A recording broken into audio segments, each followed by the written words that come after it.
Do you ever feel like an alien on the planet Earth? Yes. There's the man of the hour. That's Jonathan Hunt. You might know him as Junt from the TV. Or John from the real life. You and me slept the whole way home from Maine last night after Thanksgiving. But here we are, it's 7:30, and off we go to Warwick Mall. Off we go. This is I think our 8th year doing this. Retail has kind of changed so much that what's left of this, you know? I was recently watching the Kmart Midnight one we did, and like compared the excitement for retail. You might find face cloth somewhere else. We don't know. Cereal. We're actually gonna go across the way to the Kmart. Because they have face cloths, 3 for $1.75. When was the last time you went to the Warwick Mall? When I used to work in Warwick, so before 2007, I'm not really buying much of anything anymore. Right. You know, I am actually slightly in the market for a new TV, 77-inch TV. You know what I buy on Black Friday? What? Digital downloads for like Switch games. Okay, yeah, that's a good thing to buy. Or like I buy Steam games. I love, I play a lot of games on Steam. Same kind of idea. Nina always, once we get some coffee in this girl, she was driving all night. She's ready to deal. The Starbucks situation is untenable. Yeah, untenable. Can you go in? I mean, let's check. Why would you ever sit through this crap? I guess if you're addicted to coffee. It's not that good. It's not, no. You say retail is dead and stuff, but like, people still line up to get crap. Dunkin' Donuts lines are like this now. Yeah? Yes, this is why things don't improve. Because people are perfectly happy to line up for Dunkin' Donuts. Staples is not open. Are they closed forever? No, but they've been emailing me like mad. Telling you that they're going to be open at some point? It's Black Friday. You know, Staples is having a lot of trouble. I'm surprised that they have anybody. This might be paid. They might have like paid people to come People stand are out buying here. label makers. We've had our fun at Staples. Yes. As much as can be had at Staples. I don't know how much fun we have. I had a lot of fun. Just a few years back, we were in there at midnight. We were. One thing I will say about Starbucks, their Christmas decor game is on point. Now, you look inside here to answer me this. Yeah. Why would you ever sit in the drive-thru? 15 people in the drive-thru. A couple people in here. We placed our order in like less than 2 minutes. Oh, wait a minute. I want to wait in line in my car. I wonder if people like don't think it's open inside. Like this is a nice interior. It's a nice looking store. Right. You know? Like why not just pop in? She's giving me the business that she wants a real tree. She's unhappy with fake trees. She said, oh, but that's a fake tree. And I said, we have a fake tree. And she said, I want a real tree. You want to go cut down a tree in the forest and bring it back to our house? If you want a real tree, we'll do a real tree. We'll do it. What did you get? A sugar cookie almond milk latte. Why would you get an iced on a day like today? Because I'm into it. I got a nice hot chocolate. Look, red and green sprinkles. To say sugar cookie. Bye. Look, there's a fair amount of cars at the Warwick Mall. Quite a few. Look, these ladies are already done. I'm totally juiced up. I drank the whole thing. I'm back to 100%. You feel like that guy? I am him. I'm ready. Wow. Did you know there was a carousel here? I've been in this food court. I've eaten here. I don't remember a carousel. It's named the Carousel Food Court. What's the big sale? Any big sales at the Cox store? I don't remember this carousel at all. I'm sure it's been here since the 90s. But It's unopened. How do you want to do this? we should go around an edge. Is it just me, or are there kind of more like lesser known or private brands in mall food courts now? Pizza Bella. I think that like the spaces are cheaper now because small square footage is not as expensive as it used to be. It's so much more expensive to have a standalone restaurant. Yes. The Little Tokyo, they said nay. They said no 9 a.m. sushi, no 9 a.m. tempura. Look, a little teeny tiny honeydew. And you can get a holiday gift basket at the teeny tiny. Is there any more Christmassy store than Macy's? Look, I'm seeing this visage and I love it. I wasn't feeling super Christmassy looking this way. I was feeling very Christmassy looking that way. The lights are on the door, like trees in the distance even. I don't want a lot for Christmas. How about Leggins World? Yeah, nothing but butts. Macy's feels like where you would go to buy your wife's Christmas present, like perfume and jewelry and a scarf, right? Like a middle-aged man walks up to the jewelry counter and says, Give me one of each. what does she smell like? What does my wife like? This Black Friday, stay away from each other. 6 footsteps on each other's backs. Extra 15 off 10 with your credit card or coupon exclusions apply. It gets really cool. You need a Black Friday calculator. He wants to go in there because of the Christmas. It's working on him. See? He's gonna buy something for my wife. My wife. Does smell like perfume. Do you even know what you're looking for? Ornaments? Yeah. We're going I've walked into the Macy's and realized that, oh, this is Macy's. Like there's nothing really For me. here for me. What's going on with that thing? sterling silver and sterling silver plated jewelry. Extra discounts now apply. You're like, well, I know that I like 75% off something, not sterling. Silver-plated jewelry. I barely want that for free. Nina, you found your new outfit. What the? I barely know what I'm looking at. Like, I know I was left behind by fashion like a long time ago. This is a shirt that's nipples only. Yeah, they just poke through right there and there. Your arms will be warm and your shoulders. Or if you have a fat fold above the tummy, that fat fold can pop out right there. For cooling for the tummy. You can actually let the nipples out on the left and right. Sure, if you desire, you just pop it in a little. For many years now, hasn't it been cold shoulder tops? Like they cut the shoulder out, but then you get the rest of the Look, shirt? Nina, you're asking the wrong human. That is so 2016. When was the last time you were on an escalator? 2018? Yeah, probably. Well, so how does it feel being back? I don't like escalators in general, so. He's back, baby. Oh wow, this is Christmassy. Aww, $22 with 60% off? Nina, that's cheap enough to buy. If you really, really, really, really want that penguin. It would be like $13. I sort of like this. Ooh, and it lights up. Tacky. I thought all this stuff was stuck on shipping containers or something. Nina, there's plenty of retail available. It just might not be the retail you want. I mean, I'm sure they have stuff stored. Some of this stuff may very well be from last year. We Oh, wouldn't how know. tacky. How tacky. I can't have How things gauche. from last year. I need the 2021 seasons where I can let out my nips. Look, piles of pants. Jeans have been picked through. They've been picked through. They look like they fell off the shipping container. That needs that needs to be freshened. Christmas pants. Ooh, I would get Christmas PJ pants for sure. Very, very soft. Evaluating softness. Too soft. It's so soft that like the tiny imperfections in my like fingers like get caught on them. Oh, that's true. See, this is more my texture. He wants his clothes to feel like bedding. I do. This is $10. Too cheap. It just kind of feel like they're getting rid of stuff. The deals do feel awful good. Nina, I want to see you dressing like this, mask and all. Hat pulled down over my face. Very hot. Yeah, overheating. Here's some ornaments for you. I mean, they're licensed ornaments, so you're not gonna like any of them. Yeah, I don't like any of them. Did you need a few minions on your Christmas tree? The only licensed ornament I have on my tree is a Pusheen, and I'm happy to have it. I don't know if I care for the cinnamon snowman. Oh, there's Sand. beach. Okay. You thought they were cinnamon? Look, I don't know. It was a sandy snowman. I love a good home good. This is very Nina, these kinds of Will coats. cover your whole body. Your whole existence. 60% off of $440. Holy crap. I was going to say like $100. No. Shows what I know. I mean, how much does the original price affect you? Not at all, especially here. When it comes to cyber deals on video games, Yeah. I've noticed that the original price does tend to be accurate. Yes. I'm like, that is what it They never normally is. discount. This does appeal. Pots, pans. I need it all. Last year was a big deal at LL Bean. You bought that big blankie. Do you still use the blankie? I do. It's a great blanket. I thought you had plenty of Granny Square blanket. I have plenty. I have a lifetime supply. You know, I do have nieces and nephews to shop for, so No cheeses for us nieces. I'll probably just order on Amazon though. That's the sad reality. It would be the wrong time, wrong place. Yes. Shopping. I would probably buy something large and I have to lug it around. Yeah. That's the problem. How much do you think that affects the average shopper? Probably not much. I'm lazy. I'm in pretty good shape, and that would deter me. Yeah, like there's nice stuff, but I can have the stuff delivered to my door. It's sad, but Yeah. it's the reality. You are soulless.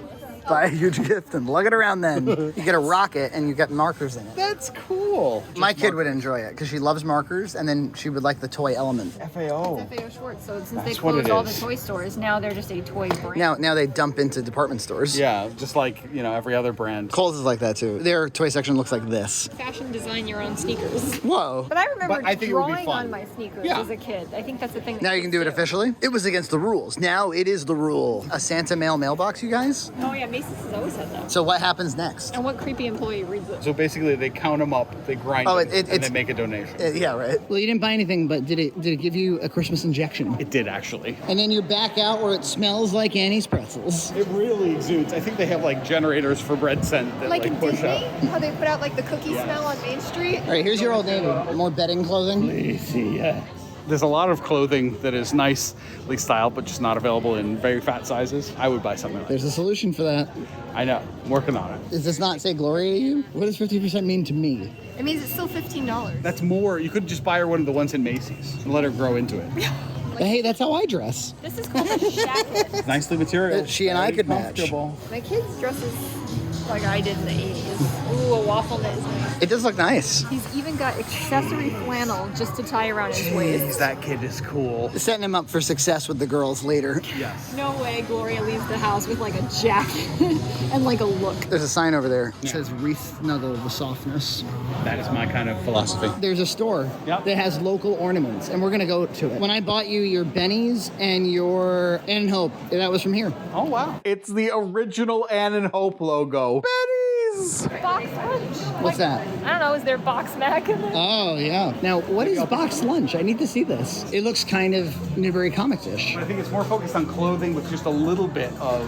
Merch, and really anime focused. Yeah. Matt Zagar's name is all over it. It sure does. Merry Christmas, Matt. There's a whole McDonald's section, you guys. I'm loving it. Look at this. What's going on? This show came out in 2011. You could really still market these things? Is it The Naruto? front? No, it's called Hunter x Hunter. Great show. Winnie the Pooh section. I like the sectionality of it. Winnie the Pooh, Hunter X Thompson. What was it called? Hunter x Hunter. And then like a McDonald's section. Yeah. Matt Zagar's all over the place.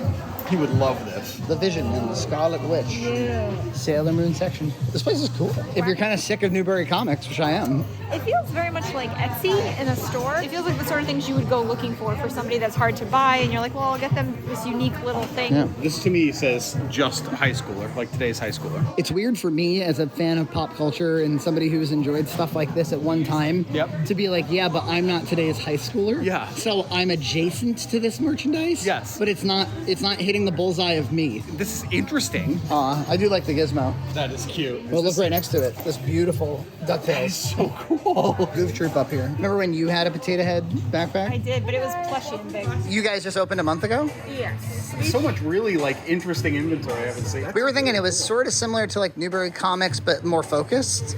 We're sister stores with Hot Topic, actually. Oh, okay. We're more family friendly. That's my kind of thing right there. Love it. Beetlejuice the animated series. Yeah. If Matt Zagar had a son, this is the sort of thing you see in FYE.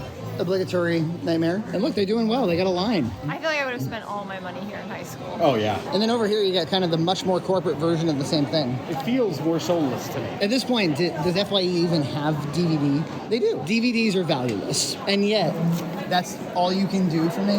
How about buy one, get one free? How about 90% off all DVDs?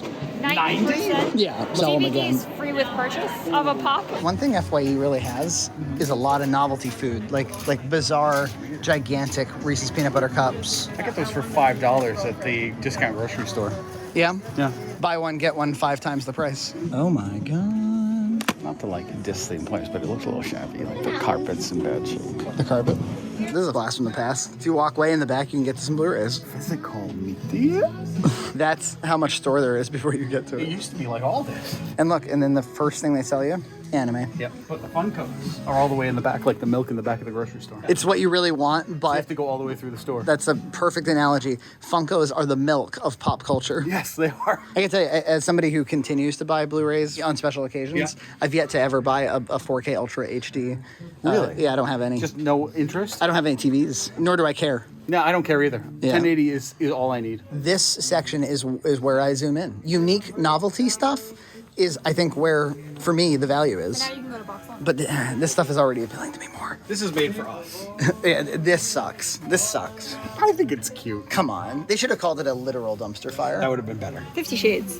3-movie collection. Nice.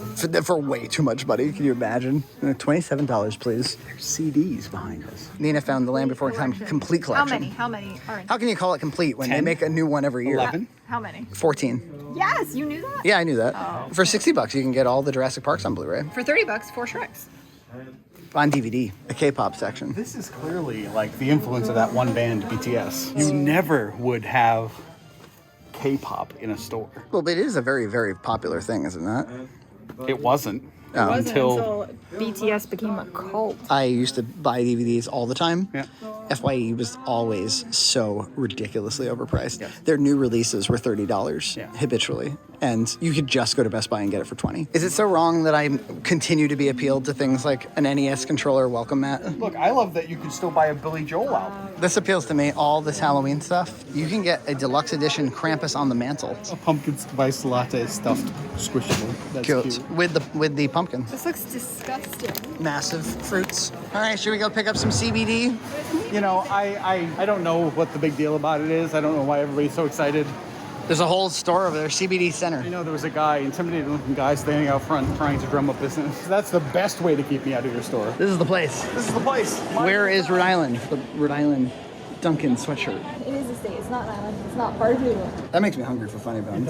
Instead of alpha waffle, you got your alpha potholes. I like that shirt. An arrangement of Dell's lemonade packs. The great flood of 2010 when the water was probably this high in the mall. Oh my God. Rocky Point State Park. It serves a prime example of why you need a little music in your store. Yeah. It's a little kind of creepy in here. It pushes you out. Educational games. It has an appealing pop-up look to it. There's something I'm kind of looking for. I was thinking about getting a Far Side calendar, but do I really need one? You want to chuckle at Farside Comics I every do. every day? I could just do it online though. That's the problem, isn't it? No, you need novelties in your life. Maybe I could get two since it's buy one, get one 50% off. Yeah? And get a word of the day calendar. But it has to have good words because I know a lot of words. I love this game. Well, should we buy it and play it with our kid? It's basically like a Clue, but there is a mousetrap element to it where you set off different things That's fun. to kill people.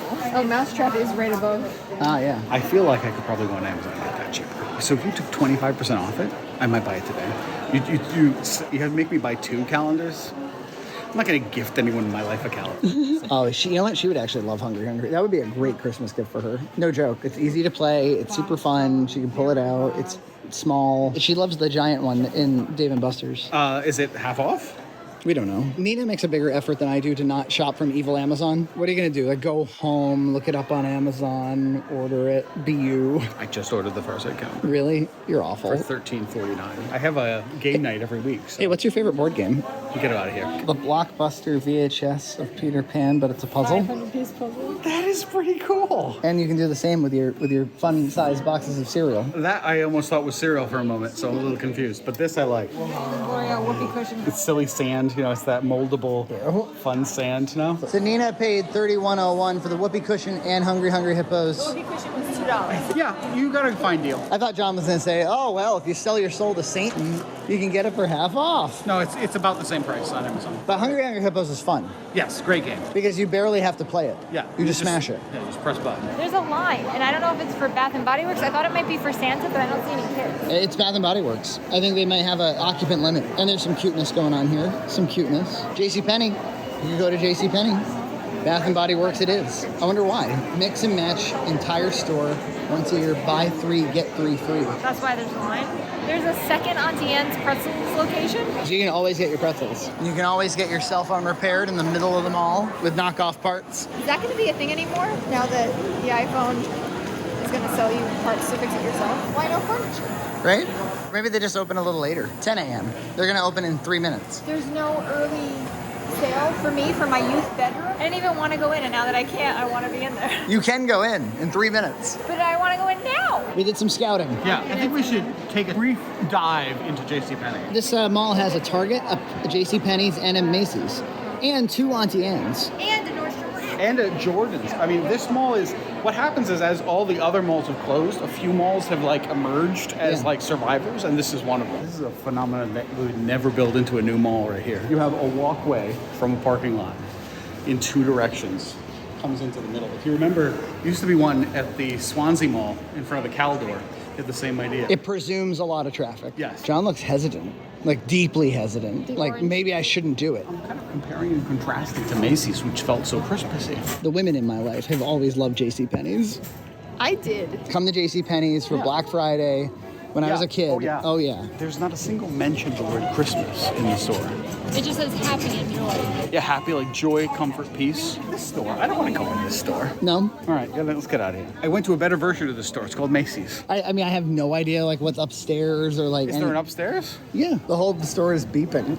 Yeah, it's like it's beeping and it's cramped and it's crowded and the aisles are way too small. But the lines, Randomly, the escalator. it looks like it funnels into a bathroom. Another secret escalator. The store feels like 2006, before the Great Flood. They've restored it to pre-flood conditions. All right, it's a bit more of overtly Christmas. You could get your iconic gaming setup. You know, you could be a pro gamer. $30, I can be a pro gamer. You get a karaoke mic and speaker. I remember there was a Full House episode where getting a karaoke machine was the big gift that they wanted. That seems like a lame gift. I think in the 90s it was like high-end electronic. Yeah. It's a percussion massager. It's very good for... Ooh, I would like one of those. And they're normally very expensive, like $130, like this was. for 80. A massaging weighted heating pad. So not only does it heat, but it also vibrates. It's 80 at Bed Bath & Beyond, and you can probably find a coupon for 20% off there. It's 80 at Kohl's. It's 81 at Home Depot. Look, this is what we've learned. Is just because the retail is dying doesn't mean the deals are good. Yeah, I mean, this is a clear case of markup cut down. Ridiculously oversized bell. Ugh, weak. Decorate your Christmas desk when like you feel like you have to decorate for the office. That's awesome. Or you're too lazy to pick everything up. You get a mini stocking, one tree topper, one little tree, some candy cane garland, some pom-pom Just for my desk. 60% off of 30. How cheap would it have to be for you to decorate your desk? I don't know, maybe like $5. I put my little tree up at work. I have a tree that I keep at work. It only has lights. I was kind of thinking about a toaster oven. I don't have one. So this is a good deal. It's probably $15 off Amazon price. But I already know what brand I want because I've researched. This is SNES. Oh, with $10 mail-in rebate. Talk about old retail. I haven't participated in a mail-in rebate. That's something that definitely we did in like That the is early 2000s. obsolete. Like my father would put me in charge of writing out all the rebate forms. Yes. Air fryers are just convection ovens. I have one. My microwave does that. I like watching John mount and dismount. I'm so worried that I'm going to step between steps It could be bad. and fall forward. You hear that lovely beeping? Doesn't that make you want to stay and It makes browse? me want to stay in browse. What do you think you'd have to do to rehabilitate JCPenney at this point? Close a bunch of locations, focus on the highest sellers, and redo the stores. Macy's isn't doing well either, and they look a hell of a lot better than that. JCPenney, or Target's the biggest thing, clearly. Golf Galaxy. A pretty sizable Golf I think there Galaxy. used to be a Dick's out there, wasn't there? A delicious Not Your Average Joe's. Apple Cinemas. I watched an interesting company man on JCPenney's where for years the sales were the things that really excited people about Yes. JCPenney's. Yep. And then they got a new CEO who said there's no more sales. They're just going to all be everyday low prices. Yep. And it killed the business. Yes, because that was your clientele. People And like I love- playing games with stores. Oh yeah. It was just exciting to see it go from 20, which we might have paid anyway, to 14. What does John think he's doing? He's about to cut through. Look at this. Look at this chaos. Nina too? All right, me too. I like these young people eating Auntie N's I do too. at a table. I've never been like from a mall into a furniture store. This is a new experience for me, and I kind of like nice furniture. It's like neutral pool table. What happens to like the green felt? It has to match with your style at home. There's the Jordan's Furniture with the mom experience. Yes, never been to that. It feels so like wealthy. Wealthy? Like you didn't go to IKEA. You went to Jordan's. Yeah, this is very posh. That's very 1980s to me. This appeals aggressively to me. This is like, I want this in a room Yeah? of my home. Oh, yes. John adopts an 8-year-old girl just to make this bedroom. Look, this you could have for anyone. I love anything with a back support because I like to lean up against things as I sleep. So this is massively appealing. A lot of times you have fold-out couches. Yeah. So it's a couch first and a bed second. Yeah. It's a couch first, a bed second. Yes. Which is and very a neat. trundle third, Nina, trundle it. Wow. And then a friend can sleep over? Is it just for the friend or what is it? Yeah, just for friends. It is nice, but whatever happened to a good old sleeping bag for your friend? Remember, we are living rich in here. This is not for the people who had to like give them a blanket and a pillow, like I used to have to give to Gary. TV's Gary got a blanket and a pillow. Gary got a blanket, a pillow, and he was happy about it. Do you think she would prefer a bunk? Because bunks are fun as hell. And look at this one's got steps. But that one's got a full size on the bottom. That's not saving me any space. I do love it, but I think it would crush under the extreme weight of me. You know the thing I love is there's no one here. Yes. This is like the most nice furniture shopping experience. There's no one bugging me. Yeah. There's a button over there I saw I could call. And furniture shopping, like car shopping, Yes. attracts sales representatives rapidly. I don't want them anywhere near. Double full? Holy Bunk bed. cow. We could get her a bunk bed and then hang up this ridiculous sign. All right, kids, here's John Cena's safety rules. Rule number 35 of John Cena's house rules clearly states no singing. Who took the elevator up? Hey. I mean, it's even padded for my pleasure. Ooh. I saw like the fake hedges and I thought they were part of the furniture, like I saw it on that bed. And I thought it was the headboard and I was like, what is that style? I kind of wish sometimes like I had really nice furniture, you know? Yeah. You ever get that wish? Oh, yeah. You look nice and cinched I in. am. I'm actually not. I don't feel bad at all. You look secured. Nina, we need to buy this just for coffee talk. Having like a glass display cabinet is something that I was very interested in about 3 or 4 weeks ago. A credenza. And I've kind of fallen out of interest. Getting furniture in and out is just stupid. Nina found some kind of futuristic. Sort of Harley Davidson inspired. Actually, it's spectacular. Is it? Wait a minute. John won't like how lean back it is, but this is how I He might. drive on one of these obnoxious drivers. So I feel like I'm in the car. I might not get up from it. I might need like emotional support. Wow. You ready to go into space? Oh, there's one over there. We can have a conversation. Coffee talk. It's actually not bad though. But I'd like to consider this chair for future purchase. I love it. And you would buy it? I love What would you do in this chair? You're Put seeing a TV on the ceiling? seeing- And Oh, does it come with a footstool?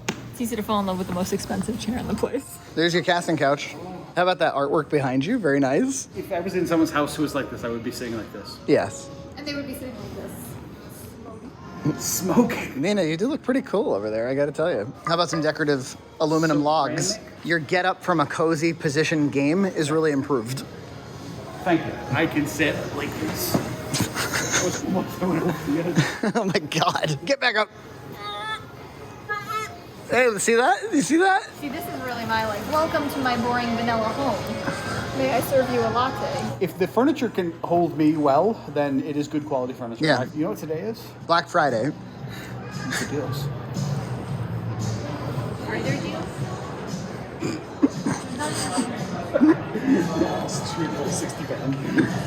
I didn't see any. They opened late and there's no deals. Yeah, well, I think they're opening late to send the message that we are not engaged with your Yeah, silliness. I think you're right. We're in a Black Friday freeze. This feels very like old psychiatry. Jordans. No Black Friday. We're now in the factory outlet. The problem with a lot of the furniture probably in the showroom is it'll take 9 months to get here. But this stuff you can buy today. Take it home. If it's already here in the US. I wonder if they didn't really have much of a factory outlet until the shipping crisis, and they were like, we better do this. Yeah, we better get some inventory people could buy. Yeah, this is very Cardi's. Yeah. Now you're just at Cardi's. I make Cardi's. This does feel like furniture from 3 or 4 years ago. Yeah, well, it is. Anytime John sees a seat and a half, oh my God, just made that your bitch. Have I shown you? There's like a swivel table that I put next to my couch. It's like a laptop swivel with a cup holder. Right now, because I'm mostly in front of the TV, this is the sad reality of America today, I have to balance it kind of on the first shelf. Yeah, you don't need to do any of that. You're gonna want to consult him on what he bought because a lot of them are very flimsy or don't have like full, like nearly 360 movement. Yeah, it's pretty okay. It's like sitting. This is a lot like sitting. Bath and Body Works is the thing that had a giant line. I have a strict no more candles policy right now. I'm working my way through them. Zero tolerance. Cutting them down. Zero tolerance for candles. I can't keep buying them. I love them. You just gotta cut through them a little faster than you cut through your wallets. You're right. I just put a new one into service. It's still got the tags.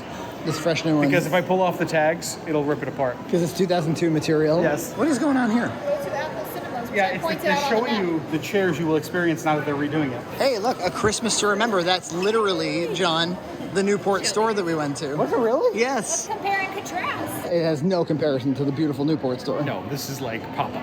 But look, you wind this up and it will play Have Yourself a Merry Little Christmas. How do you do it? Oh, you got to do it manually. You're playing it double time? It's actually a really nice arrangement, a really nice sounding box.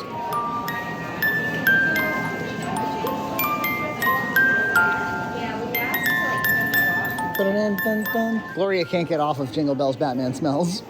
It's a good thing to be stuck on. I do love the variety of ornaments, but I gotta say, like, it was such a more enjoyable shopping experience in Newport that I'm a little kind of like. I'm with you. John won't like these because he doesn't like snowmen, but I think they're adorable. It is so similar to that one you bought. So it just goes to show your taste is the same as it was. But that one was nicer than these. I think I'm gonna get it. Yeah? Yeah. We have a sale? It's very nice. Of all the ornaments, I wouldn't have been like, oh, that's John. Yeah. I like it, and it's inexpensive. It's $7. Into Target we go. I have a serious critique about Target. When you want to buy something from it, you can't get the hell out. Yeah, it's a serious problem. This just makes me say, yeah, I'm going to enjoy browsing, but I hope we don't buy anything. Yeah. Would you predict that it's the most popular store in the whole mall? I would guess, probably. I mean, Targets are very popular. I think this is a terrible way to store books no matter what. Right? This one is, like, weird. I have no clue where anything is. This is a little bit more of the Black Friday feel. The chaos? You know, this kind of thing right here. Oh, this is a nice display. Look at this. It seems like it's a nice display piece, but tucked in a weird spot. I'm just going to tell you right now, though, I go to the Dartmouth one a lot. Their toy section doesn't compare to this. It's way smaller. Yeah, this is like Toys R Us is moving in. Yeah, this is a large Target. And I like how he looks sort of tentative. The Baby Yoda merch is Still around. It's reached a fever pitch. I thought it would have been gone by now, but it's everywhere. Oh no, it's far from gone. Baby Yoda is like the new Mickey Mouse. The thing that I love is I don't think they had any idea. The customers don't have much respect for the merch either. True, is the problem. true. It's your limited selection of Blu-rays. Only the most popular stuff. Every time I'm ready to buy something for my Xbox One, Yep. I discover that it's available for Switch. Yeah. And I can have an Xbox One game that's portable. Yep, exactly. Unless it's a premier title, like one of the main titles, which there's and only a ex- couple of. An exclusive. I got sales TVs over here, 58 I see inch. 58, I'm not interested. What do you want, 65? 77. All right, let's look for 77s. I don't think they're gonna have any here. That's like a Best Buy. You would get that in your living room, 77? Yeah, what I want to do is I want to upgrade to an OLED TV. It seems a little silly though to just buy one that's the exact same size as what I have. So why not also go up a size step? What's the current size? 65. Even though I'm not likely to buy physical media for my video games, Yep. they do start stocking this sort of thing, and I always like to take a peek. See, this is what I'm talking about. You never quite know what you're going to find in these sections. Like, what's this, the cool Turtles thing? You get Cobra Kai, Donatello versus... Who would have expected, like, an Ace Ventura animated series action figure? This place is definitely like the most Black Friday. It's chaotic, it's messy. I think your critiques of the bad fronting is almost like you forgot it was Black Friday. I kind of did. Bad fronting is a feature, Yes, not a bug? Not a bug. If it wasn't so ridiculous checkout situation, I might grab a drink, but I'm not even gonna try. No, don't do it. This feels like old Kmart at the Harbor Mall. It totally does. You know, the way it connects back in. Yeah. Nina seems to never miss an opportunity to go to a Nordstrom rack. That we don't have them near us. It's like a TJ Maxx discount version of Nordstrom. It's Okay. basically their kind of overflow. A whole store of A it. whole store. And rest assured, it has that Burlington feel. Warehouse. That's the shipping container. I just unloaded it right on the floor. This really is the Burlington Go Factory experience. With the Nordstrom's name, I was expecting like High end. 4 steps up. The store's no appeal to me. Even if there is stuff in here for me, I wouldn't know how to find it. Yeah, you'd have to be searching for like 30 minutes. They don't mind going like, clothes. Men's clothes. There's not even any home section here like there's in a Burlington Go Factory. I bet there's impulse stuff right at the top. Want to go see? Yeah. All right, that is legitimately excellent. A little teeny tiny toaster oven. Just little sandwiches. That's kind of exactly what I want. How much? I can give this one to you for $24. Amazon. Look, I see a hand in a pocket. That going for a phone. Seems to be that price everywhere. There's not much to lug. It's just a little one. But look at this guy over here. Perseverating. No? Failed to check. Has no adjustable temperature. It's one temperature. Like if I want to heat up a little bit of chicken, like or a leftover slice of pizza or something. A heated up slice of pizza in the microwave, I think sucks. Yeah, it's just awful. But I'll heat it in the oven, but then you gotta wait 13 minutes for the oven to heat, and you waste a lot of energy, heat up the house. But without adjustable temperature, I can't be in it. The Bath and Body Works line continues. Yeah, and frankly, it's now 11 a.m. The whole place is pretty hopping. As a videographer. Should we try to get interviewed? Let's do it. You do it. I'll do it. John's out of here. Could have been on the news. I would never want to be. Yeah, Toy Vault's right here out in front. Talking Power Rangers. There's 20% off all these things. 20% off small dumpster fires. There's not much. They have a very small plushie selection. I'm really into plushies. I love them, but they don't have it for me. I've been kind of wanting to collect the Koopa Kids. We don't have her, right? Or do we? I'm loving these massive Bebop and Rocksteadies. And look at these crazy $50 Power Rangers. A complete Zelda box. Well, I'm with you. I didn't see anything interesting. Except they did have an HD to AV down converter, which is kind of interesting to me. Because I wouldn't mind taking one of those NES or SNES minis and hooking it up to my CRT.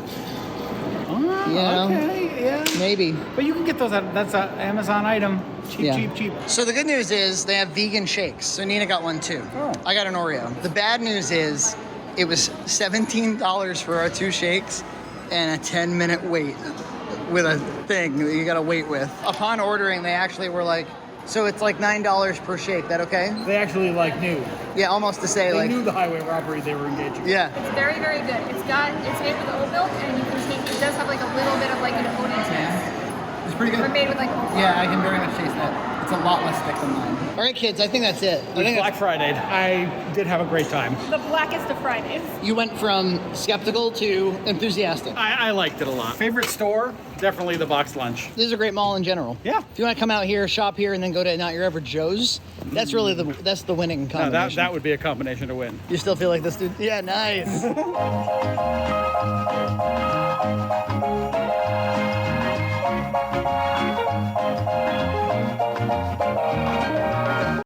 So I've been working out a lot. My longtime friends, Zach and Maria, who I've known for 10 plus years, they had an occasion for a virtual 5K, one of these virtual 5Ks you hear about in COVID times. Maria, do you want to talk just about what the fundraiser is for? So our daughter, Charlie, who just turned 2, has an incredibly rare genetic condition called Creutzfeldt-Shaw syndrome, which is a deletion of part of one of her 5th chromosome. So everybody has 2.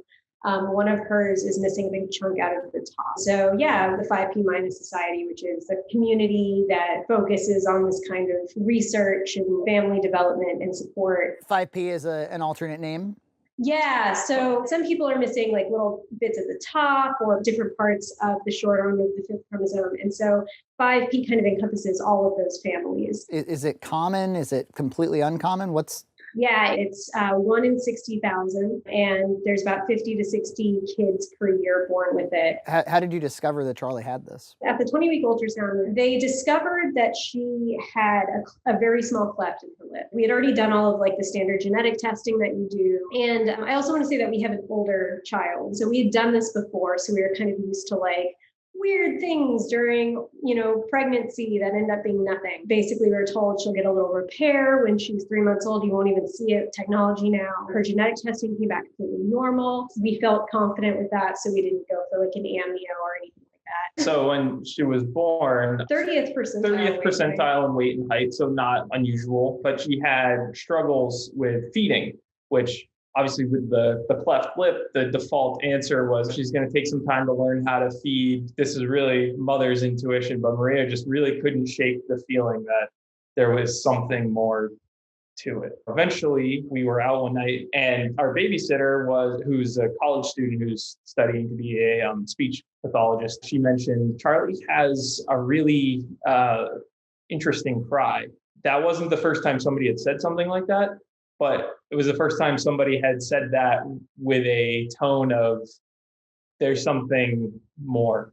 So one thing about genetic conditions is all of them have like one unique characteristic. And so the comment that our babysitter had made about the cry, I was like, that's it. And so I Googled, my baby has a weird cry, and cri de chat is what comes up. And cri de chat is French for cry of the cat. It was sort of staring us in the face the whole time. From the time Charlie was born, the nurses were calling her Charlie Cat. People say, oh, my baby sounds like a cat. No, Charlie sounded like, we always were like, did the cat get locked in the closet? Like, what is that sound? And there was obviously a Facebook group about it and they were amazing. And I posted pictures of Charlie and they're like, we don't see the facial characteristics because there's a distinct look. But I posted a video of the cry and everybody was like, yeah, that's familiar. In order for her to get occupational therapy, physical therapy, speech therapy, feeding therapy, we had to get this diagnosis. Is the therapy really central to how things go? Or yeah, it is definitely a spectrum disorder like an autism in the fact that all of our kids are missing different parts of that fifth chromosome. Some kids are, doing really, really well and can be mainstreamed in school and just have some mild delays.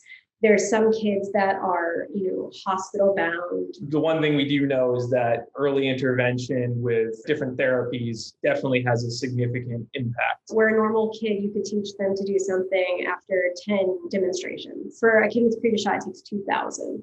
And so it's that sort of repetition and focus. I mean, a lot of my day when I'm sitting with Charlie is toy in the toy bus, but the toy in the toy bus, and back and forth and back and forth. And after maybe the 100th time, she'll do it. And then she'll look at me and then she'll never do it again. So the 5P Minus Society, which is putting on the virtual 5K, what's their primary mission here? To support families who are affected by cri de chat and 5P minus. They let us know if there are clinical trials that we can be a part of, colleges that are starting to offer special needs programs. There's a conference every year so families can get together because it's so rare. The need for that sense of community is incredibly important. Useful information that you can take to your pediatrician. Growth is also one of the biggest things that's affected by the deletion. They're tiny. So that's a big, big thing because that's not necessarily well known by a lot of pediatricians or doctors. Well, Charlie's adorable. We're on her team, the Charlie's Angels team. As far as I can tell, she has a sense of humor. She's like pretty funny, actually. She's extremely lucky to have you guys. When Maria first told me about it, I was like, well, thank God Charlie has you guys. Despite everything we're talking about, it's very heavy and it seems like a downer. Charlie is like... She's the easiest child I've ever met. She loves to cuddle. We used to joke that she was like a little sloth. She's always in a good mood. So, final plug. Now that people have learned about this and they want to help out, what should they do? Go to the 5K Minus Society and you can donate money. You can look for ways to raise awareness in your community. Every 5K that they do is virtual because it's an international society. Participate next year, join Charlie's Angels. We do an awareness day on May 5th where you can wear stripy socks, but the world is getting kinder and they're finding ways to get kids to be included in things. So fight for that inclusion, I think. These are the exercises. Are you doing exercise lessons, honey? I'm teaching John how to do all the exercises that I'm doing. We're finally here. We're at our private road race, a virtual road race that we then brought back into reality. There's gonna be 5 runners today. Myself, Nina, my mom, my dad, and an old friend and fellow trackmate, Jeremy Broder. When I used to run with him, he was like easily the fastest on our team. So it's just really funny that he's here running with us. I was trying to think of some ways that we could kind of like spruce up the place and get a little bit of that 5K feeling. And I thought a bouncy castle would be a good way to do it. Of course, we only have the one child. Gloria, what's today? What? The grown-up race? Yeah. Whose birthday is this? Quinn. Who's Quinn? My little like. She's been insisting it's Quinn's birthday today.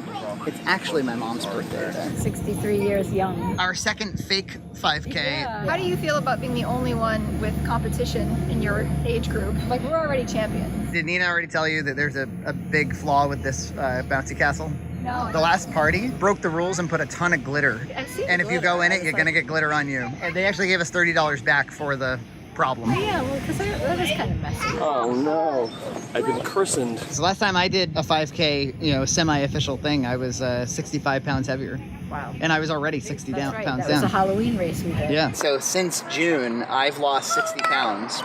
It's in like 4 months. And I've been running. I want to lose another 80 pounds. That's the goal. And I think I can do that by July. So that's the extent of my 5K there, is that table with those waters. Yep. And those donuts. It's a lovely little presentation. I also like that it's right on the road. Like it's a real race in a real world. I'm trying. Good to see you. How you doing? I guess you do this, right? Yeah. You gotta have your waters, right? But not just your waters. You also have to have kind of the surplus water that's hanging out underneath the table. That's a nice touch. Bananas are the road race food. I used to know a guy, his name was Fred, and he would always like make off with the bananas. As if bananas were like this expensive thing. They were difficult to come by. But he would always he had a fanny pack and he would always stuff them with bananas. The antithesis of fitness, cartoonishly, are donuts. And for that matter, Dunkin' Donuts donuts. And yet every road race has them. And one donut for a 5K, one donut wipes out the whole exercise. That's 300 calories, but you have to have them if it's a road race, and it is. Finally, Super Mario medals, which were actually left over from the last time we did like a birthday celebration with Gloria. This is the 80s Warrior workout mix. Some genius on YouTube put together an hour and a half of 80s music, and they cut in like Jackie Chan dialogue and Rocky dialogue and Mortal Kombat dialogue, and just everything about it is awesome. And I'll definitely have it in my headphones while I run this 5K. Cowards do that, and that ain't you! You're better than that! How are we? How you doing? Yeah, I don't think you've ever met my parents, but you've... I've seen enough videos. I feel like I know you. There have been times where we've watched like my stuff and then we've watched your stuff. They laugh harder at your stuff. True. You made it. I brought everything. Quite a shirt. That's quite a shirt. I made this. You know what? It matches the pizza box. No, well, that's why I brought it. But I know that you're like the master seamstress. Well, that so is very advanced. He's got all of his bubble stuff. I wanted to surprise you, but then I also thought, well, it might piss him off, so I'll just get the okay first for like the finish line. Is that okay, or you think it would make too much of a mess? In the street? I mean, wherever the finish line is. It's here. Okay, it's up to you if you don't want me to. I like the concept. I worry that it'll piss off the neighbors. It's always good to ask first, right? Right. I intend on running fast, so I'm like just a little bit traumatized by the concept. Instead of a starting gun, if you guys, when you're leaving, I can do this, and then when you're gone, I can clean it up. Sure. Okay. If you can clean it up. Yeah. I'm not the elite. I'll get in the back. Not the elite. When we would do road races when I was a kid, there was this one particular guy. He would go way out, and he would be in the front, and he would start barking at everybody and going like, "You're not the elite." Get in the back. You're not the elite. Yeah, get in the back. You're not the elite. Oh, you know what? Can you also keep time? I'm going to break the ice. It's ready to go.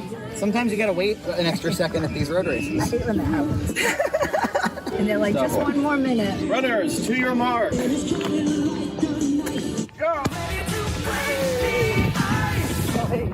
think this is about a 7:20 pace, and I'm gonna try to keep this the whole time. See ya. See ya.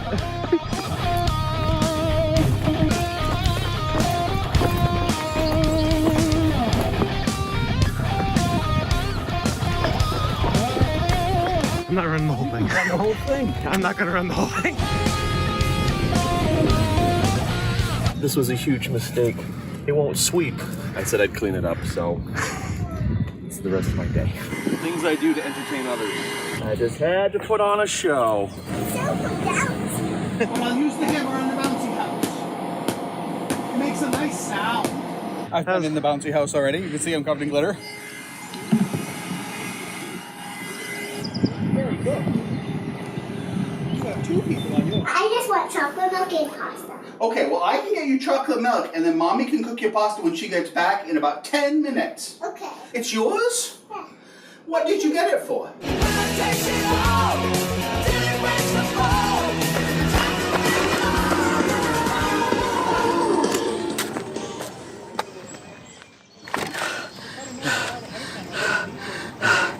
2303, 3.15. Here's Jeremy. All right. Nice job.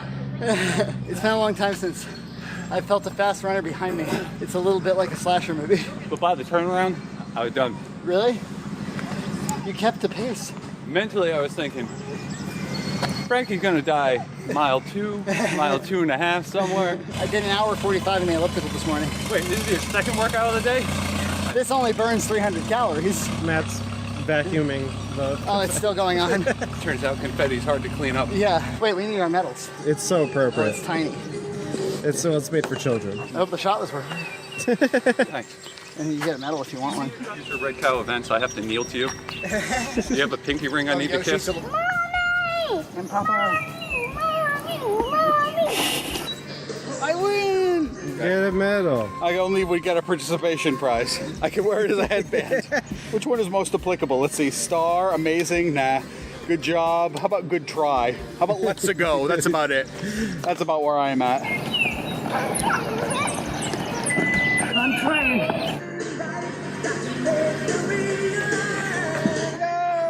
That hurts. Oh, does that hurt? That little way was the most running I've done in months. Run with Mama. Me too.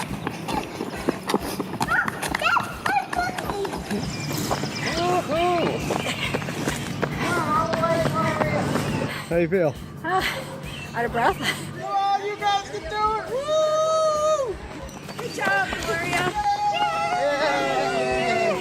Look, you got a Yoshi and a Toad. You came in first. Yeah, first. It ended up being 3.15. Did you see that? I did a 7:14, a 7:22, another 7:22. All right, so did anybody have a donut? Not one donut? Look, not one. It's just here as a decoration. Well, as somebody who didn't run, I'm... Yeah, get in there, get in there. I'll do it. What did you choose? Double chocolate? Gloria, come here. We got Nana a birthday gift. Thank you. It's a beautiful red flower plant. She did the same thing she did to you last time. She picked herself out like a dozen pink roses, and she picked you out the Gerber daisy. I have no excuses, but I have this leg here. The quad hardens up, and it's like running on a stump. It usually, if I run with your mother at a slow pace, that's when it does it. Because I'm not getting a full stride, but that's not the case today. Right. I gave it all I had. I mean, there's still good restaurants around, but not as many as they used to be, in my opinion. No, they'll be back. People like to eat. They're still open. I don't know if people are going to it.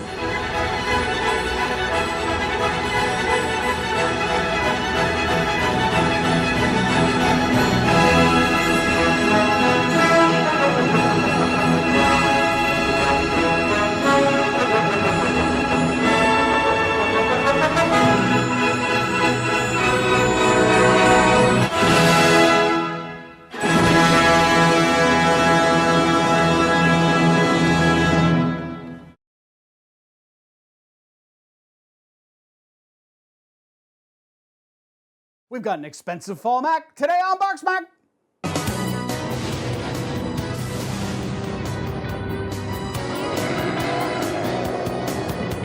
This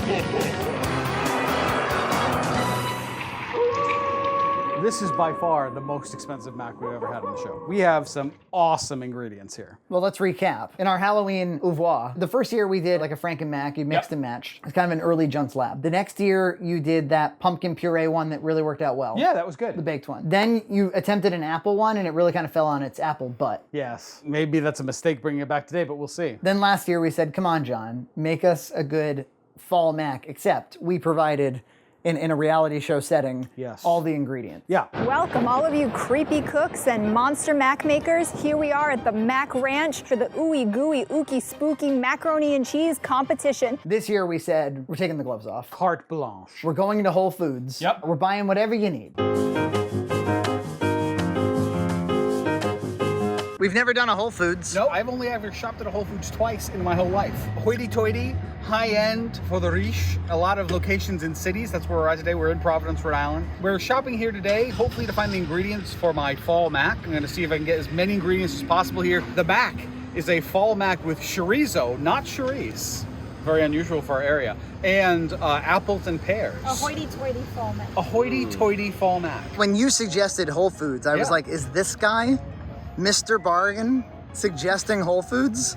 I would normally never come here because I like things cheap, but I thought it would be different. We could see what kind of quality stuff they have. Maybe they have some incredible quality stuff that'll make me want to come back. I love Whole Foods. It's pricey, but it has a pretty good selection. What do I anticipate? I mean, spending 30% more than normal. For what, 10% increase in quality? Maybe. So I want to buy a little bit better cheese than we normally have in our macs. I say get creative. You say, well, I mean, the chorizo is new, apples and pears in your mac. Get crazy with the pasta. You're in a Whole Foods. Pecans. Why aren't pecans in this mac? Yeah, get nuts, John. Pecans. No, but we are doing something. We're gonna have breadcrumbs on the mac. And we're not even baking it. So what the hell's the point? Probably one of the very last Hunt's photos and videos in existence. You holding out on us, John? Yes. It used to be a very large franchise that sold photo equipment and video equipment. I don't even know if it exists anymore in this plaza. They used to be all around. That's quite the cart they have there. It's a pretty fancy looking cart you got there, John. It is, and yet it's still squealy. It's very plasticky. There's no metal on it. I'm not gonna litigate the carts too heavily. Harvest time for the money vendors. $9.99, you can get that $4.99. These are pretty nice pumpkins, actually. I do love these little ones, though. I love decorating with these. $6. Not terrible, not great. I love these things. I love how weird. They're just so bizarre. This one looks like it's covered in peanuts. It's a little weird. Look at how cool that one is. It's a feature, not a bug. How do you feel about white pumpkins? I don't know that I've ever seen one in person. What? That is cool. I just love the green. Should we get any additional pumpkins for decoration's sake? Yeah. I mean, would you like a pumpkin for your house? Because you're keeping it. Sure. This one has too many lines. This one's nice and light. I think you want a pumpkin. You should Kinda get. do, Well, but- get it. All right. Oh, $9.99. What will we do? How will we make Christmas? If we're gonna have a nice pumpkin on the Red Cow dime, I'm gonna get a nice pumpkin. You go ahead now. I'm gonna go back to the pumpkin, the pumpkin barrel. You're getting kind of indecisive here. I have a decision. You don't think they put the best ones on display so they'd be sold first? I think that the manager told some young hapless employee to like just put pumpkins on the shelf. These pumpkins are pretty good and they're almost half the price, and I could get two. They're a lot smaller. I like small. I don't need a big pumpkin. You want to have him roll it like Linus? I gotta decide. We got a lot of shopping to do. It's fine. This is the best segment ever. This is replacing normal narrative content. John squabbles with himself over what kind of pumpkin he wants. I don't know why every year I'm pushing all this narrative crap on them when this is what they've come for. This is what they want. They want me to shop for pumpkins. All right, I want this. Yeah, you're going for a gourd. You're out of your gourd. That's gonna cost $15. It's like a mutated watermelon. It knocks someone out with this thing. One small traditional pumpkin. This one right here. I gotta tell you, I'm really shocked by your behavior right now. Why? Well, I just really didn't expect this level of engagement on this issue. Maybe this level of engagement. What does that mean? I thought you'd be like, I got enough pumpkins, and you'd like blow past it. We're gonna get free pumpkins, and I get to have my house look awesome for Halloween. So patrons, you're the reason why he's on a pumpkin shopping. Yeah. Oh, you got a cute little one? Pumpkin. Gloria said that's the perfect pumpkin for if somebody has a wedding around Halloween time. You can put it in the cart, Gloria. She likes to put it down low. You want it? It'll ride on the bottom. I put it down Okay. low. That pumpkin's on the down low. Apples are in season. I'm getting the apple for the mac. What are you looking for in your apples? I would like a Macintosh. I don't see it because it's usually a cooking apple. But maybe I'll use one of these more fancy ones. Do you snack on apples? Are you Never. an apple guy? I No. don't eat fruit at all, really, just to keep the sugar out of my diet. I could introduce some fruit, and I think I'd be good. Bananas, especially, they're so good for you. It's just hard for you to ignore the fact that they have calories. Not calorie, sugar. And I'm gonna get a pear as well. Yeah, I like the pear idea. Yeah. I love pears and I don't eat them very often. I'm gonna try to get an Anjou pear. I think they have some right over here. I just kicked a pepper. Peter Piper kicked a peppers. They don't have the normal variety I associate with a big supermarket. Like, there's no D'Angelo pears. There's only Bartlett and Red. Maybe they're kind of judgmental. Like, these are the only ones you need. These are snacking pears. They're not cooking pears. Right, They'll right, be right, fine. right. All of these pears are super not ready yet. Yeah, you gotta buy them and let them sit in a brown paper bag. Shallots. Gene shallot. When they put things in containers, it looks like you have to take a container. You don't have to take a container. You can take whatever you want. Ah, it's implied. I'm trying to find the chorizo. Don't know where to look. Don't know the layout of the supermarket at all. You're gonna take forever. There it is. Matt found it. Chicken chorizo. Hi. Can I get a pound of the pork chorizo, please? Not a lot of room for traffic. Yes. Yeah. The aisles are very small. I guess that's just a function of it being like in the city, and real estate's just at a premium. It's bigger than a lot of the ones I've been to. This whole basket gives me a real chorizo chub. Frankie, this is the kind of sale I get into. All Gouda, 20% off. That sounds like it's all Gouda, man. Didn't we use it last year and we kind of regretted it? Did we? You didn't rewatch last year's? No. To know like how to improve it? I won't use it. A shredded Gouda? Is your imagination running wild? All the Gouda and sharp cheddar's going in. It's weird. All right, I'm enlisting you guys to help me look for cheese. What do you need? I need Fontina. Look, Gloria, cakes. Wedding? What's the best cake for a wedding? The one that has frosting roses on it. That's called a red velvet one. Those are super yummy. Who's wedding? Family bear. Her teddy bear? Pumpkins for the wedding. The cake is for the wedding. I gotta tell you, your cart is wicked fall. This is a very good quality raw milk Fontina. Usually you don't find raw milk. Have we ever had a Fontina cheese in our No, mix? it's certainly not of this quality. I mean, this is a $12 block for 8 ounces. I like them. It has a unique blend of cheeses thanks to the Fontina and Swiss. Mm-hmm. It's got a really nice, rich flavor. It's sharp. It's really lovely. Kind of intrigued by this Like design. a big garbage bag full of cheddar. That cheddar might be really good. It's $22 a pound. But Do I have to ask for this cheese? Is it on request only? Barn burner. Things got dark real quick. A little over a half pound of this barn burner smoked. How much do you think this one bottle of white truffle oil would cost? 26. 18.99. So John was $7 off. Yeah, we're $7 on. I mean, you might overestimate prices anywhere that you're a little uncomfortable. You're like, that's probably $100. It's probably $1,000. I'm impressed by your confidence level with your cheese selection because there's so much cheese selection that like I wouldn't know where to begin. I want something a little smoky, and that smoked cheddar, I'm pretty excited for that. And I definitely wanted the Fontina, so I think we're gonna have a really nice blend. We're not gonna make a ton of this, Mac. It's not like a huge bowl. It's like we only use a half pound of pasta with it, but I think it's gonna be fantastic. If for no other reason, it has some superior cheeses. Kerrygold cute cheese. Looks like the wedding planning has continued. What'd you get? You're gonna eat those? No. You smell the Indian food. It smells amazing. Super nice. Chicken tikka masala. Yes. Hell yeah, that's what I always go for. The color of that cheese is gorgeous. This will be the second time in my life I've ordered a cheese fancy enough that it needs to be fresh cut out of a block. I am actually really excited. It looks like such a good cheese. The only thing I don't have 100%, they have so much cheese, an infinite variety of cheese, and they have one type of chorizo. Like I said, they have the chubs. What are those? So this is dried chorizo. I wonder how it is. I mean, you can take a risk. Look at this. Look at this cart. Is this an exciting cart or what? Excites me. $15 for 2/3 of a pound of cheese. I'm gonna find the bread. Oh yeah, They breadcrumbs. must have bread. I want a sourdough or a brown pumpernickel. You can get a nice baguette. You can have a cartoonish grocery bag. Oh, you'd be good. You've been so low carb. I mean, I don't eat bread. right. Period. Our old friends at Bonza. Oh yeah, you haven't even picked up the pasta yet. No, I mean, I do have a box of Distesso at home. Dude, buy something good. Distesso, yet again. It's a good pasta. Over and over and over again with the Distesso. This looks pretty good. A nice pipette. Oh, this is they call it Lumache or Radiatore. I like the look of this better. Okay.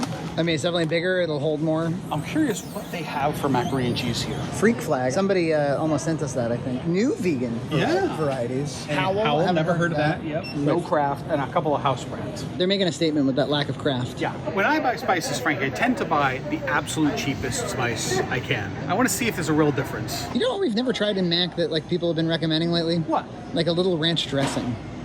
Really? I think it would add a little creaminess and a little bit of spice. It would be kind of an interesting mix-in to try. Maybe that's the substitute episode, a lab. Yeah, I think it would be a good lab. So they're buying a wedding cake, and they're writing on it.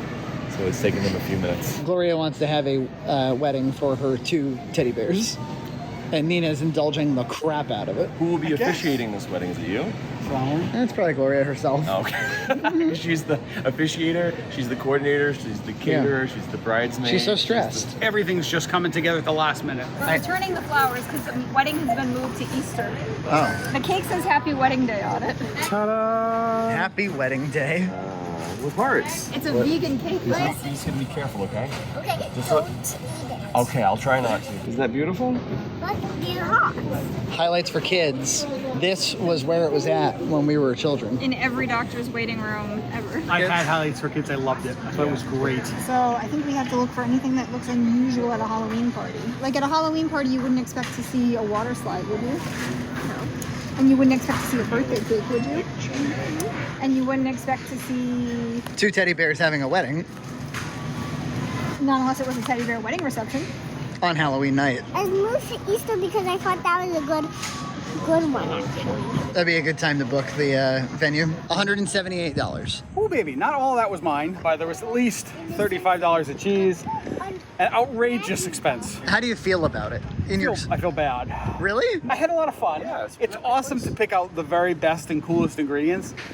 I could never spend that much, why? On my own. Why? Because it's asinine. You feel like you're gonna run out of your paycheck. It's not worth it for a meal. It's like there's a built-in standard of how much you should pay for ingredients for a meal. Like $10 worth of cheese for mac and cheese, okay. And actually, we did get some awesome decorations too, which I'm very excited about. So that is playing into it. I'm gonna enjoy those all month. So now I feel a little bit better that 20 bucks if it was decorations. Of the $177 grocery transaction, 81 is related to this Mac. Jesus Christ. An $81 Mac. $81 Mac. You can use that as the headline. Yeah, $81 Mac? And me looking... It breaks down about $35 in cheese, $18 in chorizo costs because we got 2 types. $5 for the pasta, $5 for the fruit for the Mac, and then maybe like 10 or so bucks in other like garlic, cream, some ground mustard. So yeah, big bucks. I did intentionally go into this with the intent to spend extra on cheese and kind of get something really premium. I went above what I thought I was going to get, so that's how it goes. It was very liberating to just walk in and say, I want that, I want that, I want that. This $15.40 block of cheese, this $12 block of cheese, that other $12 block of cheese. Oh my God. There's cheese to shred. You know, I was thinking of assigning one Nina to do that. I love your outfit, by the way. I love both your outfits. They're both awesome. We underwent big hair transformations. Yes. To make these possible. You grew your hair out long to dress up as Wanda. I lost a lot of weight and I have to wonder, what do I look like without a beard? I've had a beard since 2010, at least. When I told John we're gonna shave, he was like, don't do it. Dramatic reenactment. Right. Oh, don't shave your beard, Frankie. You look good with a beard. You do. Are you just fighting for every ounce at this point? You've hit your goal, you're like... Make sure you catch everything. Painful to watch. I don't even know what this is gonna look like. It was fine until the mustache. It's the mustache that starts making your face look weird. It's so weird. It's taking the years off. All right, let's see. You look like a totally different person to me in my head. You look like you did in your first day of school photo. How often do you shave, John? Every other day. There, the beard's back. We good? There you go. All right, Nina. Whoa. It's so bizarre. You look like you did 20 years ago. It's been a while. You'll adjust. Gave us quite a scare, Miguel. You'd lost a lot of weight and we didn't know if we could revive you. You know what's funny? I was thinking like, oh, I wonder if he'll get it in my beard at all. You know, somehow, without the beard, the red really suits your face. Orange dad bad. I'm thinking that I can make a delicious breadcrumb that's gonna just serve as an accent topping to the Mac. Homemade breadcrumbs though, not Ritz, not... No, I got a sourdough loaf here. I think sourdough makes everything better. I'm gonna grind up the bread and then I'm gonna fry the bread. So we're not gonna like just toast it. We're gonna actually fry the bread and get like the little grilled cheese vibe going. Whoa. It's not going in the oven. This is not a baked Mac. I'll attempt an open mind. Yes. Attempt. If nothing else, I think they'll be tasty on their own and you can enjoy them beside the Mac. What do you think? Look, it's your vision. I kind of want to taste a little tiny bit of this cheese. Have you been thinking about it since we... It's very pumpkin-y. Whoa. That'll lend a nice little bit of color to the dish too. Smoke. A lot of it. Very smoky. You ever have like very smoky? You ever have like smoked salmon? It feels like it just came off the grill. I'm a little nervous. No, I thought it was gonna be smoked. I thought it was going to lightly smoked. I would call it significantly smoked. I would call it substantially smoked, SS. I am going to use some of this. I don't think I'm going to use all of it, though. All the cheese. All the cheese. No, Nina. No, I won't do it. He's not confident. I've got an emergency Cabot 5 here. It just feels like it's like, oh, it didn't work out slightly. So like back to the fridge. We have never put this in a Mac. Really? This is way too expensive to put in a Mac. This is $14 a pound. Wow. That's 22. Okay, all right. Look, I'm kind of with you, but I want it to taste great. Okay. You know? But they won't know. Just say it tastes great. What if someday in the future we can convert this to AI and you'll be able to immersively experience it, be here in the kitchen, taste the Mac, and it's not very good. He's got a point. And I know something about AI. You're going to have sweet from the apple. It's growing up. Sweet from this pear. We're going to use most of this. I really think we should use all of it. Oh yeah, we should definitely cut the rind off. F the rind. F the rind. I paid for this rind. Why didn't you cut it off at the store, Amazon? John lost 100 pounds in the last few months, and he did it mostly by avoiding things like, you know, loaves of sourdough bread. Loaves of sourdough bread. I cut off myself a piece and had it. It was delicious. I don't feel like I need it in my life on a regular basis. Nice. I'm fully on bread. I eat sourdough most mornings. One of our recent episodes, John was saying that carbs are a problem. We had some like fitness freaks in the comments being like, well, let's not demonize carbs. Nina feels the same way. Someday we should do, you know, like hand-to-hand combat. Yeah. I think we all agree no process. I think we're all against processed. Did you end up buying the chub? I did. I bought both. You got a chub? Yeah. Here, you can have some flipping tools. Flipping? Oh, I thought we were nicely saying. You have some flipping tools. Yeah. Incredulous nerd. Dancing nerd. Dancing high waist nerd. Your spoon is still stained from that horrible. It is. It was the butter. The KD. Yeah, the butter chicken. This was the spoon we used for the poblano, which was not the strongest color. The yellow has now permeated it and I cannot scrub it out. I cannot get them clean. They will just, I've scrubbed them. The bread is big pieces or little pieces? I want medium-sized pieces, Nina. That's gonna make the Mac so good. The sarcasm. So he's doing breadcrumbs, but he's not baking it. Have you ever heard of such a thing? I have not. But you're doing it. I'm doing it, Frankie. Why did you go with chorizo over chorizo? Just for something different. Let's try a piece of this one, shall we? Yeah, let's get chubby. It's pretty tasty. It's smoky. It's not badly. It's not like that. She's doing excellent with the cheese. But now I just want to snack on chorizo chubs. Isn't that good? I want to try a little piece of one of these. Okay. So we can compare. I think they're both good. That's more delicious. Yeah, I think so. Was it worth the Whole Foods price? Oh yeah. Yeah, but then we wouldn't use any of this. That seems a little sad, doesn't it? Who cares? But give me some more though, so that I can remain fed and happy. Fat and sassy. Getting all fat and sassy. Just get all fat and sassy. We're gonna cook up a chorizo and get all fat and sassy. I want to get all fat and sassy. There's a storm a-coming. We're gonna get all fat and sassy. Do you ever get excited by you're like, ooh, a storm? Yeah, I do. I like it a lot less with the preschooler now. Back when it was just Frankie and I, it was like, oh, we're just gonna eat Oreos and hang out without power if we have get to. all fat and sassy. Eat bread and desserts and just get all fat and sassy. Hey, can I just say, John's OXO peeler is a joy to work with. Yeah? Try a little bit of the breadcrumb mix. It's interesting. We're at a real crossroads here. They're super yummy. You'd like it. It's very crunchy. The problem is, it might overpower the Mac. I'm very pro those. I knew you would be. I think you got to do it. Otherwise, we're going to spend the rest of our lives wondering what could have been. Exactly, Frankie. That knife is also a joy. We want nice, thin pieces. Nina, could you please throw all of the vegetables in? You know, the vegetables. Apples and pears. What do you think about some like chorizo and apple? I'm going to try a little bit as a combination right now. Yeah, actually, the flavor combination is really solid. There's a textural difference that's not ideal, but I'm thinking it'll probably all come out in the wash. Because then there's going to be breadcrumbs on top too. Oh yeah, there's pasta involved at some point. Yes, the pasta is ready to go. The pasta is going to be a little weird because it's been holding for a while. The pasta is a little weird. It's been holding for a while. Yes. The pasta could have been less weird had it not held so long. Yeah, if we didn't hold the pasta, it would have been less weird. John, speak. Why is it coming out so weird? Yep, turn to butter. Never too much butter in your Mac. I've never seen cream do this. We're going to start adding some cheese in here, starting with this lovely cheese. Our first handful of the smoked. Oh, it's gooey. I didn't make a lot of faces about it, but this is another recipe where I'm like, that's a lot of cheese and not as much macaroni. Look at that. Look at that goo. Ooh. I don't remember the last time we made a bechamel that gooed. That's not even all the cheese. The smoke. It's very good. Do you see how it's got a nice amount of smoke? You're gonna add a little moisture with the apples and the pears. See how we heat it now, it's gooing less? What you're telling me is that heat melts cheese? Yeah. Junt branded stove, you can just put a pot there, turn up the heat, and it will melt the cheese? Yep. It should have the consistency of dehydrated urine. Oh, but see how the pasta's a little weird? Well, yes, because it's really been held. Well, yeah, well, there's a reason for that, because if it holds, it gets weird. You don't like it? I do. I think it's great. It's very nice. Hell of a Mac. Hell of a Mac. Now the question just go is, right in and ruin it. I mean, that's a lot of extra flavor. No pissing out. And then what? And then you sprinkle the breadcrumbs after the fact? Individually? yes, With liberty and justice for all? with liberty and justice for some. This is called chorizo fall mac. Huh. You're gonna be shocked to hear this. Yeah. I reject the breadcrumbs. Okay, I'm not shocked. I kind of like them. They had a nice little crispy. To me, they feel a little bit kind of like burnt. But the mac is really good. The pasta's really good. I think I haven't hit any apple yet, but the chorizo is killer, and the cheese is really good. I do get the smoke flavor, and it's just fine. It's nice. Yeah, I think it's pretty good. Not a lot of fruit flavor in there. There's some. I can get a little bit, and I think that's okay. I don't need a ton of fruit flavor. You know what would have improved the breadcrumbs? What? If they tasted like nothing. Really? Because They're too flavorful. the only thing that they are doing is adding nice texture. Okay. But then they come in with all this kind of like, hey, but also I can do a lot of other stuff. Yeah, I think you're right. I don't mind the breadcrumbs at all. If I go a little bit under and I just have a bite without, I think it's a little better. How's the smoky flavor?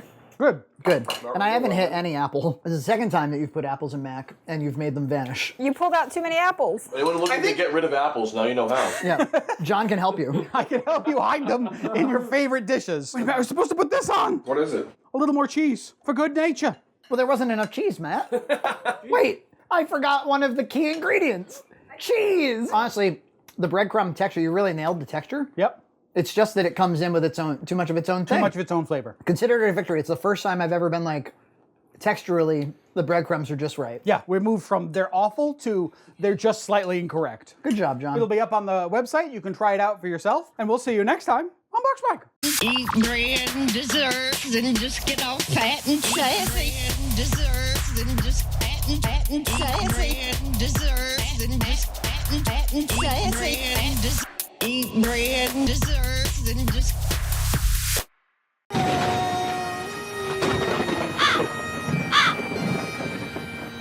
So we are in Seekonk, Massachusetts, at a plaza that has so many memories for me. And of course, right behind me is one of my favorite, now completely gone restaurants called Old Country Buffet. A couple of significant points to make about OCB. Yeah. Which, was that, by the way, like a common name for it, or did you I think it was just us. We always said OCB, OCB. Yeah. We used to have OCB day where we would skip school and come here and just pig out until we passed out. Dude. They used to have those like, hey, if you read this many books a month, we'll give you like a $10 gift card to OCB. Yep. And so my mom would take me when I would earn them, and they had giant things of mac and cheese that was actually really good. Yes. And otherwise, it was just American food. Yeah. But I remember like being like, this place is amazing. I can eat as much as I want. And like, I'd never been to a buffet before. And I remember people were like, ew. That like place that old people go for breakfast or whatever. 2 years ago, they closed the Country Kitchen Buffet in Steamboat Springs, and all the old people died of starvation in less than a week. There was something about the mac and cheese. It was very gooey, first of all. It was my Yes. kind of mac and cheese. Yep. Because it was baked in those tins. Yeah. It had this crust. Yes. Around the corners. What they would actually do, they would buy just processed cheese cans, mix it with the pasta, and then put real cheese on top, and then put it in the oven. And that would give it that nice little crusty top. And do you remember like a couple of fatties? We would just wait.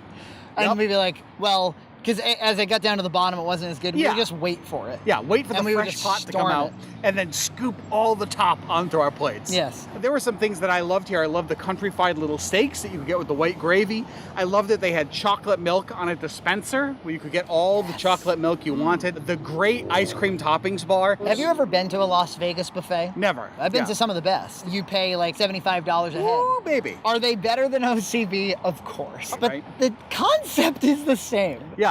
You walk up to a thing and there's prime rib and then you take, it's, because you can only eat so much. That's right. That's the model of a buffet. Absolutely. Because they're like, you're not, you're going to come in here thinking you're getting a lot of value, but in reality. Yeah. You might ask something like this. Is it still hot out there? Or this. Did you catch a game last night? Or this.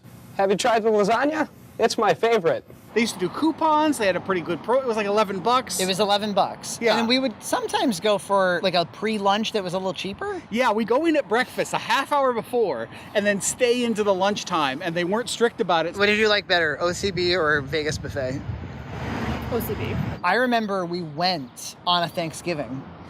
Yes, we did. I don't know why we were all free of Thanksgiving, but we definitely went on a Thanksgiving. Well, my parents eat early. Somehow I had room for OCB. We definitely went. I remember that. It was incredible. Did these sound like the actions of a man who had all he could eat? No! That could have been me. They had those glistening buns. Yes, just loaded with toppings. Apparently it's a paper store It's a now. paper goods store now. There were two, as you said. One in Dartmouth, Yep. which is now a dental. Yeah, it's some kind of dental place. And there was this one. We always went to the Dartmouth one because it was nearby. Yep. It became famous, unfortunately, because one of the employees killed the manager. Yes, in the bathroom. Prosecutors say he beat and stabbed his supervisor to death at the Old Country Buffet in Dartmouth 4 years ago. So we started calling it Murder Buffet. Yes, and we'd still go. That did not keep people away. Because that topping on that mac and cheese was that good. We would, on occasion, be like, let's get in the car and go for a road trip. Yep. An extra 15 minutes. Yep. And let's go to the good one. This was the good one. The good one. Where people did not be murdered. They would refresh the food frequently. Yes. And there was more seating. Yep, it was good stuff. Talking about this place's closure, they all closed very suddenly. And at the time, Matt and I were actually going for breakfast pretty regularly, and we had just been 2 weeks before it closed. We just showed up one day, and it was like, Old Country Buffet is closed. Forever. Yeah, and it was very sad, and it was like, aw, there's still a few Chinese buffets around, but American food buffets like Ponderosa are definitely something that's disappearing. I have a funny memory. I remember I went with Nina. I remember saying like, oh, I can eat way more than you. And she was like, I don't know, I can eat a lot. She was like, I can eat a lot. And I Yeah. was like, there's no way. We had an eating contest. Really? And she won. She totally could eat more than me. Do you remember having an eating contest with me at OCB? No. Who won? You. It was me, right? Yep. They had a chocolate mousse, like a little chocolate mousse pie that was pre-cut for you in the little dessert dishes. I would eat like 3 of them. There was a huge store that I used to love to go to called Leechmere, down the end where Target is now. That was a huge family destination, very frequently shopped there. Like a Best Buy before Best Buy. Yeah, it also had like bicycles and small appliances, all that kind of stuff. Department store with a focus on electronics. Yeah, closed late 90s, early 2000s. I remember seeing the first ever Super Mario 64 like demo station at a Leechmere. There used to be a building supply store. I think it was a Builder Square down where that movie cinema is now. Amazingly, a store that I used to visit when I was a little kid is still there, Children's Orchard. I was like, didn't there used to be a store there we'd go and buy like high quality toys? And yes, there is, and it's still there. There was the Heartland, which was the big grocery store that disappeared. Now there's the Kohl's there. The GameStop is still there actually, but next to the GameStop was a movie stop. Yep. Movie stop was awesome actually. Yeah, Frankie frequented that a lot. It was kind of post-Blockbuster, but pre-streaming. If you want to buy a lot of DVDs on good sale, Yep. As far as a chain went, it was a pretty good one. And then there was a very short period where they realized they can't sell optical media anymore because nobody buys it because it's streaming. Yep. And they did the GameStop thing of like selling you toys instead. And actually, it was a pretty amazing store for merchandise and for like memorabilia. It was like the whole place was packed with it. I remember a couple of Halloweens in a row. Again, this is before streaming. Yep. We just wanted lots of Halloween movies. And we went in there with $50 and left with a giant bag of Halloween DVDs. Life was just better when I was eating OCB and walking out of places. You're darn right. It sure certainly was, wasn't it? Yeah. Rip. Rip. These pillars, were these OCB? The pillars were, but they've been restoned. If you think really hard, you can almost remember the smells. Yeah, it's just open floor space. Yeah. It doesn't look anything like OCB. The kitchen used to be over there, so now it's all nothing. Just real quick, this is the Dartmouth one. Yes, this was our OCB. Yeah. This was the one I went to many hundreds of times. The other one I went to maybe 20 or 30 times. This is Murder Buffet. This is Murder Buffet. And half of it is still abandoned kitchen and half of it is affordable dentures and implants. I mean, it's all renovated. Yeah, it's all been. It makes me sad. The buffets are still there. With a couple months of work, you could open those right back up. Not really. Waiting forever to be refilled. What grade are you in at school? Or this. Have you decided what dessert you're going to have? Or this. Do you like hot fudge sundaes?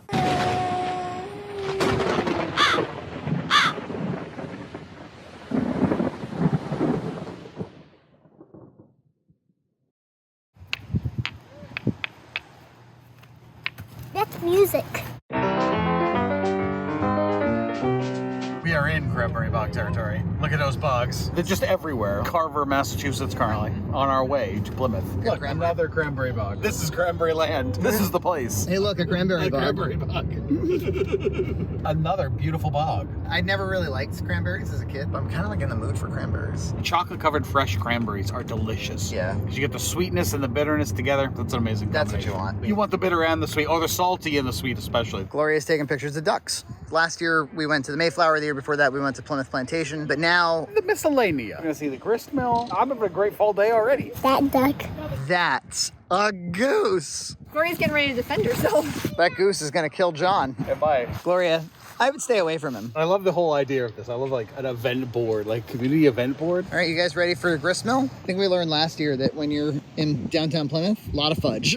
Yes, I see a sign. Just saw a sign for it right there. I continue to not be a huge historic fan of fudge. However, you could get me to try anything. Look at the pumpkins. Waterfall. Somebody's got to rescue those pumpkins. I will. The Jenny Grist Mill is a reproduction grist mill and water complex. The grist mill is located at what was then known as the 6th Water Privilege. Blah, blah, blah, yakety smackety. I'm like, what's the 6th water privilege? Show me. What's on the other side of the shelf? Horses! Like you can get fresh cornmeal, yum, from the Plymouth Grist Mill. Actually sounds delicious. Where history plus science equals fun. I don't know about the math on that one. Maybe it's more than the sum of its parts. Yes. How do you like the size of this picnic? I love it. Yeah. I have done this on other picnic tables. They go. This one, not going anywhere. They're not really giving us the hard sell on anything. This whole thing is set up as like you could come buy something and do tickets. You can just walk around here. Knowing about I think that's kind of why I love it. You guys who just came in, welcome to the grist mill. Cornmeal are these finer pieces, more for baking and breads. If you ever wanted to know how cornmeal is made.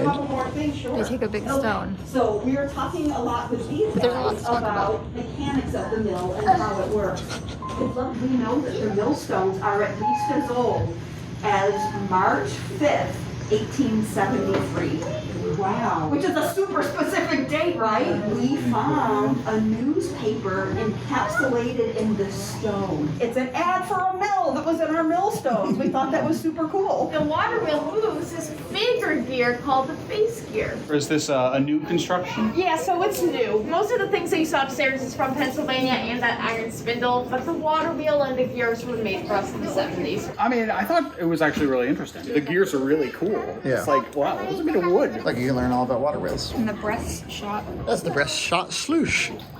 That one's really good. How do we do it again? They're actually going to grind corn today at 1 p.m. so we can come back with our existing ticket if we so desire. You gonna color in a corn? You gonna join the wall of corn? And you could read the first issue of Corn Aplenty. If you really like it, you can get a subscription. No, you're doing it.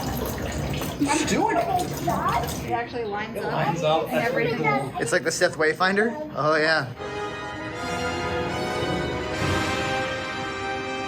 Some photos of the building of the Plymouth Grist Mill from 69 to 70. I love period photos. Okay, that's that piece right there. I really like a normal corn. You want standard yellow and green? That's a good corn. Look at that corn.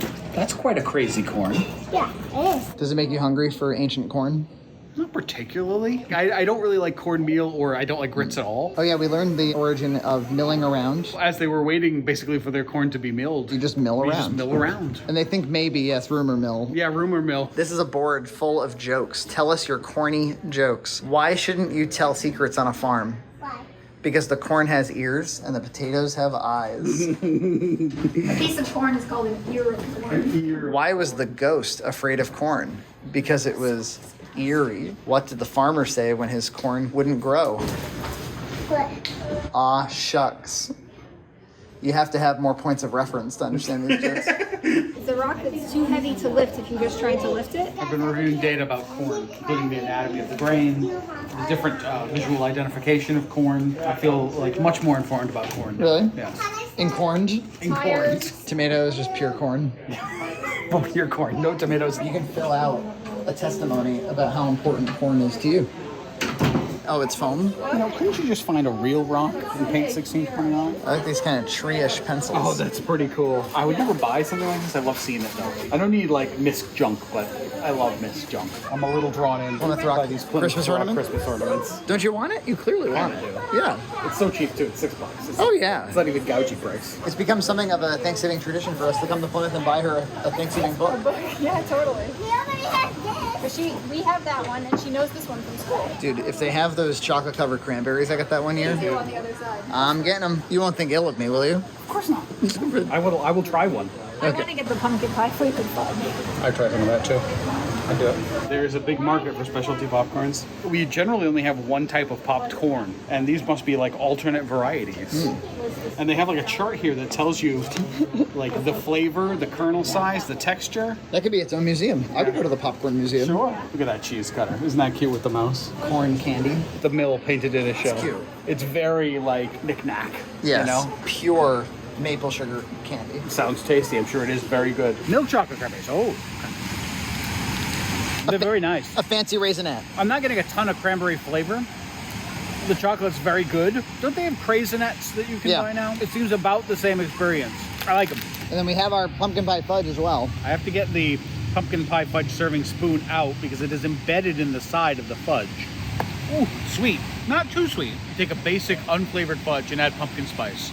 That's the experience that I'm getting. It's a very pleasurable experience, but I don't think I could eat more than about that amount. This is the fudge issue I always have, you know? It tastes like the creamiest part of a pumpkin pie with a fudge je ne sais quoi. Yeah. I think it's delicious. She's selling corn. You need to buy a piece of corn from her corn shop. Try your pumpkin pie fudge. Ooh, dangerous though. John said it's too sweet. No, it's amazing. Oh my gosh, it's kind of like in the real grist mill. It makes it go up and down, a monkey. That's a Macaulay book. He has been writing those books since I was a kid, and I've always loved his books. Yeah. There was like a book of his called How Things Work. It was so good. There's always like pages that fold out and Yes. like things that slide Yeah, over. like big diagrams. As like a technically minded youngster, I loved that stuff. And how's that pumpkin pie?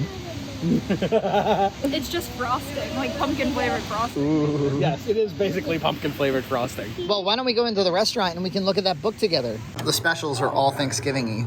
Like you can get a Thanksgiving calzone or a cranberry buffalo something. Don't eat meat. You don't want me to eat meat? A lever is simply a bar that tilts on a fulcrum. A fulcrum. I did get the Thanksgiving calzone. I don't regret it at all. The stuffing, turkey, mozzarella. Oh yeah, there's cranberries. There's cranberries. Get a little gravy dip. Oh yeah, gravy dip. It's good. Yeah? It's basically like a Thanksgiving sandwich in a nice thin wrapper. Exactly. It's like a turkey sandwich. Yeah, it's good. The turkey really kind of overtakes it. It's like all turkey that I'm getting. But yeah, it's more sandwich than... It's more machine than man. I've never seen this before. A COVID fee. I'm bewildered. Is it for additional sanitizing supplies? I mean... Just a little something, 50 cents? I'm like... I do understand how COVID may cause places to require like a premium or increase their prices or... Sure. By the way, my calzone, people of the internet, was $17. Your pizza was only $8, which seems very fair. I think I know why your calzone was so expensive. Why? Thanksgiving fee. Oh, I didn't even think of it. You can't get something that Thanksgiving in Plymouth. Thank you. The water wheels actually wheelies.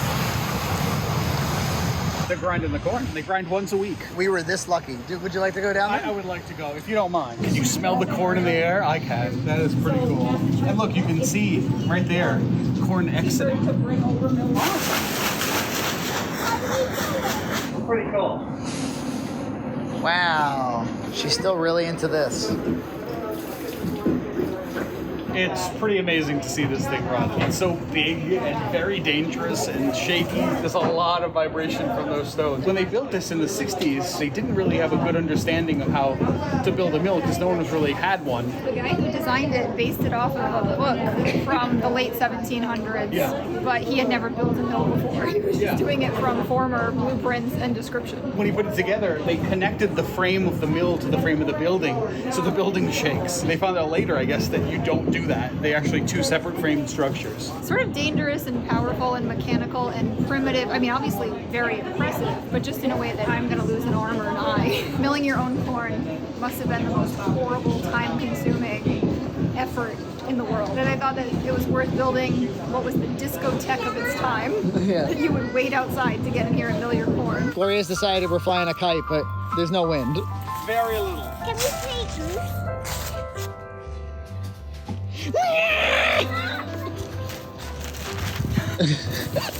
Run, Gloria, run! You got it! You got it! That's mommy! Well, you can do it. Do you want to fly it, love? You're in charge of this kite. Why am I holding it? Buddy, that's not fun. That's my kite. It's falling with style.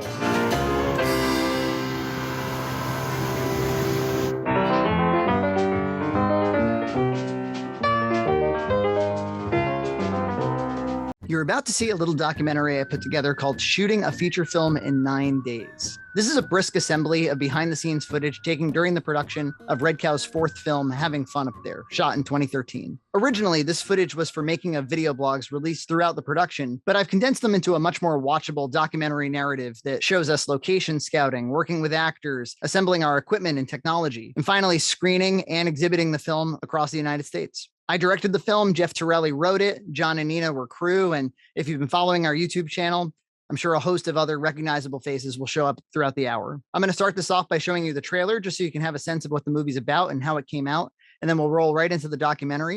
And if you want to see the movie, you can go over to redcowentertainment.com/store, buy a digital download for $2.99, or maybe pick up a Blu-ray. And if you want way more detail and information about the making of the film, buy the book, More Weight, The Making of Having Fun Up There and Other Filmmaking Tales. You can also listen to that as an audiobook for free on YouTube. Link is in the description. Having Fun Up There is one of my favorite projects we've ever done. It was super fun to re-experience this footage. I hope you enjoy it.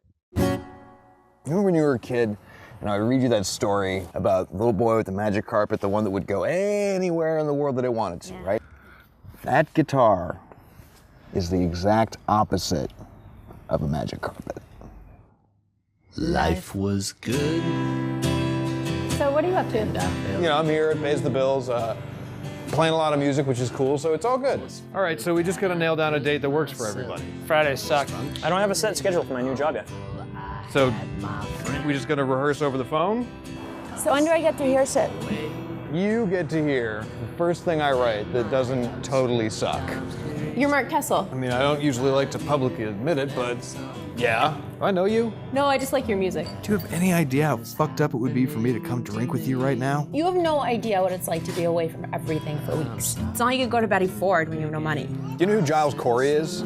He was this dude who they accused of being a witch. What they did was they put a board over him and started adding rocks, and so they would crush him until he confessed. They give him one last chance to say, okay, I'm a witch, it's fine. Guess what he does? He just yells out at the top of his lungs, more weight! And then he dies. That's pretty fucking metal. Yeah. Where's the name tag, Mark? I'm gonna need you to find and wear that name tag. You do think that there's like this second level that you can get to, but then you get there and... I probably would have rolled over like a good little boy, played Stevie Miller cover bands and a fucking accordion instead of doing what I do now. It could not be any more humiliating. Your break was over 5 minutes ago. You're speaking kind of loudly. Who else is on the bill? What trash can did you find this at the bottom of? Is this just how it is now? What do you mean? This is shit that I did before I had any idea what I was doing. Shit that I thought was long dead, but here it is on some guy's website. I need a job, Mark. I'm a guitarist. I want to play my guitar. So play your guitar. Nothing says that it has to feed you. Do you know what art is? It's a thing that people do for joy. More weight! And most people do it after they've done the work that keeps them clothed and fed. What the fuck are you guys talking about? Things people say when you get off the stage because they're too nice to say that you sucked. You guys look like you were really having fun up there. Robots do not rock.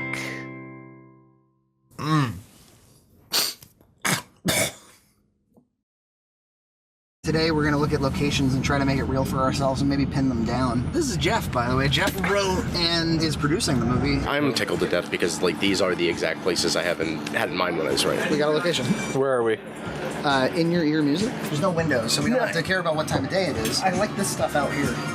Yeah, I mean, so if you can establish that. Yeah, and you can even start the dialogue while you. He's kind of just he's like, doesn't count. What do you mean doesn't count? It's a best of album. When the record is put in, she just shrugs and walks off, and you're like, whatever. This would be really good establishing right here. Yeah.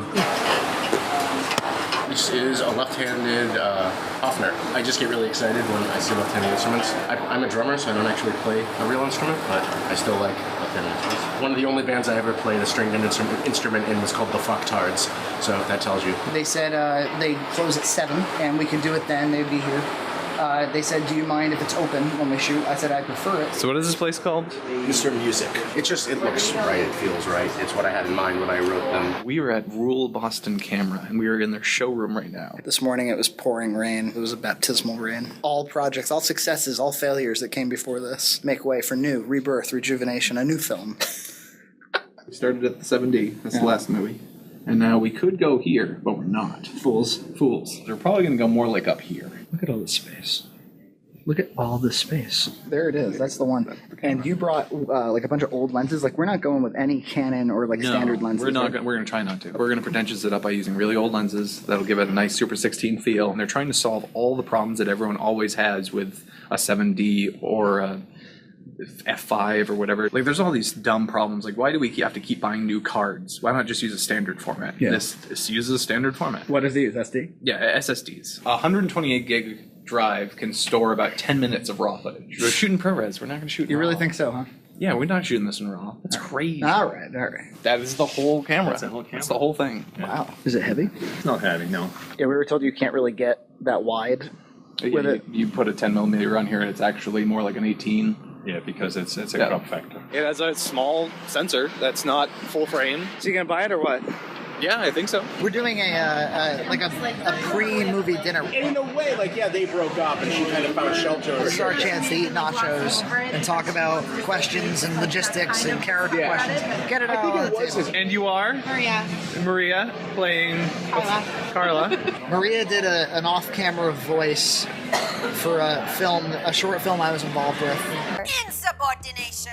Give me the insubordination device. Please. Right now, insubordinate them. You seem to get the character. I think it was the way you screamed okay over the phone. There's John Ryan there. Hey, buddy.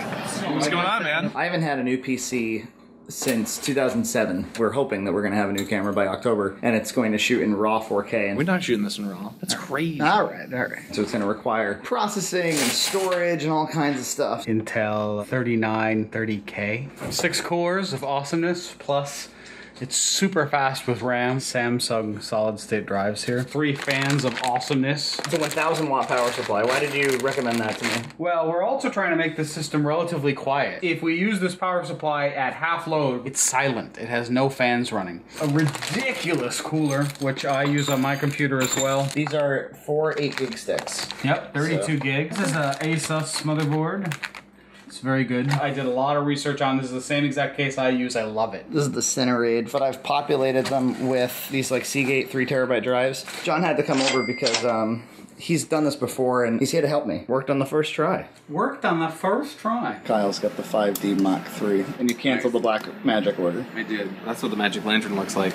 And I even have the CinemaScope crop marks on here. It's firmware that side loads onto the Canon firmware, so if you check out the camera itself, if you keep hitting info, you'll eventually get to this special Magic Lantern firmware, which you just load onto a card, and then you get access to all these other crazy options like RAW video. We are shooting in 1080. RAW. Yeah. We're not shooting this in RAW. That's crazy. All right. How you been, man? I had a cold this past week, but I'm glad it's gone for the shoot. Look, I did it all in a binder and stuff, and it's double-sided. Were you thinking hat? Any hats? Yeah.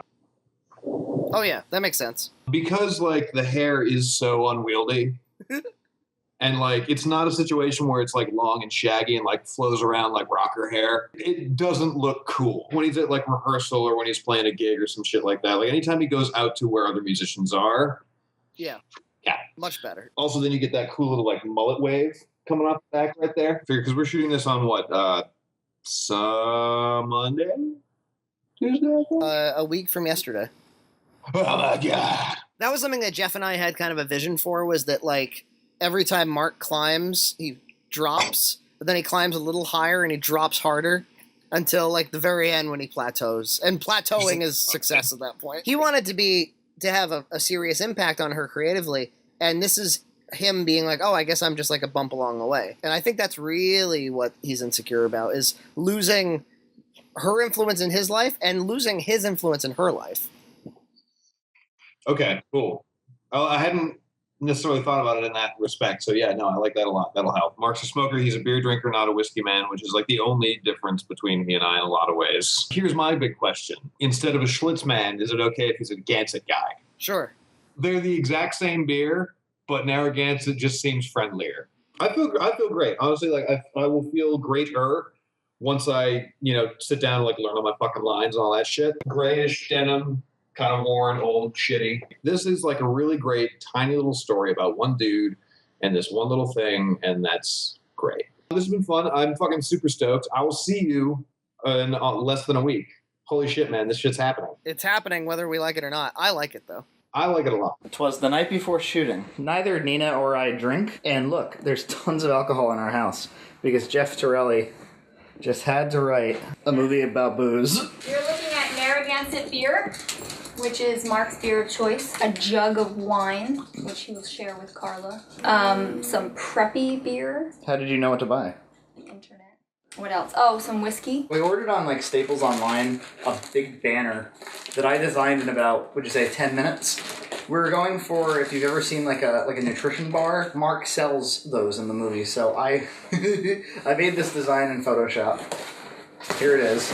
I thought it might have been too small. But Oh my god, it's perfect. It's pretty great. I feel like we should just make banners that say like Nina and Frankie rule and put them up around the house. We'll be on location in T-minus 14 hours or something like that. Are we prepared? Better be. John Rand's learning how to make coffee. Alright. Looks like he's learning how to make a latte. He says he knows how to make coffee. Who wanted the double espresso? It's me, Vlogmaster. So this is the first day of shooting. You have 9 days to go in We for. have 9 days. Right now we're all very well rested except for John Ryan. Here's a patron trying to get in. We are refusing service. There's been several of those. We are refusing service. Holy, I've never seen a woman sweat so much. I'm a more disappointed customer. So I should have ordered a coffee while I had the chance. Will you be present all 9 days? I will be present every day, all hours. You also took a vacation. I did. So Frankie was a little angst-ridden? Angst-ridden? A little bit. Which is bizarre, since he's done so many things. Yeah, well, every time's a new experience. That's what you gotta remember. You got new equipment this time, huh? Tons. It kind of looks like Short Circuit. Oh my god. Here we are. Did anybody explain to you that we have like a card problem? Not a soul. So who are you? I am Jeff, and I wrote this script. All right. We're in the second scene, but we didn't really finish the first scene. We have to go back. Second latte? Is that what's going on? Second scene, second latte. We didn't quite finish the first scene. You work here. As of today. But the polo indicates that he is managerial level. That's right. That's the difference. I get a collar. You should have like a congressional flag also. I'm Bonica, and I'm Jeff's friend, and I'm here shooting the stills. I've seen you with the camera all day, so. Yeah, just, warming up. You're gonna be at all the shoots? Yes. 9 days, huh? 9 days. How's the first day been treating you? Oh, good, nice. Yeah. Nice latte. Bonica took still photos across the entire shoot. She flew out from Austin to do that. She was a friend of Jeff's, and she took really, really great stuff. But while she was doing that, I said, can you also take some footage? And she did take them, but she took them as an image sequence, so they didn't come out with any audio.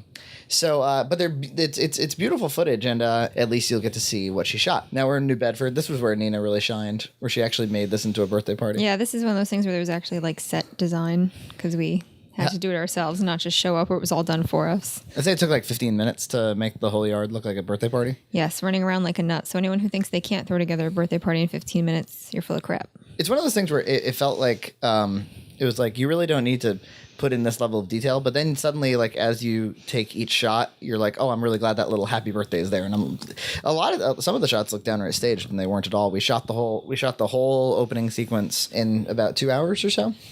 And some of these kids were pumped. Like the kids we're looking at right there, they were in every shot. That kid, Kobe, right there, he was really, really funny. Look at him. I mean, he's he was like coaching other kids in their acting and how to look happier and more playful. And he was much younger than the ones that were like, the older you get, the more bummed out you get. We all know this. That's what the movie's about. He was just psyched to be there. I guess they wanted to document their trip. We spent a lot of time on the road. This is good that it's documented. The thing is, like, you see the final movie and you don't consider at all, like, how many cars do you have to take? How many people can fit in the car? How many tolls do you have to pay? How many times do you have to fill the gas tank? In Boston, New Bedford, Salem, Boston. Yeah. New Oh Bedford. shit, we're leaving right at rush hour because we often do that. Look at that TD Garden. This must be Jeff telling the camera what we were doing that day. He was like, "Hey, you know, years ago I wrote this birthday party sequence. I never thought I'd see it come to life." And he's about to walk in and see what it might look like. Which I'm always like really excited to see that out of Jeff, to see, you know, because I've always written my own movies and I want to know what it's like to write something and then watch it manifest by somebody else's hand. And this is a friend of Jeff's. Yeah, which he hadn't seen in years. So Jeff's about to see somebody for the first time in like 10 years. And he shows up and like there's already parents. Look at me. I'm so excited to show him that I'm like accosting him. John Hunt doing the audio stuff. Mike and everybody. Getting everyone all set. Look at you there with the releases. Kablam. You signed that shit. Now, I wasn't here for this. This is the record store. This is the one shoot you were not at? Yes, I wasn't here for the record store and the music store because they were like the same shoot, the same afternoon, evening shoot. Yeah. In that last shot, you probably got a better sense of what how navigable the store was. It was floor to ceiling record stock. Here we are. John Hunt's basement. This is day 3, I guess, for Frankie. This is the second day I've been here. How was day 3? It's day 3. They've really ironed it out. I want to make sure we have the coverage of the whole thing. Did I remind you that we only have 6 days after this? Yeah. Sick. Day. Day number 3? Oh, it's just fantastic. You also used vacation time to be here. That's the most astounding part to me. Over here, Bubblegum Pink. I got troubles with my shirt. They got this nice little stool. I need a stool for my fat ass. I'm gonna buy the stool. I can fold this up, it folds down, so I can just carry it. Like, it's so small, it's so easy. Let me tell you, that's no church fair price at $30. No, it's not. But I like it. I'm gonna buy it. This is like the. So we're just gonna run it because he's gonna get. So this is not the original location. This is actually PA's lounge. We were gonna be at radio, but Chick did not show up. Ran around like a nut, found a new place to shoot. We had Bonica and Jeff plastic bagging these windows, so we're shooting it like it's nighttime. So this is the bar that they were nice enough to let us shoot in on very short notice. And this is CE. He's doing some lighting today. It's amazing. My frame is from the exit sign. I don't know if I was. Oh yeah. I mean, yeah, he can walk through it. Yeah. I want to get the camera. There's also John Swain. How awful has it been working with us? It's been fine. I've had coffee. Like total chaos and misery? Total chaos and misery. Best shooting day ever so far? Is that what today is? It's pretty fun. It's pretty fun. I mean, you know, a couple of hiccups in the morning, but yeah. I think Frankie was gonna cry. You could have held him and comforted him. Oh, I would totally do that. I'll hug Frankie Frayne for any reason. Even when he's asleep, right next to me. I'll sneak into your bed. We'll get shots of that tonight after he goes to bed. This is a creative team. They've got like serious shit to do. Not like me. Sorry, I was talking about Oh yeah. We're gonna move down there. Yeah, I'd like to. I think she's nervous that she's not gonna be. But I think She's she's gonna be terrified, fine. but she's gonna be good. I heard her playing outside. She got this. Yeah. Well, see, this character is a bloody mess. She's former behavior wider. Yeah, absolutely an alcoholic. Yeah. Okay, I gotta go check this out. I don't know anything about lighting. Bonica, man, she's awesome. She's getting phenomenal stills. Her stuff's gonna look much better than my shit. Yeah, I mean, in the script, I think she just continues to play while she tells him to shut the fuck up. But if you'd rather have her stop in that way, And I can do that. Or at least come down from it. Shut the fuck up! But you know something? Maybe you should. She said she's going to be at the bar in a half hour. Maybe you should go down there and say, "Can we shoot a little later?" Should I cry and mess up my mascara? Yeah, you should go there and be like. you talked to her? She just left for it. She just left an "I'm so sorry" voicemail. The one location that shows up so many times in the movie was one of the longest, hardest days, and the first location fell through. This was a completely, again, you want to talk about Nina's value? Nina was the one who ran up and down the street looking for a bar that would let us do this, and she was like, "They're gonna let us shoot for $150 at PA's." That's the oh my god! That's if you watch the blooper reel. There's an old woman that you can hear in the background commenting on the shoots that we were doing. Like she didn't realize. I mean, obviously she knew we were shooting a movie, but I guess she didn't think that if she makes loud reaction noises to the shots that we can hear her. She thought she was adding to the scene. Yeah, she was like, very good. Her hat's a little too trendy for her age. I'm impressed. It started with her being pissed off that that it was so bright in there because she went in there to day drink. Yeah. I mean, the bar, and no one wants to do that in bright light. thing is, the bar's open right now. The bar is completely. You can walk in and get a drink right now, and you walk into this nonsense, you'd be like, I'm getting the hell out of here. Yeah, but I'm sure the $150 we paid to be there was more than any of the business he would have gotten until the time we left. Yeah, I would think so. Well, he must have decided that. Yeah. Look at that. CE was there to do proper lighting. This was like a real like crew day. This was like this was like probably the realest. There's a lot of hands on this one. Realest thing I've ever shot. I mean, outside of like soundstage shoots. Look at her. She's like a member of the crew. We bought it. Where did we shoot? Who just went home? Hannah went home. We shot a scene where where John Ryan ripped down purple Christmas lights. So I guess more Halloween lights than anything else. You want to see John Ryan take a spill? And then, oh, motherfucker. Oh, stupid lights. Yeah, I mean, I know what the overall action is, but I'm talking about placement. Like, come in, do I just sit down and watch the movie, or am I going to go to bed and You come in and you head straight to your bedroom. Okay. And you find this man playing your guitar on your bed. Hey, dude. And all right. Well, I mean, I guess if this is gonna happen, and you ask, get nuts. This is Keith. He owns the house. He's been gracious enough to let us film here. Teen Choice Awards. We'll give you one of those. Yes. I stick my tongue out to the side. How's the audio coming out today? It's coming out, you know. It's all right. You can hear it with your ears? You can hear it with your ears and your nose. It smells like audio. A fresh scent of audio. This is where John Ryan got drunk, ripped down the lights. This is Mark's awesome room, where he kind of looks like he just crashes. Doesn't really live here, just sleeps maybe. You like hear him trying to get the key into the lock, and he's just like, and then like I mean, Yeah, and you can just be looking at his face the whole time that's happening. Yeah, and you hear this fuck, and then finally he gets in. I like that. Okay. Nice. That way, so we go past this, the bass, the piano thing, and we land.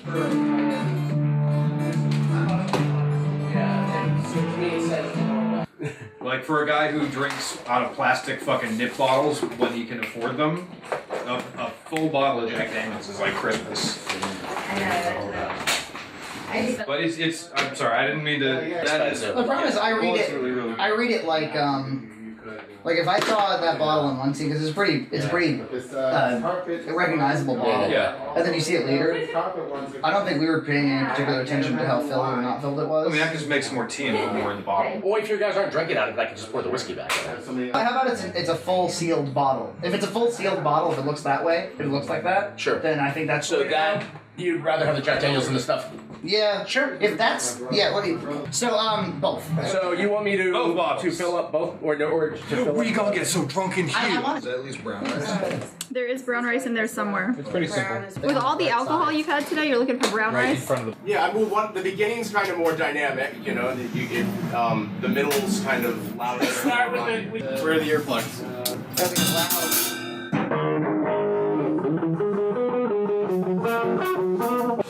Are you guys fine with that? Yeah. Cool. Okay. Focus on that. All right, so here's the deal, guys. So make sure you have back shots where maybe you're not seeing the hands, that you don't see me at all, because drums are the biggest continuity bitch. We're gonna do rolling. We're gonna have whoever's main person clap if you can. Is that cool?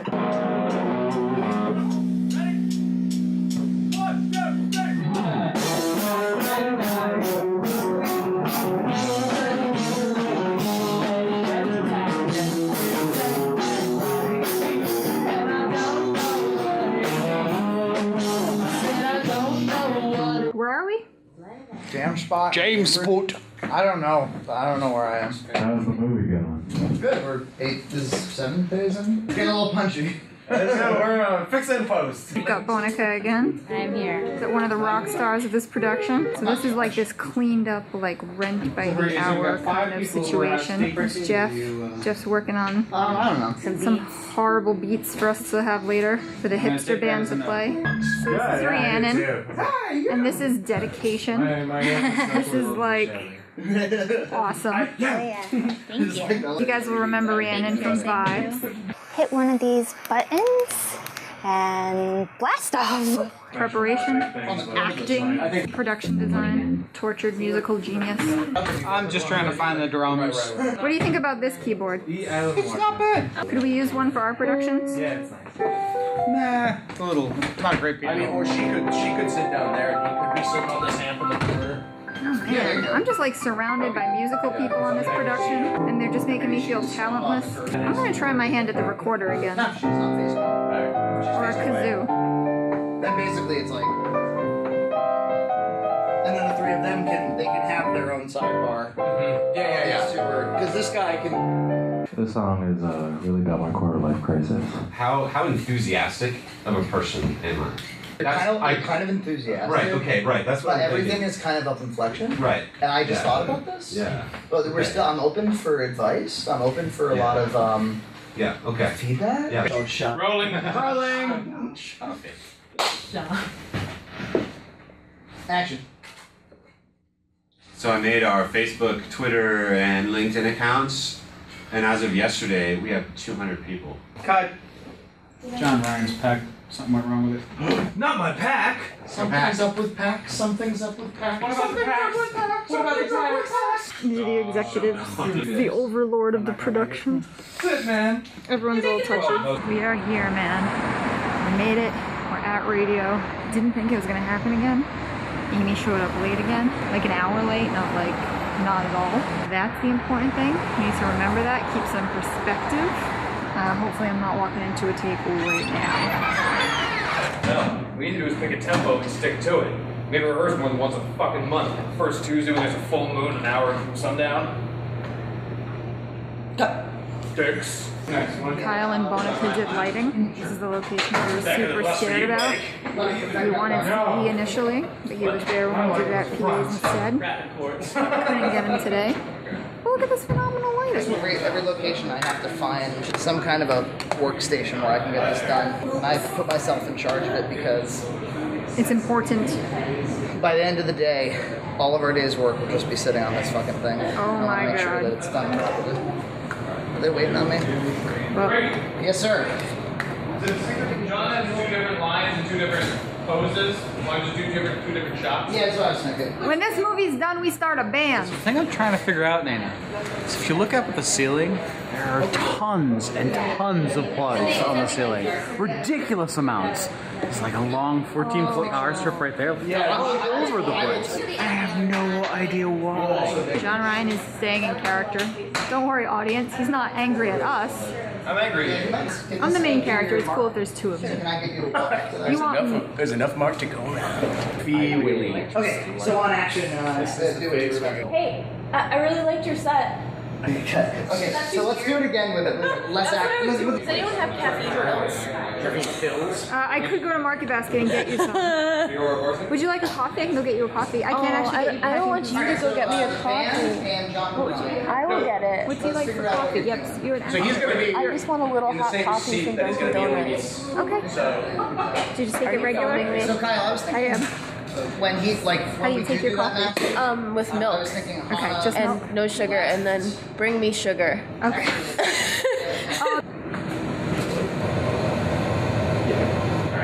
If you put the lights back here, okay. Can we get everybody in their end position? Sure. Let's get you guys all lined up. Like I don't care. prisoners. I don't care how the light. We got this, man. We got this by the ass. Yeah. Why are people so angry? Nobody's angry, Keith. Everybody loves you. We were at some fought at a road race. Some fought. I don't know the name. I don't know what fought it is. I've been asking and no one's telling me. Oh yeah, I don't remember actually. Sure. Yeah, Frankie's tired. And I'll It's take it like- on the inside of your t-shirt It's the there. last day.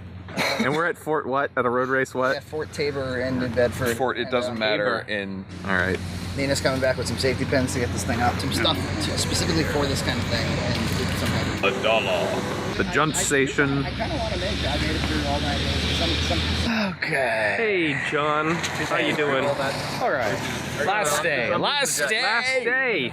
Woo! We're going to Canopy Lake later. The land of fun. Just in case. Just in case it rains. You just deploy the umbrella. You're like Inspector Gadget over here. Hey, so my mom was here, it turns out. We were shooting our movie and my mom was running the road race. There she was.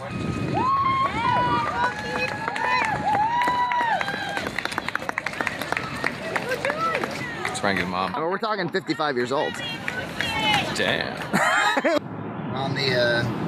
On 93 at the moment. I am driving home from having just dropped off Kyle and Hannah after our last shoot of principal photography. I don't know, I'm feeling really good. I feel like I think we got an okay movie. I don't know. A lot of us feel like we won't really know until it's edited, until you can really see it. Today was an especially trying day. You might have heard that we were going to shoot at Canopy Lake Park on the last day, and Canopy was closed because of the rain. And so we ended up in Salem, Massachusetts, and we shot all kinds of like sort of spooky Halloween stuff instead. We kind of had to rewrite the script, and my hope is that when it all cuts together, you'll think that we always meant to shoot in Salem and that it was integral to the plot of the movie, but it was, that all came together and happened this morning. This is cool too, because we didn't get any blog footage from this day. They're in the middle of a take right there, actually. Oh wow. But Bonica, John Hunt, a number of people are all hiding under this tarp. That last shot we did today, it was a close-up of Hannah Carpenter. That was a defining moment of we all set out to 9-day-long adventure, a very grueling filmmaking, and everybody believed in the project, or at least believed in the idea of doing a project enough. I hope more people get to feel the way I feel right this second. I'm glad to be on video talking about it.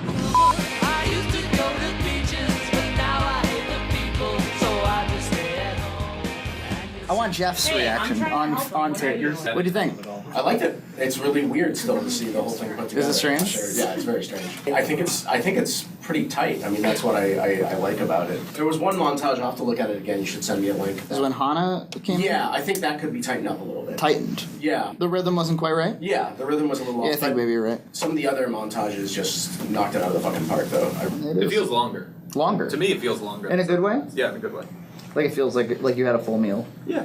Yeah. I didn't feel there was any scene there that didn't need to be there. I'm getting ready for another, just go through each scene and all the little things that bother me that don't hold up for me. Sure. I feel like if there was just a couple more beats here and there that could be added, it'd be better. I think it's amazing though. I think it's. Do you like the movie? Oh yeah, like it hit the emotional chords I thought it should hit. Yeah. If you kept it exactly the way it is, I'd be perfectly fine with it. I'd be happy with it. Again, I want more space because I like the characters. I want more space because I like the emotions. You want to spend more time with the I want to spend more time with it. She was really good, wasn't she? Yeah, absolutely. She was really good. Very good. Thank you, everyone. It looks good. It sure does. Focus. It sure does. Everything's in focus. That's all I care about. No, it looks really good. I think that the whole movie, I think it's our best looking movie by a long shot. And I think that it's visually motivated. Like, I think that there's some nice motifs. Some of them were accidental, some of them were intentional. Well, I kept seeing people had highlights, and I was like, I remember when there was a conscious thing, and I remember that sometimes it's just like, oh, cool. I'm really, really happy with the way it looks. The rehab bit was not clear to me. How it jumped, like, her drinking did not seem problematic in the scenes where she's introduced, and then for her to suddenly call from rehab, you're like, what, is it, like, was she sent there? Did she go by choice? Well, it was so obvious after that her drinking was so problematic. Right. That was so clear. Well, and then beforehand, I didn't see it at all. We didn't want the first act to be about alcoholism. We wanted it to. We were hoping that, and maybe we're missing the mark, but we were hoping that upon rewatching, you would realize that there is alcohol in every single scene. Yeah, I noticed this time. I'm like, John Ryan is drinking every scene. Like every single scene. Underneath the couch and drinking. Yeah. Some of the humor scenes are so obviously played for kind of ridiculous humor, and then we had these like drama scenes, and I didn't know how that was going to come together, but.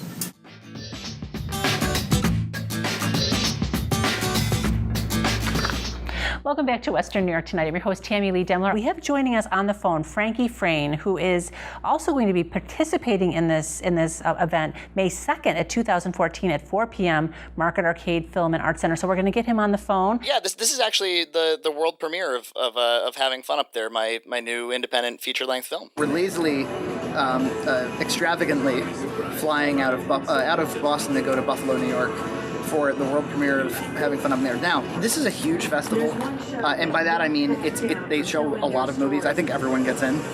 So basically we got a participation ribbon. Yeah, I don't mean it's like necessarily a big deal or anything. It's a good day, it's a Friday, but a bad time, 4 p.m. This could be just a little vacation for us friends. And then on Wednesday we go to Seattle.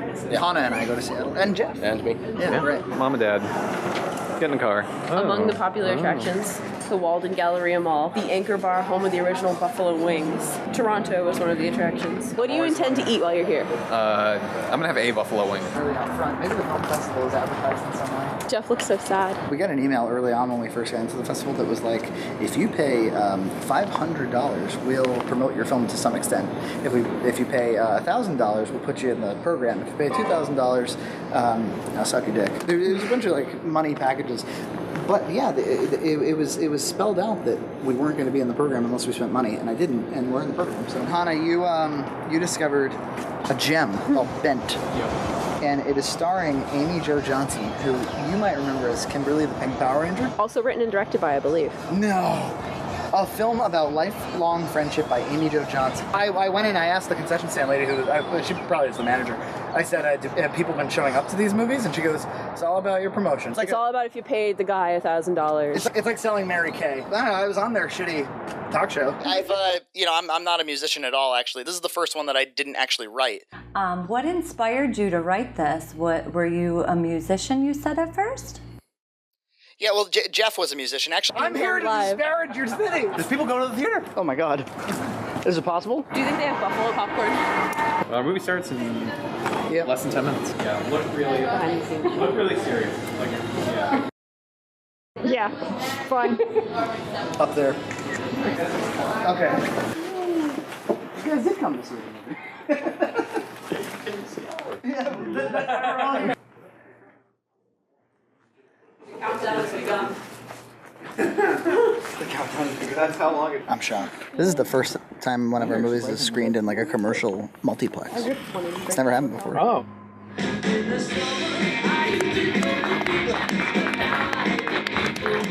Anyone have any questions? There's only one guy who was there just because he was interested in the movie, but he loved the movie, gave him a copy. Kyle, how'd you think the movie looked on the big? It looked amazing. It looked really nice, right? I thought it looked amazing. And then Jeff, I think, was getting slightly buzzed the whole time. Is that true or not true?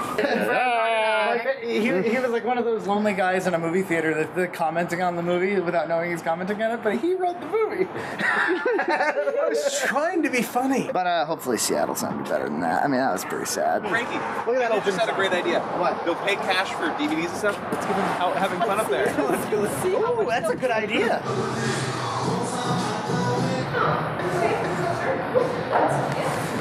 We won't be returning to Buffalo. Ever. How beautiful was Buffalo? It was a shithole. It smells like coffee right away. You got a haircut. Sold out. Ever since Buffalo, you sold out. Are you ready for failure number 2? Number 2? We're at like 5 million in my life at this point. And I saw trees that make all of our trees look like punks. Plaid. Little known fact about Seattle, it's actually the location of the first hill in the world. Plaid. Plaid. It is plaid, technically. I wanted to fit in. I would call it gingham, large size gingham, but Frankie won't take that, so plaid. Plaid. There's the mac, there's the cheese. We're gonna combine them. Ew. It's pretty cool. We're in Seattle. See, there's a fucking space needle. Okay, we're at the theater. So what are we? Are we delicious drunk? Are we horrific? I'm seeing a pretty empty, pitiful looking little theater. I'm thinking that we might be screwed on this one. But Seattle is nice. The guy who's like, the sound guy didn't know what he was doing. The sound guy didn't really know what he was doing. He lives in Seattle, so he'll be here if nothing else. Let the film begin. These are all the people coming out from the movie before us. Which got a totally good turnout. And is about a musician in crisis. Not a soul. No one. Hey guys. You're the only legitimate member of the audience. Well, there'll be more. I don't know, it's 8:05. Oh, really? You just never know. And then having fun up there. You guys are the having fun up there. Yes. So we're gonna enjoy the screening, and then we're gonna have a Q&A afterwards amongst ourselves. Cool. Fucking kill me. Frankie, can I have first dibs on the shower when we get back to the question? Can I have first dibs? Did you see my keys in your hotel? She says she gets people in their 40s, 50s, 60s. So we're going to talk with our filmmaker, Frankie. He's extremely, story focused. You know, you don't need a huge budget. I understand you took this in 90 days. Yeah, we consecutive, too. Yeah. How did you find the other cast? Well, she's not an actress at all. Yeah. He's my boss. Okay. Pretty much you'll be fired if you don't act. Yeah. She can get the time off pretty easy. They all broke eye contact with me when I was like, so yeah, I'm the writer. Like, yeah, $8. It's like, Two very, very big fans. In 2 cities. In 2 cities across America. It's pretty much a failure, right? Here's the good part. This movie is built in to make you not feel as bad because it's kind of a pep talk in a way. It never mattered. What? How many people were there? We got to watch it on a screen slightly bigger than my TV. This is called The Hot Mess Bitch. It looks to me like there's biscuits and gravy, cheese, sausage, 2 over easy eggs.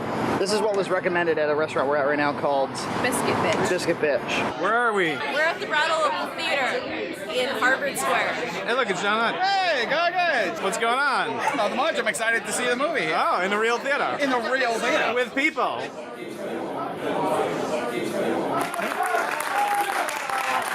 My name is Dean Treadway. I'm the jury president of this film festival. I'm the one who first looked at this movie and said, this is amazing, I love it. I want to invite up Frankie and his crew to come up and...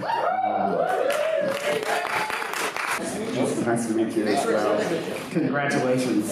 This is not your story, it's Jeff's story. I think like a lot of things that get written, when you look out, you don't see something that resembles your experience. And every time I saw people in like street level, low level bands on TV or in movies, they were always really beautiful, and they were poor, but they lived in these great lofts, and they didn't look silly in leather pants for some reason, and so the what the hell am I doing kind of became the thematic thing. That happened to us again when we finished the flick, and we were in 2 festivals that had no attendance whatsoever. it was old times, it was great.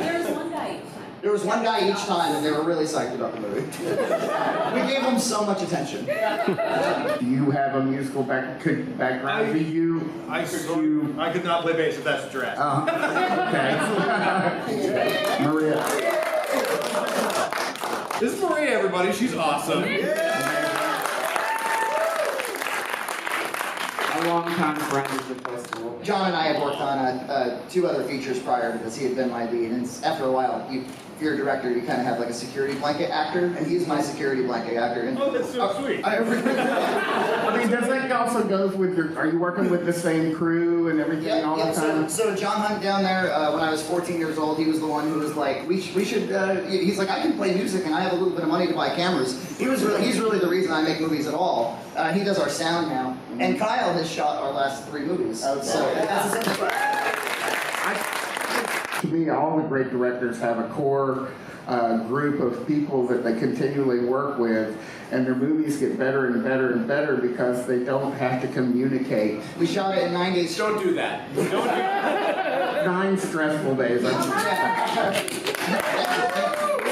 John Ryan was going to fly, we were going to fly him out for a stretch of time, shoot it as quickly as we could. And if you don't have that shorthand, I don't know how you make this movie. Yeah, right. Nina, my wife, is also the producer.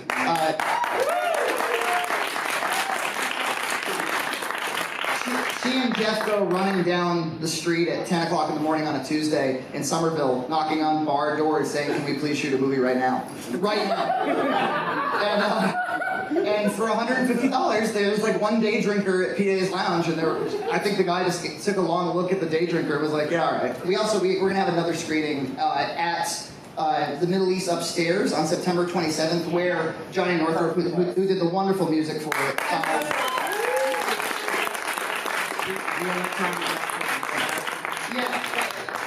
Pretty much every song you heard, Johnny contributed literally an album's worth of music here. He actually had to sit there and be an actor and tell him that he thought the song was pretty good when he was the one who wrote the song. Good night. Good night. Where should we go? We have to go around to the front. Go around. Too bad Jeff's not here, though. Jeff! Yeah, what the heck? Hi, I'm Maria. I had nothing to do with this movie. It was very odd, to tell you the truth, because I don't remember a point of contention, which I expected, because I have points of contention with everyone. No, you thought with me. Yeah, even better, Kyle, once he saw at the beginning of the script, started finding shots from movies and saying, I'm thinking about doing this, I'm thinking about doing that, and I loved it. He sent us this entire email that just had stills of all sorts of movies, like for this scene, imagine the wrestler and this and that, and I never worked with a cinematographer who had done like that much digging in right before even the script had been in there, so I thought it was awesome. Actors? Actors? This is my 3rd feature with Frankie. Excellent. And is he your favorite director? You guys just seem like 2 peas in a pod. I've always said like he would, if he calls my phone, I'll pick up and I'll be like, yeah, when can I be there? Like, when do you need me? And that's it. Like, anytime for Frankie Brain. You hear that? Anytime. He is really great. I don't think that I could have done this if Frankie wasn't directing it. He really knows how to talk to you and communicate clearly what he wants. Yeah, no, we're doing this right now. I'm John Ryan here with Maria Natapov, star of Having Fun Up There. Who, John Ryan, who's nominated for Best Actor No, in I'm the merely film. a humble interviewsman. I really loved that nothing was overly thought about, at least from an actor standpoint. Like nothing was overly blocked or overly rehearsed. And because I was terrified of it, not knowing where to go, I was like, I need to do this movie, and I really need to figure it out. So I nailed the audition so I can do this movie. Jello shots, Jello shots, Jello shots. Jello shots. And the winner for Best Screenplay is Frankie Frame and Jeff Torelli for Having Fun Up There.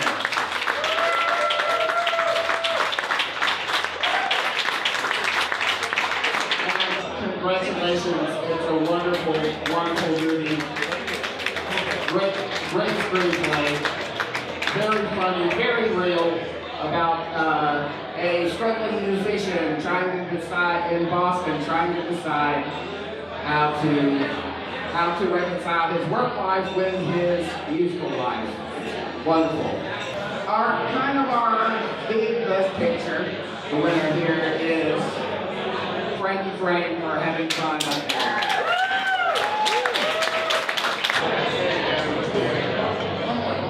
Really excited.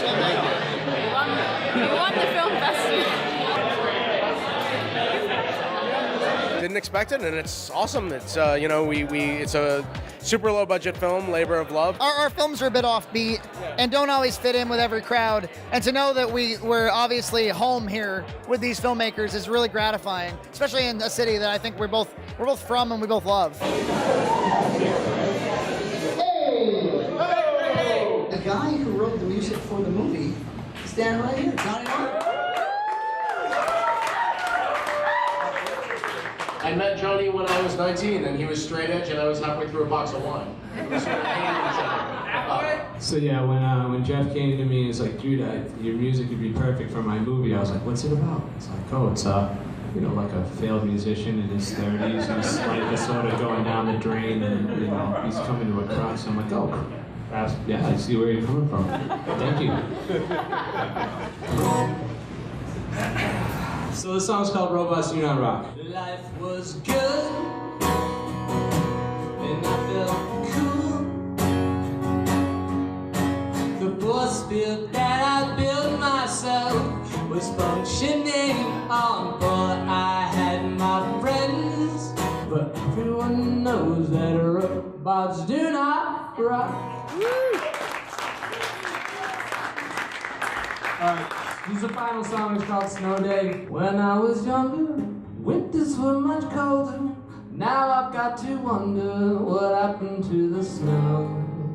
But the winter held something very special, and we all call the snow day. Hey, snow day, where'd you go?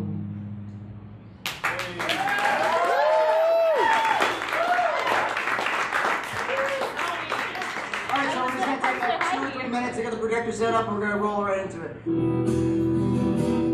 When my head stretched out to reach the moon, if I need the summer, I used to go to beaches, but now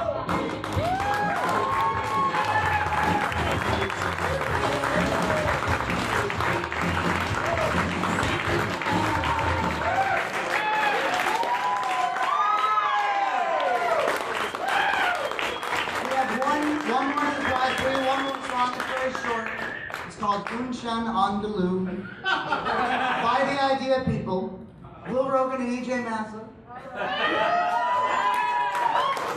This attitude is inspired by the machines that are taking over all of our jobs. And here's the twist. We are the machines.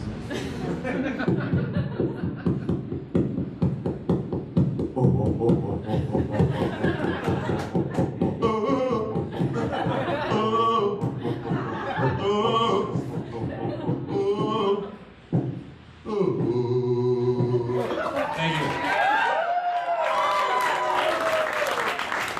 I would like to introduce you guys to the cast and crew. Can I do that? There's a lot of stuff that happens in this movie off screen. Like, all the romance happens off screen. Is that a writing choice? Is that a we have 9 days to shoot this? Like, what's that all about? Is this a criticism veiled? No. To me, that's like how we remember all of our greatest romances, right? When we meet, then this moment, and then when shit goes bad. And so that wasn't. We're just so happy you came out. This was really fun.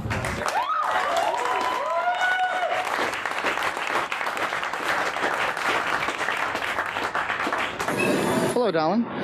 We're in Austin, Texas, and look, check this out. This could have been us. Nicole Perlman could have been us, you see?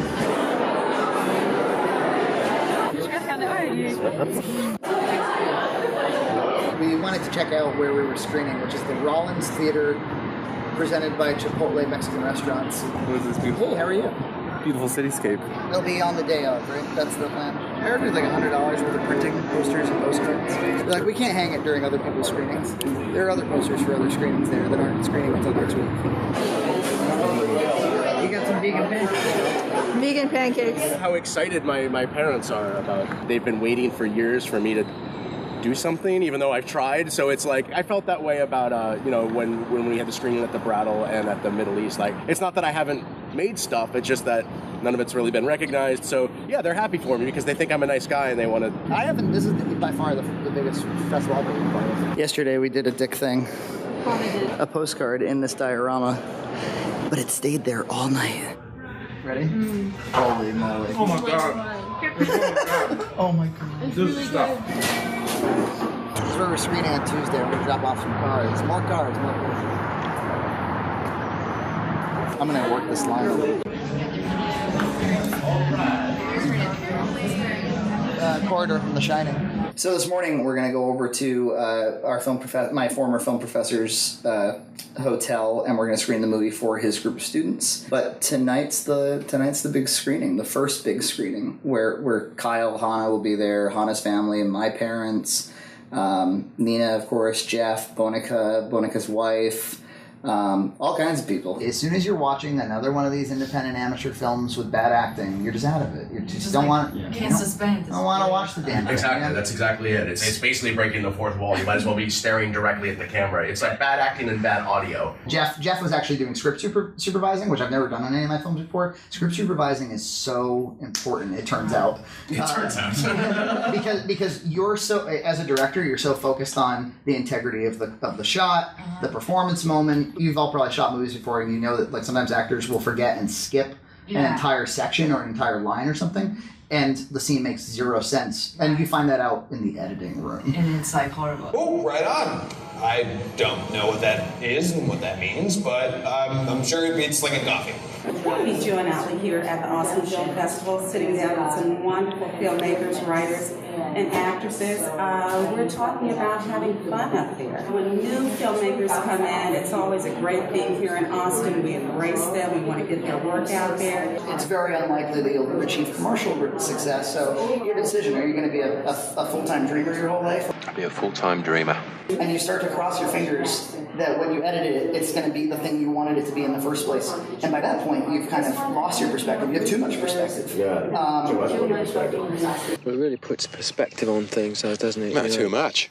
There's too much fucking perspective now. And we got into one festival, and that was a hellhole. You start wondering because, is the script actually good after your first two kind of festivals? And, there's a fine line between clever and stupid. And it's such a fine line between stupid and clever. Yeah. So once you have it and you're excited for your screen, you got to say, tonight we're going to rock it. Tonight we're going to rock it. Absolutely. You're going to have extremes on set. You're going to have fire and ice, and sometimes you have to be that lukewarm water. I'm lukewarm water. Yeah. It's like fire and ice, basically. So, I feel my role in the band is to be kind of in the middle of that, kind of like lukewarm water. Frankie's the fire, Jeff can be the ice. And so it's a niche film, you find that, your audience is getting very selective. So, you may not sell as many tickets as you want, but you have that kind of, selective audience. I just think that the but their appeal is becoming more selective. What are you hoping to get tonight from the viewers? We hope there won't be a dry seat in the house. Yeah, there you go. Excellent. Absolutely.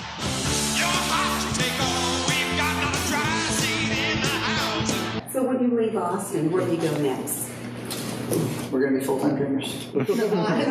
Full-time dreamer. Last year, I interviewed some new filmmakers coming on, and we dubbed that show the Dreammaker Show. I mean, I guess if everything falls apart tonight, we will cry all the way home. And I'm gonna cry all the way home. I'm going to your movie tonight. Oh, fantastic. I'm going tonight, and so I'm going to hop on at the radio tomorrow at 96.7 somewhere so I can give people a little bit of something about the movie. So having fun up there. Having fun up there at the Rollins tonight at 9 p.m. Let's do it. Okay. Let's rock it. Okay. Let's rock it. We got 10 free passes. Who gets the passes? Let's see. It would be me, Dad, Kyle, Hannah, Hannah's parents, Jeff, and Jeff's... Not Jeff. Not Jeff. Jeff has a badge. Right. Hannah's brother. And Jeff's 3 friends. You got it. I got all 10. Dory, Nori, Ori, Differ, Bolfer, Bomber, Loin, Oin. We're not even in line. The line is over there. The line system is designed to cause stress. There's a badge line so that anybody that stands in the badge line gets first priority at seatage. So this theater holds 250 people or something like that. If 251 people with badges show up, the last one doesn't get in, and then nobody else gets in. Then it moves to the film pass people. That's what my mom has. If we got 50 people, we'd be lucky out of the 250 venue. So I think that they should just can all the rules just for our screening and just let everybody in. Open up all these ropes. There's no need. These ropes are chains. I have to say, Austin's been an excellent city. We're enjoying ourselves immensely. The theater is great. I mean, it looks really nice, the screen. I can't wait to see Having Fun up there because I think that's going to be a highlight of the whole thing that we're doing. Whether anyone comes or not. It doesn't matter because I'm here. They just brought in all the badge folks, but we weren't among them. All 5 of them. It's going a lot worse. Hey, we're here in Austin to have a fantastic time, and I'm happy that anybody showed up, honestly. Mom and Dad in the very front. And another one of these late turnouts. Yeah, so hi everybody. It kind of rekindled some memories of some really awful jobs I had. So I want to have each person on the panel admit to the oddest or worst job you've ever had. I'm a cinematographer, so I do cinematography gigs, and one time I was a cinematographer at a Mexican gangbang for a weird porno shoot, and I didn't know what it was until I got there. They just said we need a guy with a camera, and I went, okay. It was well paid, but it was really weird. So, Everyone's voting for us. Frankie, can you manage my voting for me? Sure, I'll vote for it. You. It definitely went up. We fought hard, and it's here. Looks pretty good too. God damn. Yeah, that's fine. Anyway, it was I'm not a business owner. I had absolutely nothing in your film to relate to. He was like, Jeff's like, oh yeah, cool, man. I'm doing a story about a guy shitting in a bucket. Why are we even voting for this movie? We don't. It's just like cross country in high school. When your team isn't big enough, you can't win. Jon Stewart's movie's gonna win. We know this already. Are we competing with Jon Stewart? Come on. Terrible. It's like shit. I went home so depressed. I was so profoundly sad. Nina was like, you gotta kind of like give back a little, right? We should probably go to other people's independent films. We start thumbing through all the other selections. Like every single one of them has like cast members from SNL or something Al Pacino related, or like they all had names in them pretty much. And I don't blame people for not going. I wouldn't have gone either. You have no idea whether or not that movie's any good. But it was just, I found it so depressing that like I spent 2 months getting deliverables to these people, and like every day it was something just for like a screening that could basically take place in a classroom or something. Well, you know, regardless of how many people showed up, you know what you get to say now? That you were in the Austin Film Festival. Yeah. And that's a big deal. It's kind of like being published. It doesn't matter how much you sold, how many books you sold. If you were published, that's a big deal. The amount of shit that you have to eat when you're trying to make anything happen for your movie is, I mean, it's so, you put so much in for such little yield. It's like those terrible orange juicers. You just like put a bag of oranges in it and get a drop. One of your favorite foods Not on too this planet? Yes. Spaghetti, corn dog, pizza. No, Thanksgiving. Do you have a history with corn dogs? Like, I used to only eat these at Applebee's. And it's tomorrow, 7:30 at the Hideout. Oh, I'm excited. Shitty birdhouse. Just one notch louder. And do you know what art is? Can you jump to about 18 minutes? Hopefully it won't just be us. People are coming. But it's in God's hands now.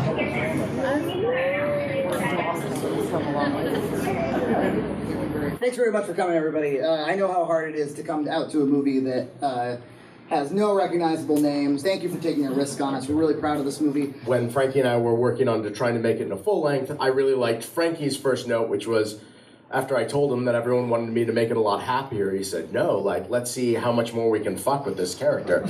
Like, let's get to the end of the first act when he's, you know, making this decision where, great, my art is more important than going to school. And then we get in the second act and he's just like, well, that fucking sucked. And he's having a terrible act and his band is breaking up. But that's what set us on our path of conversation after conversation and about a year-long script writing process before a 9-day shoot. How's it showing in Boston? Have you shown it around a lot? We showed it at first at the Buffalo Niagara Independent Film Festival, which turned out to, I don't think I can legally call it a scam. We got surprised and we ended up getting booked at the Massachusetts Independent Film Festival, which screens at the Brattle, which is like a really big repertory theater. Do you know Brattle? We're from Boston. Oh, my excellent. God, yeah. But this is our biggest turnout for Austin, so thank you so much. Yes, thank you very, very, very much. Where are you on this board? I'm right here. So this is like a thing you do. You do a lot of skee ball. Oh yeah, but it's become a part of my life. It's a fun group of people. You have skeezins? Skeezins and a ski-o. Ski to shining ski. You hear that? That is pouring rain in Austin, Texas. It's so sad I was leaving tomorrow morning that they just had to cry.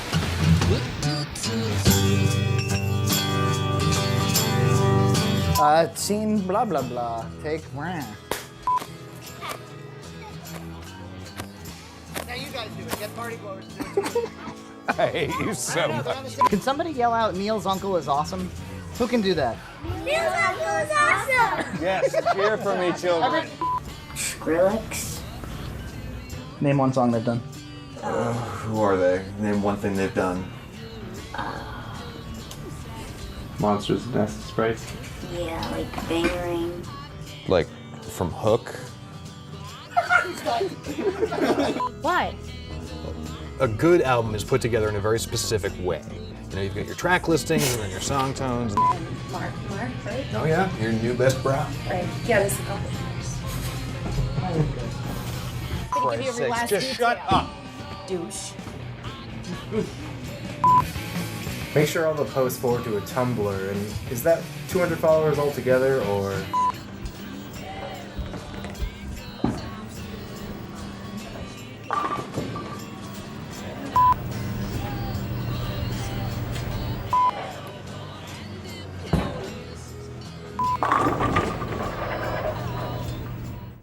Do you want to know how a film crew of misfits have made 4 moderately successful feature films for no money? Want to know how they shot the 4th one in 9 days straight? Pick up Red Cow Entertainment's first book, More Weight, The Making of Having Fun Up There and Other Filmmaking Tales. Includes asides and appendices from other filmmakers and beautiful production stills. Contains funny anecdotes, do's and do nots, technical step-by-steps, screenwriting, producing, and cinematography tutorials, and film festival and distribution advice. Go to redcowentertainment.com/store. Read it. You'll like it. It's the pelvic thrust that really drives you insane. Let's do the time warp again. You'll space out on sensation like you're under sedation. Let's do the time warp again. All right, you want to decorate? You're sprinkling frosting on go today. Oh, Dad, this thing is delicious. Let's have a little squirt in the mouth. In my mouth? Perfect. Yeah, it's called frosting for ghosts. Ghost food. The ghost teaser because he didn't have chocolate eyes and he had chocolate eyes. What is that? It's gonna be Vampirina. I want those vampire teeth. You want to put them in your mouth? Vampirina has little vampire teeth like that. Does Vampirina drink blood? No. Does she when she's a grown-up? Yeah, I think so. This is what you modeled it after? Yes. This is the rest of it. Open your mouth, Dad. Mom, look at that. Oh, that's kind of creepy. Yeah, I don't bite kids. I just have a bad dentist. He only bites grown-ups. I only bite mommies. Here. That one? Yeah, those look cute. Oh, good preview. We were normal vampires in Transylvania. Like the other monsters on every block. Oh, man. I'll be right back. I'll go get this ukulele. She likes to do it herself, but it can be hard. Sometimes it can be a little challenging. I don't think I ever, as a kid, was like, no, I want to do it by myself. No. But I was like, please, help me. Here's Frankie Frayne, Peter Pan. You are dressed as Peter Pan. But you're really. Thank you. All right, turn around, Frankie. What? Let's go look in the Can I mirror. look? Oh, I forgot the last thing. She still wants to do the vampire too. Unfortunately, I think those are a little big. You can paint little fangs on her lip. Oh, you could do that. And I put it to sing Vampirina. One more check. Check in the mirror. And those are real. Those are the bat ears, yeah. And you just gotta be careful with them. They're a little bit delicate.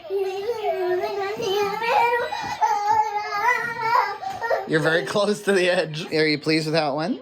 Yes. I mean, I didn't really have a good plan for it because it wasn't a real costume that I had. Right. I used a little girl's dress pattern. It's so much cuter than the costumes that I've seen. Look at you. You look so good. Do I look like a vampire? Oh my goodness, look at you. You really. Oh. I kissed you. It is the New England Harvest Half Marathon. So we were just noticing that everybody seems like kind of serious. We saw somebody roll out a yoga mat next to their car. And Nina was like, wait a minute, am I the only person who's not running this seriously? I'm one of those women that's in their 40s or 50s that has sort of a strange gait and comes out every weekend and just like does it. Everything is so good today, my friends. You are going to have the best race day of your lives. Yeah. We have so much love for our sponsors. A lot of love to True North Running Company for putting this one together. All right, athletes, now is the perfect time to make your way towards the start line. Let's go all in together now. We work so hard, smiles on our faces, recognize we are all the same in this one together. It's a big world. Here we are, same spot, same time.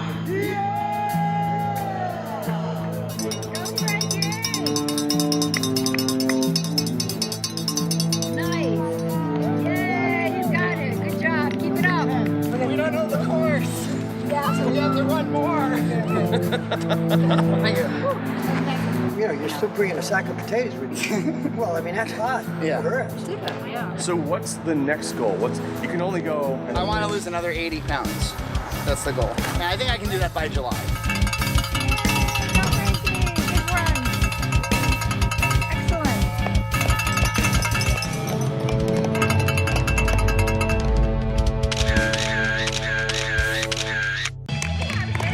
137 something. 7:14 pace. Holy shit. You guys are a lifesaver. Apple cider, thank you so much. They even gave me a cool medal with a little leaf. Look at this. How happy is Nina gonna be when she finishes this thing? I got you on the way.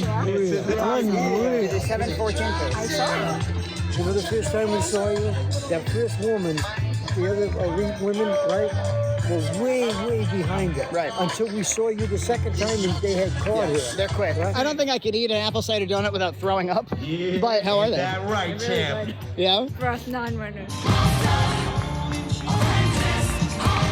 What happened? What happened? You didn't want to fall. You didn't want to fall? I was having like the foot drop thing. It was good. It was a fun run. When my feet get really tired, like the last 2 miles, I couldn't lift up my toes and I didn't want to trip. So I did the last 2 miles without shoes. Amazing. Yeah. 5th in my division. That's amazing. Yeah. Do you want a donut? I didn't want one right away. So I'm a single dad this week because Nina's on the West Coast for her brother's wedding ceremony. And our town puts on these like outdoor movie questionable licenses. I think it's a really nice idea. I actually encourage the flaunting of rights for this. It's going to be Addams Family, the animated 2019 film. I have not seen it. We've seen it many times, and we've seen the second one. We're really lucky that the weather's been so nice. Sometimes by this time of year, you can have it be in the 40s. So. Yeah, right near a playground. Yeah. What else do you want? Oh, bye. Careful.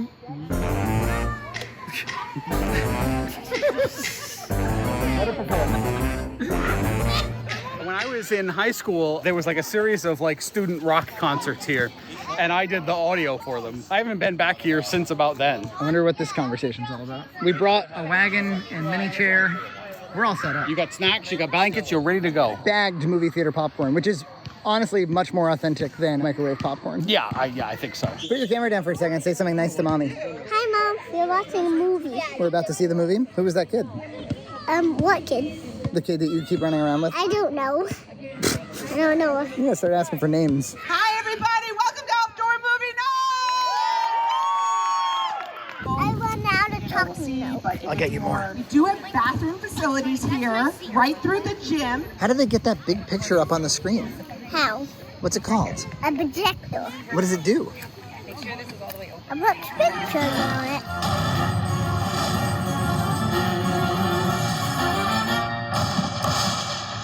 Let me see that glow stick. The only person who wants to watch the credits. Do-do-do-do. Do-do-do-do. Do-do-do-do. Do-do-do-do. Do-do-do-do. You want to eat some ghosts? Yeah, only ghosts. You're going to eat our cute little ghost hollow? Look, that's Halloween. Did you? It's ghost hollow. I put frosting on your ghost. Daddy, would you like some frosting on your cat? Yeah. What are you eating? Chocolate. Is it a Halloween donut or just a regular one?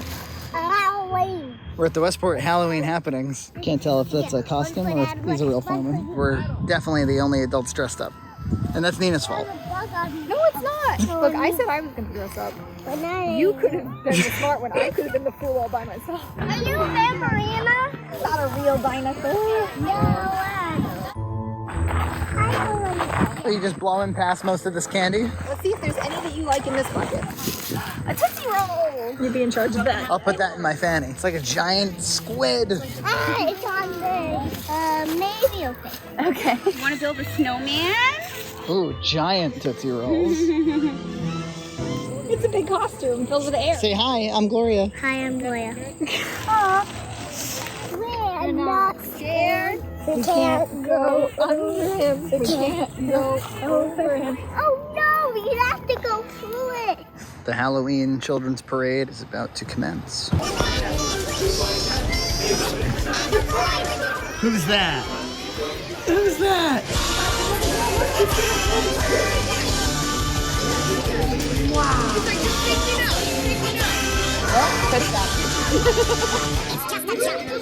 up. Is that Rapunzel? Is that Rapunzel? Can I fix your ears a little bit? I didn't tell him he was coming. He couldn't get it off work. Flying over haystacks, gliding over ditches, slide down without any hesitation. Hi-ho, Halloween's here. Hi-ho, Halloween's here. We're going to put them in groups so take some pictures with their friends and stuff. What are those things on your head? A headband. Cool headband. It's really fun. Happy Halloween.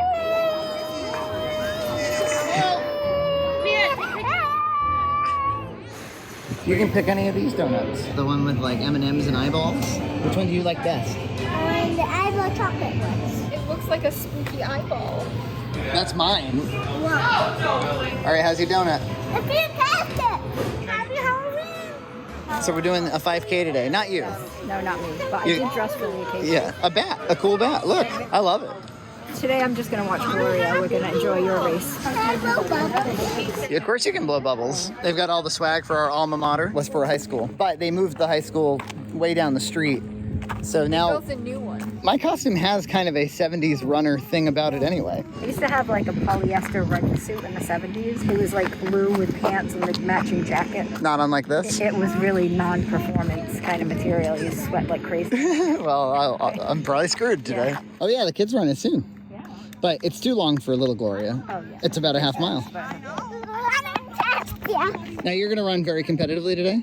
Yeah, I'm gonna go out really fast, smoke everybody. No, I'm gonna run like 12 to 13 minute miles. I probably won't walk, but it'll be close. It definitely won't have both feet off the ground at the same time. Remember a year ago doing the unofficial spooky run? I do. Mid-COVID? That's right. We've come a long way since then. Yeah. So I think this is it for the kids, just two. Yeah. Oh, I want to join that race. There they go.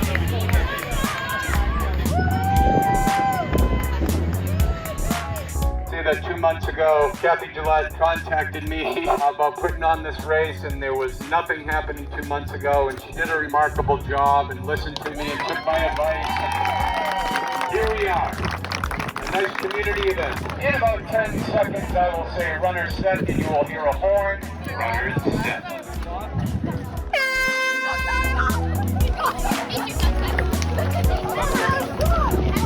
What is... Yeah, that's him. Holy hell. That's nuts. I haven't even made the turnaround yet. That is wild. Woohoo! Go, Frankie, go! Stay on it, Frank. You got it. You Stay got on it. it. Good job. Excellent. Woohoo! That is winning. Wow. 1953. Good job. Go, go, go, go, go. You got it. All right, here we go. Ah, you broke 20. There's a second and third. What do you think about that? Good job, buddy. Not only that, you broke 20 minutes. I did. It's just my hair. Never done that before. I know. Oh, it's so awesome. I couldn't believe when we saw you. And Dad was saying, that's not him. And I was like, yes, it is. Yes, it is. It is him. Go, Daddy, go. You gotta yell. That's him. Yes, it is. That's Frankie. That's Frankie. I could see the police car coming, but I tell Mom it's not him because this green looked black. You know what I mean? Okay. And it didn't look like you. Then I says it is him. Under 20 minutes for the 5K, right? I mean, it's it puts you way up there in a lot of races. Doing fine. Stay just like that. You can do it, Mommy.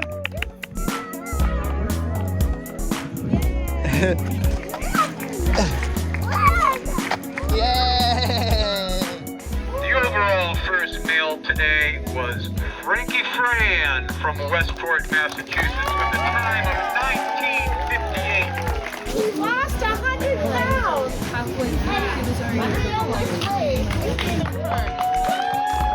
Double congrats, Frankie. I want to join local road races and, if I may be so bold, perhaps win one or two.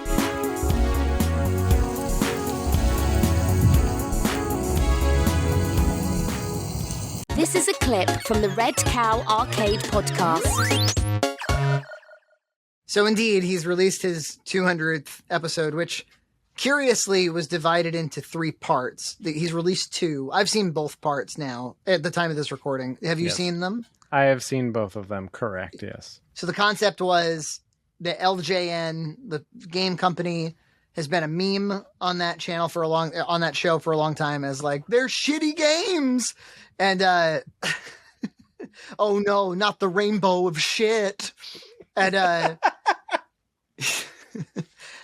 I kind of appreciate it. No, it's a good meme. It's solid classic angry video game nerd. It's a good thing to do for a 200th episode. Yeah, not a terrible premise, which was in celebration of the nerd. I'm going to review every single LJN game. And so the format will be, if I haven't reviewed it already, I'm going to. And if I have reviewed it already, I will show you a clip. And he's catching a lot of, well, I shouldn't say that. The subreddit is dishing a lot of shit. The Cinemassacre Truth subreddit, to be specific. Yes. Although the main Cinemassacre subreddit is starting to just become an amalgamation of Cinemassacre truth, because it really is like it's the most vibrant fan community for. That's where the energy is. That's where the energy. Well said, EJ. That's where the energy is. They're dogging on him for making a clip show. I don't know. Yes, it does. It does strike me as lazy, but maybe more than that, it's like sitting on the futon and being like doing rants about conspiracy theories and all that. It's just like you said, it feels like a very tired joke, like an exhausted fucking joke, like that Tiny Toons Adventure episode where it's a lame joke comes out. It's like a clown that's got like a cane and he's coughing. Oh my gosh, it is a lame joke. That's AVGN now.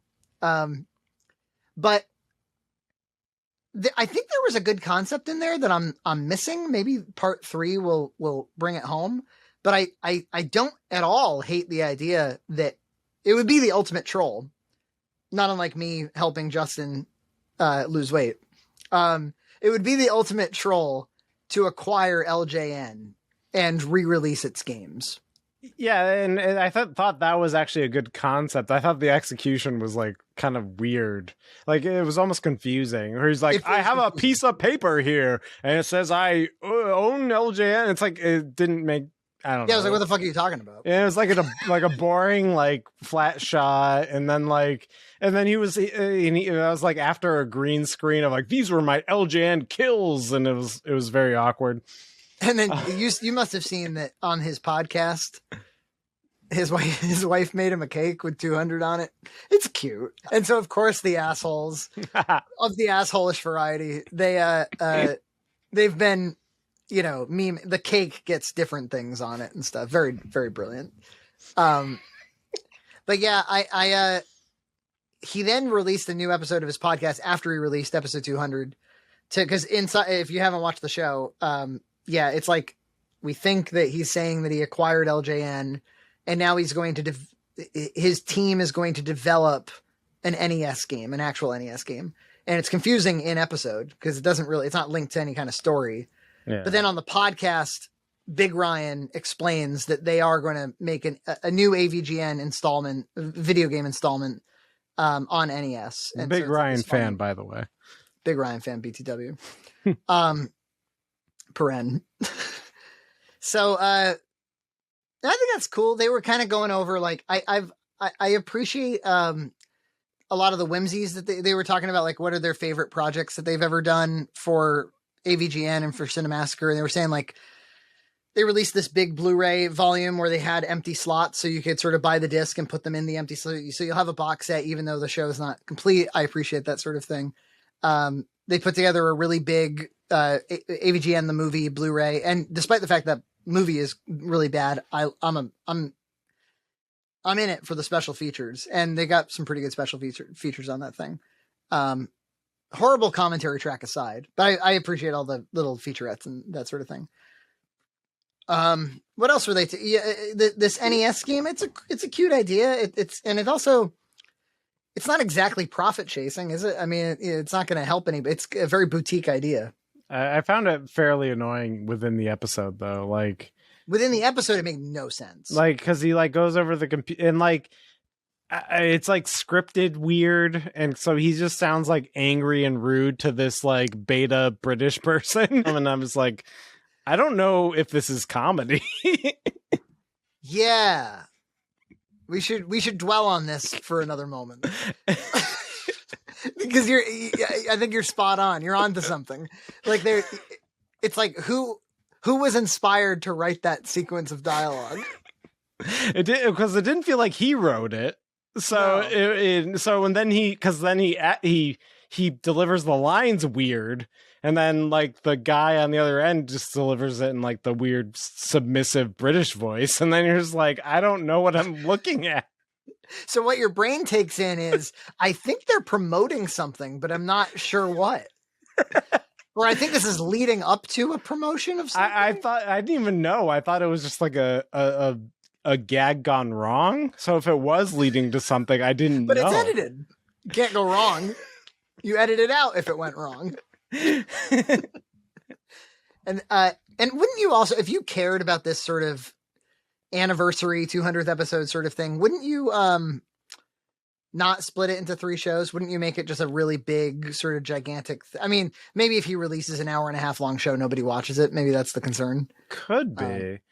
But I don't want to like rag on this thing too much because part 2 came out today and I watched it and there was quite a few like gags and I can't even recall the gags, but I chuckled. I was like, oh, this is kind of fun. Some of the things felt more energetic, like more genuine. Every time he like gets to something more genuine is when I start to enjoy him again. Yeah, mostly making fun of the sports games because it's true that like there's almost nothing to say about sports games, but he dug a little deeper and was like, well, what do I give a fuck if it's grass or turf? Yeah, exactly. Yeah.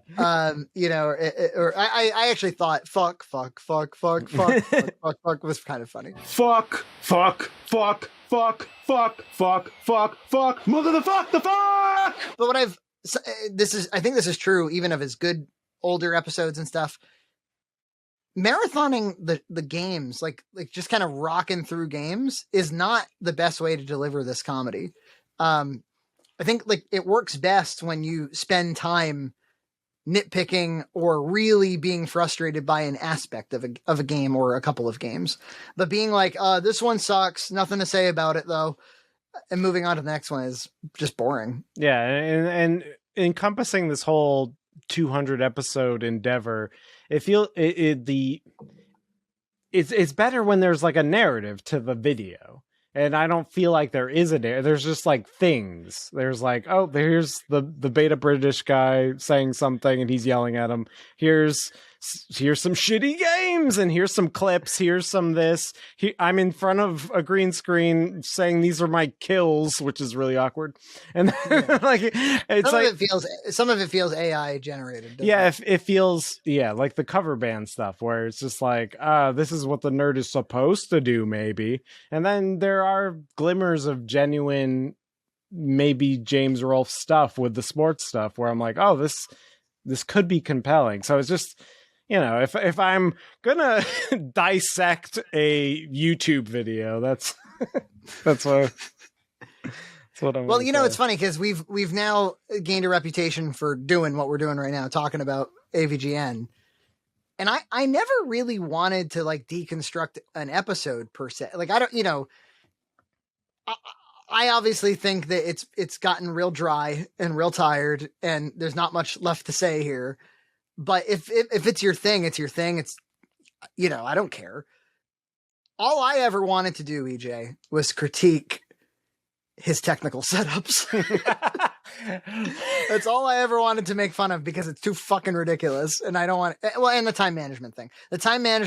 And then, which he then answered. Everybody said, what's going on with your time management? And then he was like, wait till you see my room. Wait till you see my... And then he showed you the room and you're just like, what's going on? So for the first time ever, I had to drill a hole in it, which was surprisingly difficult. This was some really tough 80s wood. I had to watch it 18 times before my brain recognized it as a real video. Like I thought like it really kind of, it more matched a dream I might have had about like, I had a dream that James Rolfe was like, no, I do have time. It's just that there's shit on the ceilings. And I'll even address a few complaints of the asshole-ish variety. And I drilled through my childhood desk and the server was loud and I had to put it in the other room and pad it. Like it didn't seem conceivable to me that he would ever acknowledge that subreddit on any level. And so like I remember just being glued to it. I was like, he's talking about it. He's addressing the 14,000 strong. No, it's all fascinating to me. Even just deconstructing what he's doing now. I don't know. It's fascinating. It's fascinating that this whole man, this endeavor, this downfall, this any glimmer of hope. It's all interesting to me. Well, you know what? So we've received a lot of negative criticism for being like, you're being mean. It's, you know, people don't know quite how to say that sometimes, but a lot of people are like, you're being cruel, you're being dicks, you're being nitpicky. You're being probably. Well, so here's the question. It's like, yes, if I was talking about like a citizen, a private citizen, which, you know, he is, but he's obviously a celebrity. Then I think I would like hear that out a lot more. But I think we can all agree that there's some relationship between how public of a personality you are and how reasonable it is for people to talk about your work and criticize you and love you or dislike you or whatever. Like, I feel like if you and I every week, like, well, we do, came here and we're like, all right, let's talk about what we do and don't like about Marvel. Nobody would be like, guys, this is real petty now about Marvel. Yeah. That's the way I see it completely. It's like if Coca-Cola makes a screwed up flavor, I'm going to be like, oh, that's a bad flavor, Coca-Cola. And you're going to be like, that's really mean to Coca-Cola. It's like, but no. I am sympathetic to the argument that even though he's a pretty huge e-celebrity, it may be quite the same. Like, he still is a guy making shit out of his garage, and it's not quite the same as picking on Robert Downey Jr. or something. Yeah, but he's getting a lot of help though. Yeah, well, that's the thing is like you don't want to beat him up for getting help, guys. Yeah. What do you want me to do? Suffer? Do these people not want me to have any help? Do they want me to suffer and do everything myself? There are channels that are as big as him or bring in as much money as he does that invest a lot heavier in their production equipment and their spaces and all that sort of stuff. And I feel like people wouldn't be so critical if we were critical of those channels. There's something about their presentation that's more legitimate. It's actually sort of his delegitimacy that I think makes people go like, hey, go easy.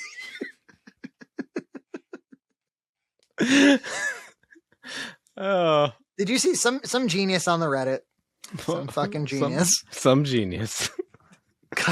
Did before and afters of, because the nerd room is now in a garage, and he showed how big the old set was using the same camera setups. You can see how much more space there was before and how little space there is now. And it was pretty fascinating, and it really does kind of like mess with the way you take in the information. Feeling like he has no room in there. Yeah, I'm sure it limits the creativity. He basically admitted that. Yeah. He did admit that. He's like, I can't do as much as I want to do in here. I do appreciate, like, you can tell they're trying to do some things that are more ambitious. Like, he'll like walk out of the frame and then like sit down. Like, it changes the angles a little bit. Yeah. They're trying to mix it up. It reminds me of when I was in high school. I took a video class and we did something called the continuity exercise. Yeah, that's what it feels like. Yes. Where like, and you know, one of the first things you learn is like, if somebody walks out of frame, then it's much easier to give the illusion of continuity because you don't have to find the exact place where they were last in the shot. And it feels like I'm watching a high school continuity exercise. Yeah, that is so perfect.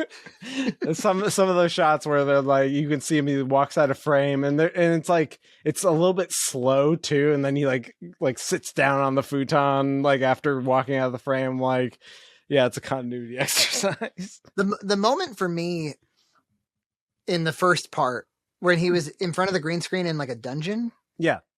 That was the part where I was like, what the fuck? Like, I don't want to watch this at all. I was like, for the 200th episode, you couldn't like muster up the juice to not do this green screen trash thing. That's why when I watched the second part alone, where it didn't have that framing device, I actually enjoyed it more because he wasn't like trying to put the framing device on it. But you still got the beta British guy. But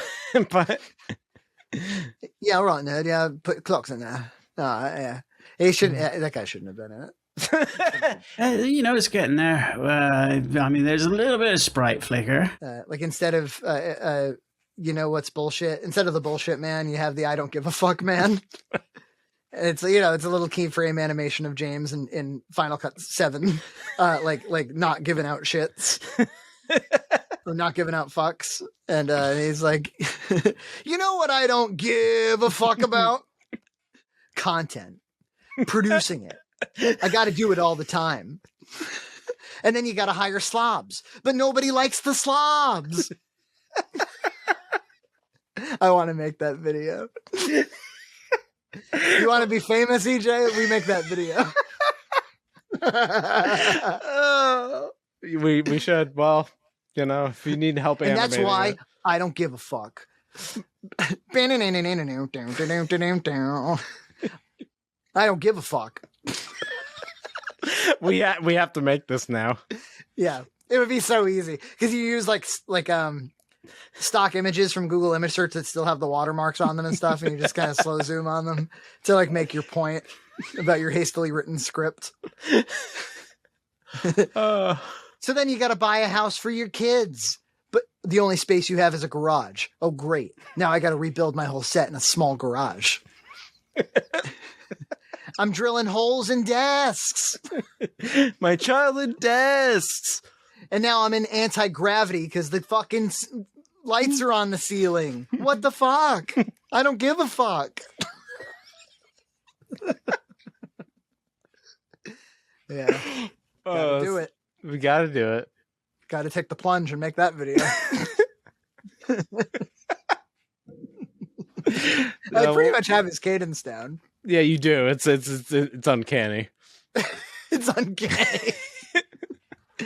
Yeah, that would be really creative. Well, you put a short clip on the Cinemassacre Truth subreddit, and they loved it. So why so many shitty games? My destiny has emerged, and the ultimate reckoning has drawn near. Oh, cursed me. Why so many shitty games? Cursed to the bowels of hell.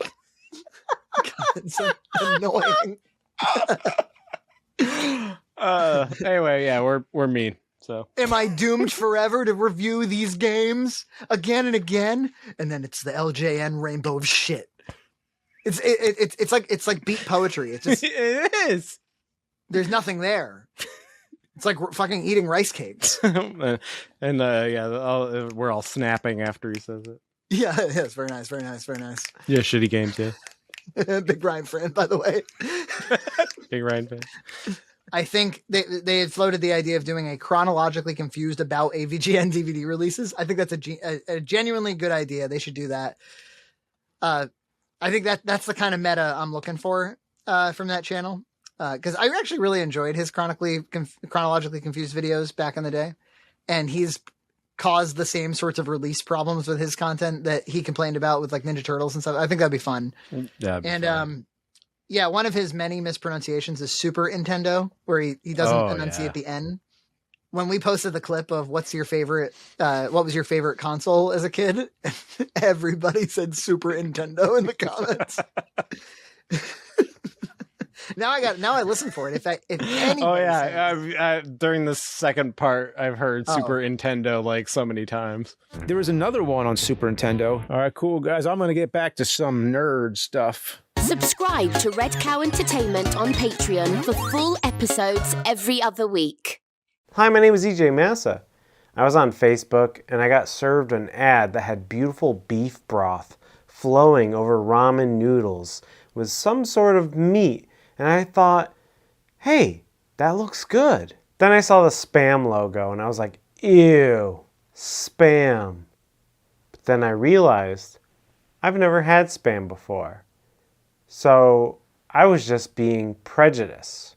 How can I knock it if I've never tried it? My only knowledge of spam is from the Monty Python sketch that's about spam. And I haven't even seen the whole sketch because I've only seen a clip of it that played on a commercial for a VHS box set for the Monty Python's Flying Circus that played on Comedy Central in the early 2000s. Use your credit card in the next 10 minutes and we'll cut the price in half. You'll get 2 videos or 1 double-length DVD for just $9.99. That's how little I know about spam. I haven't even seen the Monty Python sketch about spam. Even though it's the first thing that YouTube suggests when you put Monty Python into the search bar. But I didn't click on it because I wanted to be pure. I didn't want a hilarious sketch coloring my preconceptions because I'm going to try Spam.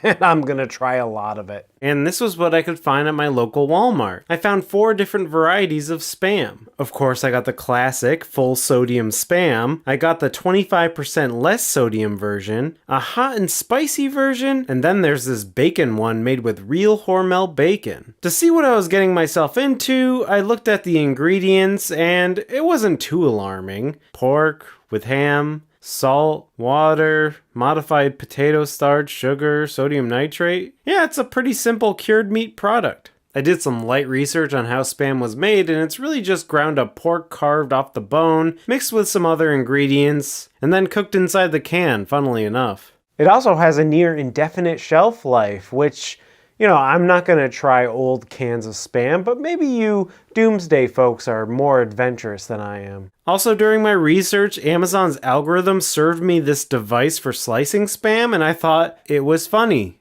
So I ordered it. Seems like the kind of thing that AirJoe would send me. But I can't count on AirJoe to send me every weird thing that I want. I can't just wish and pray to AirJoe that he would send me it. No.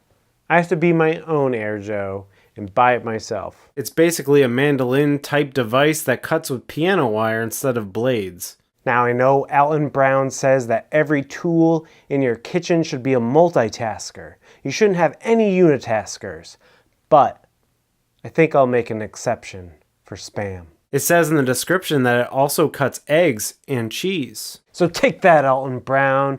Get out of here. I don't need to hear anything you have to say, but thank you very much for teaching me how to cook. I own all of your books. Enough of this. Let's just open up these suckers. Whew! There's a distinct cat food-like smell. I'm guessing that's just the smell of canned meat in general, and I'm not very familiar with it outside of cat food. Doesn't smell particularly porky, mostly just cat foody. I'll try out my new Spam slicer. I put the meat log in place and began cutting, and this is a very strange sensation, cutting into this meat. It gives me the shivers. Well, there you go. Perfectly sliced Spam, so that little cutter did its job. The texture and feel of the slice is otherworldly to me. Like a Lovecraft beast that I just sliced a piece of. But that's probably just because I never handled a meat patty this finely ground. I opened up the other ones because I'm going to taste these all side by side. The lower sodium one looks exactly the same. The hot and spicy one is more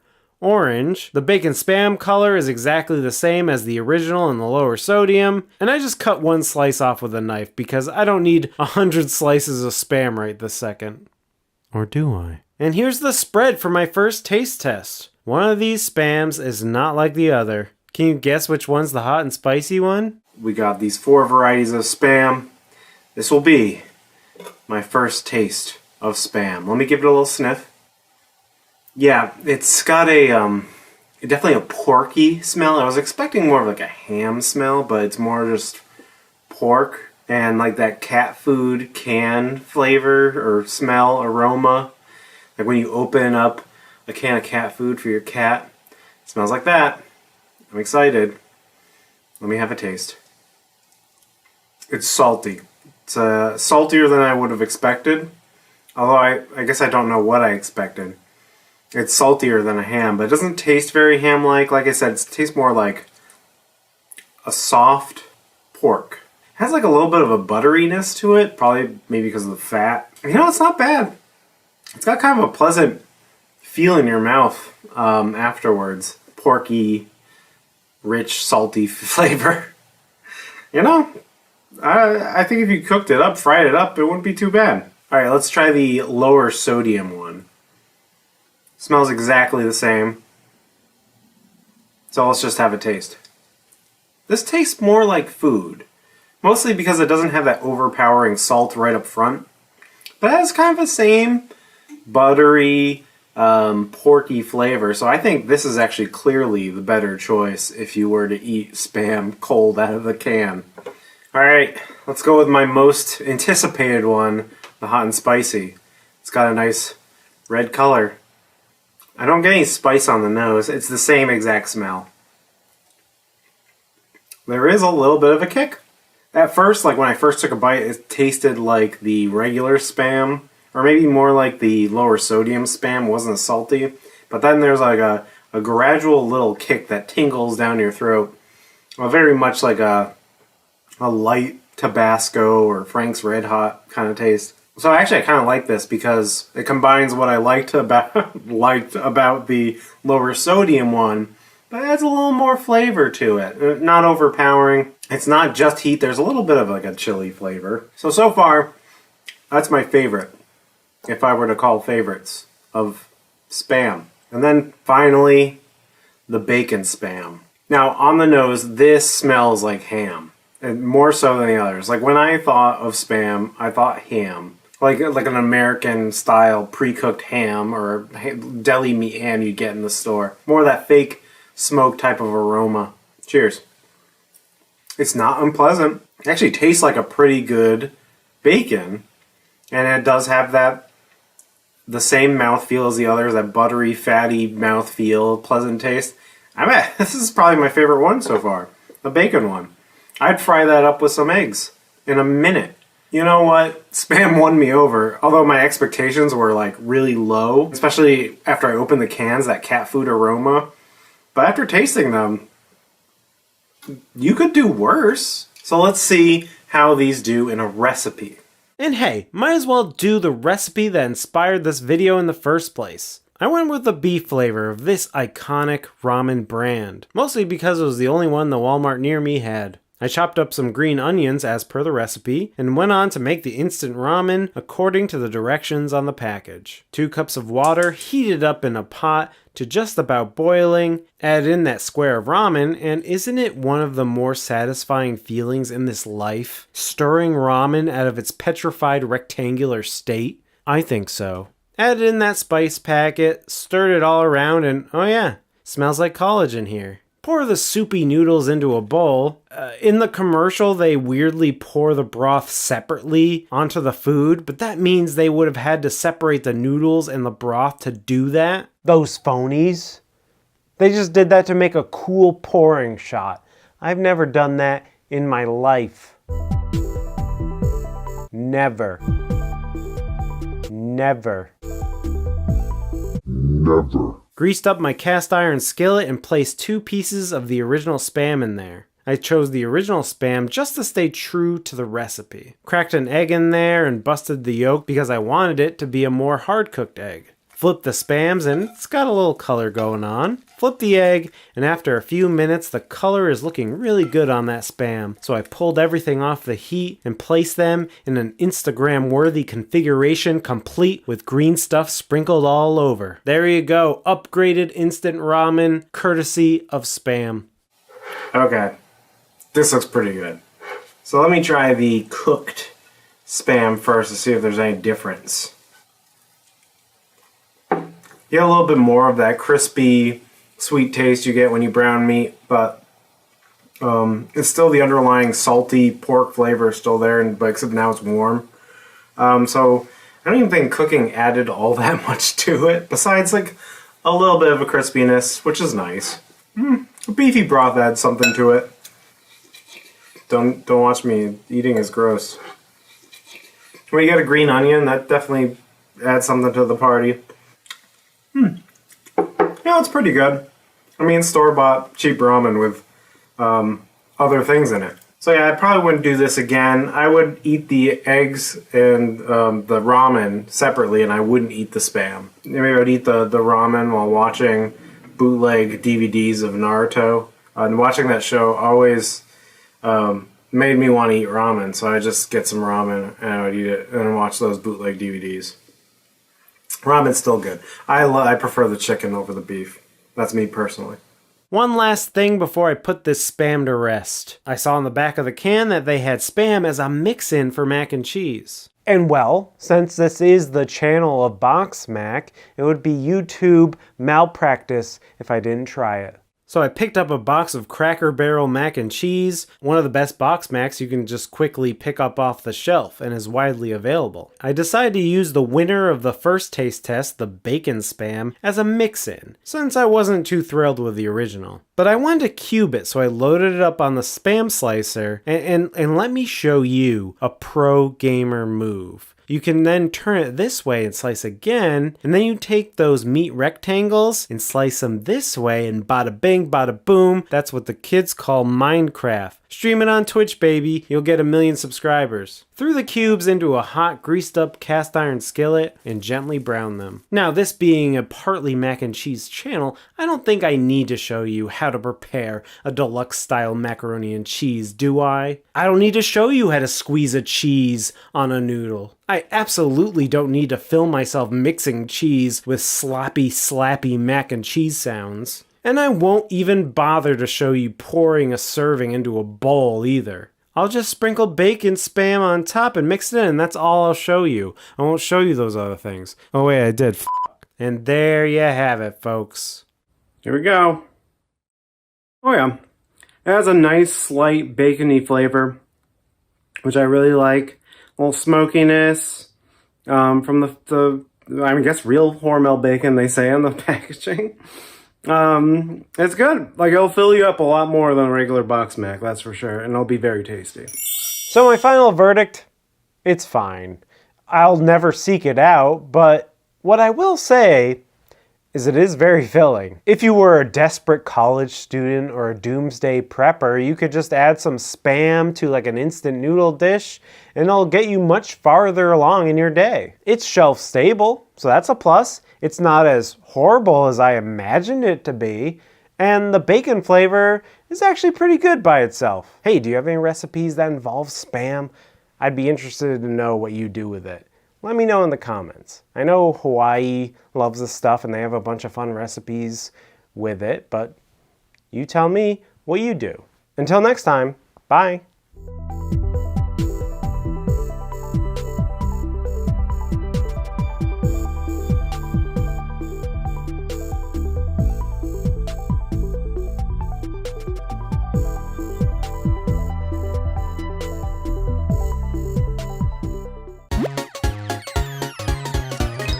Red Cow Arcade.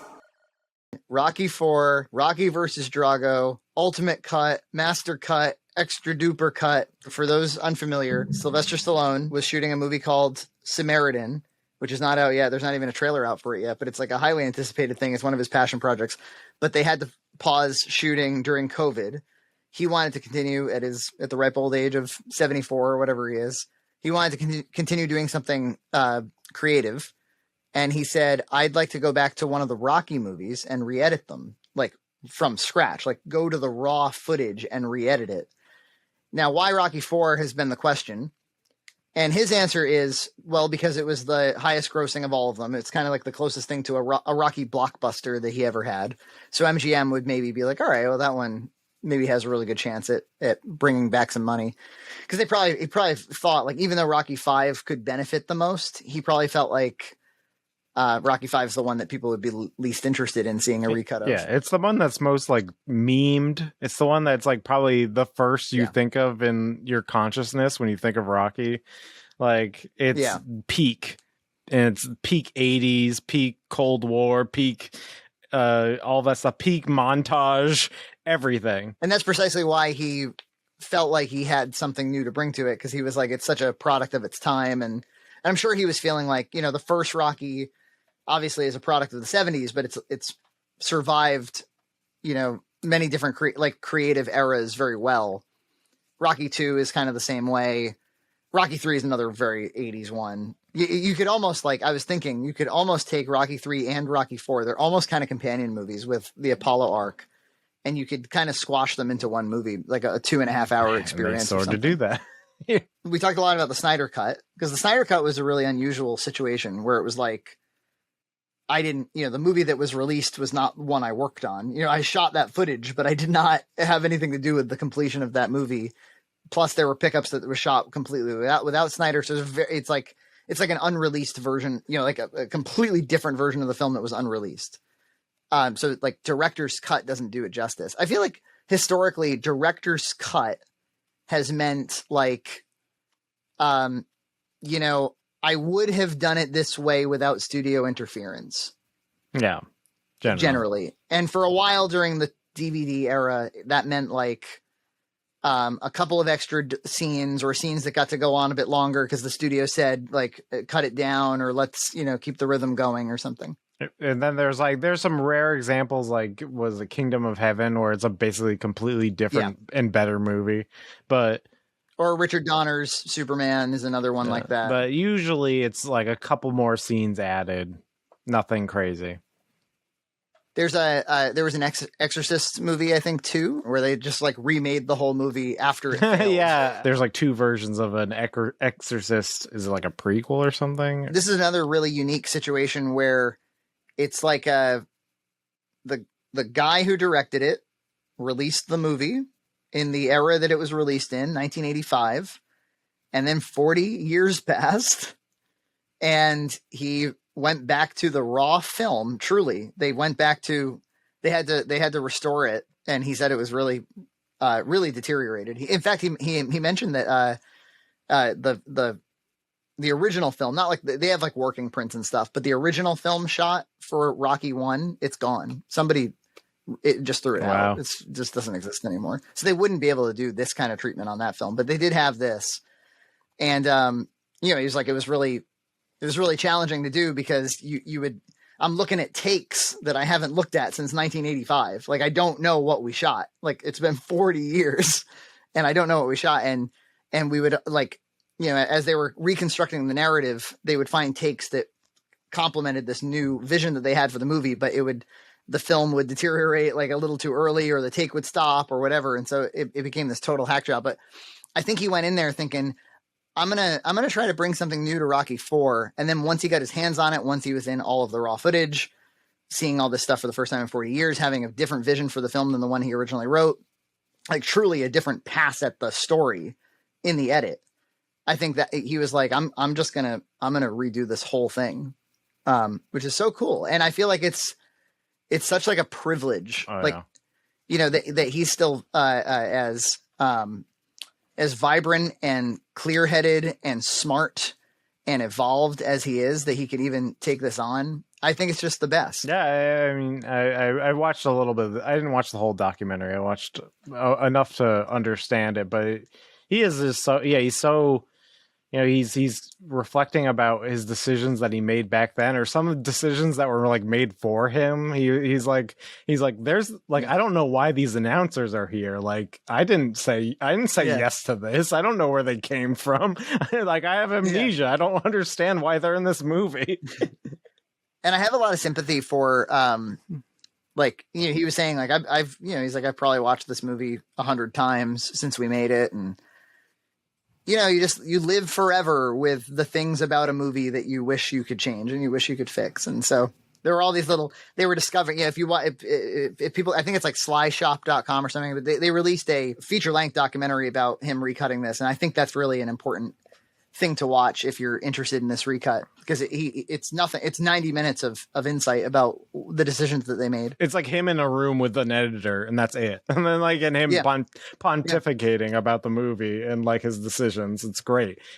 And about life, like about like the philosophies that kind of underpin Rocky. And so most people know I'm a huge Rocky fan. Like unironically, obviously the first, the second, the sixth, Creed 1 is very good, but I think most people love those movies and can recognize the artfulness in those movies. But 3 and 4, so 5, everybody kind of agrees is bad, but I would say that 5 is more like a B-. I think it's kind of overstated just how bad it is. I still think it's a pretty watchable movie in the scheme of things. If you were going to marathon all Rocky movies, like, look, there are some really bad movies in the world, and Rocky 5 is not that bad. It's just kind of like, it's mistaken. It's they across Rocky Balboa and Creed, they kind of retread all of Rocky 5, all of the concepts and philosophies in Rocky 5. They just do better later. So you could just skip over it, I suppose. I look at it as it's a bad episode or a not so great episode in a great TV series. That's how it should be looked at. I'll say this: it was awful when it was the last. Oh movie. yeah. But now that there's a lot more in the canon, it dilutes the effect. And so with Rocky, it's like I appreciate Rocky. It's almost like the Mega Man series Like, I appreciate Mega Man. I'll play Mega Man. I like Mega Man, but it's not my favorite, you know? I know it's like, it's a really great thing. Like, so the last time I watched Rocky 4 was 20 years ago. So I'm like coming to this, and I saw the movies that came out after too. Like, I saw Rocky Balboa when it was in theaters. I liked it a lot. I saw Creed and Creed 2. So I'm coming to it as somebody who saw each film. Basically, I didn't see, obviously the movie came out when I was born, but I saw it 20 years ago. So I'm seeing these like in time within my life. And so it's interesting with only like the vague outline of what I remember of the script. Like, I remember Rocky is rich. He has a robot. Polly wants to it. I don't know. Apollo Creed wanted to fight the Russian. He dies. And then there's a bunch of montages and Rocky fights the Russian and he wins. That's what I remember. The Rockies used to televise all the time. And like when I was a kid, and I saw the end of the second one was the first exposure I ever had to a Rocky film, when he was running and all of the kids were chasing after him. This is very cinematic and of course corny, but it was like just a cool, like, you know, it was a very memorable thing to see. And then the fight those fights are really unique because there's no other, you can't point to another boxing movie that has fights like that. They're basically third act battles with villains. They're much more similar to superhero films than they are anything else, which I think is why they resonate the way they do. It's more mythology and stuff. But then the next one I saw for some reason was Rocky 4. So I saw them totally out of order. And I remember one Christmas I got 1 through 4 in like a Fox Video or something case. Yeah, and I remember like my dad being like, "Yeah, he fights the Russian," and this is the first time I ever heard of what a Russian was. You know, so it was like I had no context for what I was watching. But as the years went on, and you know, I gained appreciation for the other films. Yes. I always viewed 3 and then even more so 4 as when he lost the thread is kind of what I thought of it. I was like, he, you know, what started as a Cinderella story. I think the first Rocky has almost like an eternal folk tale kind of quality about it. Almost like the story of Jesus, or, you know, the story about like somebody self-actualizing. I feel like you could point to a ton of other stories from the beginning of time similar to Rocky, and kind of like how Star Wars resonates in this unexpected way. Rocky, I think, resonates in that same unexpected way. It's not doing something crazy and new. It's doing something very, very, very old and just doing it really well. But then by the time he becomes like a gladiator and a superhero, you're like, oh, that's not what this was supposed to be. It's like almost antithetical to the original concept. But then as I got older past that, I was like, nah, man, Rocky 4 is good. And I'm talking about the original cut. I'm talking about the goofy cut. Robot aside, you know, and you know, I'll grant you whatever you want to make fun of it for. You're probably right. But the casting of Dolph Lundgren was really, really revelatory. He always talks about how the way it was conceived was, yes, there was this political idea of like somebody from the US fight somebody from Russia during the Cold War and the politics involved in that. But he had conceived Drago as kind of like a giant hairy guy, like a big wrestler, like a Braun Strowman type of guy. And then when Dolph came in to audition, he was like, oh my God, like that's a way better idea, which is like, what if it was a man of the future? What if it was a machine? What if it was somebody who was biologically, you know, and with Sputnik and with like, you know, this arms race and the space race, it makes way more sense thematically. And then Rocky is all about the soul, and he is all about, you know, nature. And, you know, so then I was like, you know, goofy though this movie may be, that's pretty sophisticated. You know, that's pretty interesting actually. And the fight choreography, that last fight, they marketed this cut of it as it's the best fight in cinematic history. And I'm like, yeah, it is. Like, what beats it? You know, that was 1985, before there was CG, before there was faster cutting. He talks about how, you know, because one of the main things people make fun of that movie for is that the second half of it is montage. Yeah. And that's true. It is. It's like it's one montage after another. But his defense at the time and even now is like, well, it's the fourth movie with the guy, and he's fighting Frankenstein's monster. He's fighting a machine. And I always thought it was really cool that you kill Apollo Creed. The first half of the movie is goofy. It is kind of a lot of comic relief. Nobody's taking anything seriously. And then a main character dies. And then the second half is silent. Yeah. The complexion of the movie changes. And it's just all about I would even argue that Rocky is sort of a supporting character in the first half of Rocky 4. He's really, it's Apollo's movie. They changed that in this cut. I think they put Rocky a little bit more in the center, but in the original cut, he doesn't have as much dialogue. He doesn't appear in most scenes. They don't cut to him as often. And then it very much becomes his movie in the second half, which I always thought was a really neat parlor trick.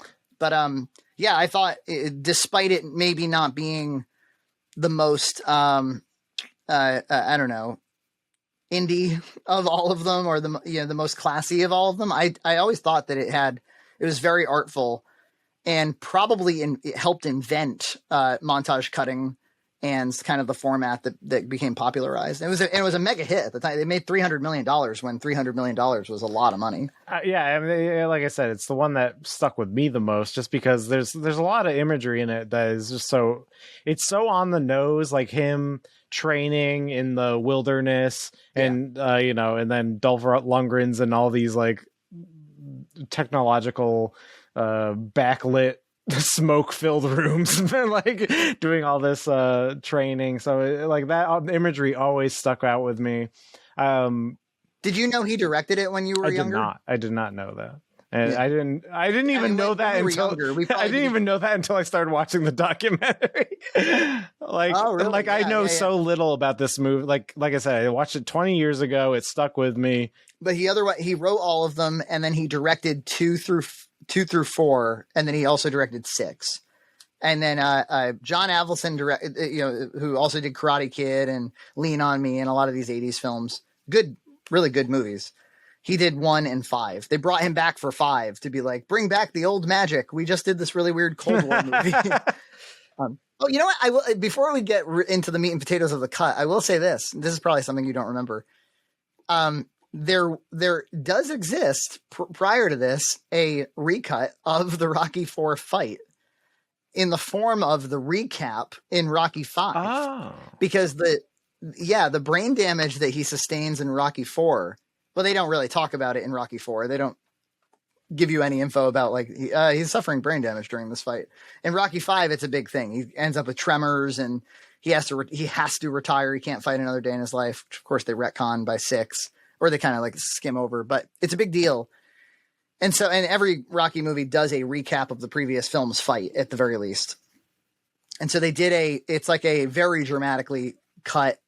It's different music, black and white, dramatic slow-mo at certain points. And I think more than anything, they were emphasizing when Drago's fist hit his head. So anytime they were hitting his head, they really kind of tried to make that a focal point. So, and again, Rocky 5, not a great movie, but actually kind of a cool,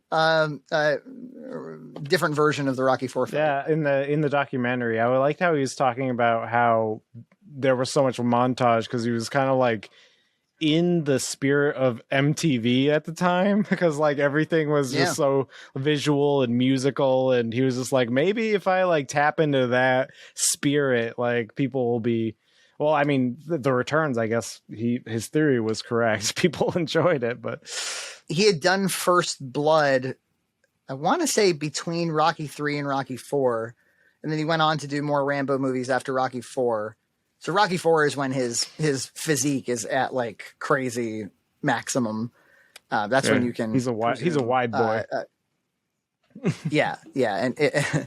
And the abs are insane on both of them and stuff. I mean, I think it's a supplement going on there. but he's talked in detail about, especially on Rocky 3, how little he ate. He just wasn't eating, and especially carbs. There's just a 0 carb diet. But the point is that once he became an action star, which he really wasn't known for until the Rambo films, his whole life kind of became action movies after that. And The Expendables. He directed The Expendables. He also directed Rambo 4, which is the only Rambo movie he directed. Yeah, I saw that in theaters, and in like yeah. And I remember I watched First Blood right before, and it's just like such like cognitive dissonance between those two movies. Yeah, and it was supposed to sort of like bridge that a little bit, but it didn't. It just Rocky. I don't think Rambo 4 is great, but you can actually tell. I think in this recut, you can see Rambo 4 and The Expendables influence on it a little bit. You can tell the sorts of things he ended up being influenced by. I'll give just a quick example would be in an action film, crossing the 180-degree line in your cuts. And so for those who don't know, like if you shoot one shot and the action is going from left to right, let's say two people are running left to right. And then in the next shot, two people are running, let's say those same people, it has to be like those same people are running right to left. Like you just literally change the camera angle to 180 degrees in front of them. If you cut between those two, the audience will be confused because you just reversed the direction of the imagery. And in action movies, they've always played more fast and loose with that. As early as like if you go to like Terminator 2, you'll see, like with those truck sequences and stuff, you'll see people crossing the 180 degree line a lot. And I think the reason you get away with it is because disorientation is a feature, not a bug with that sort of thing. But he really, you could tell in the first cut of Rocky IV that they were avoiding that because that's kind of against the rules.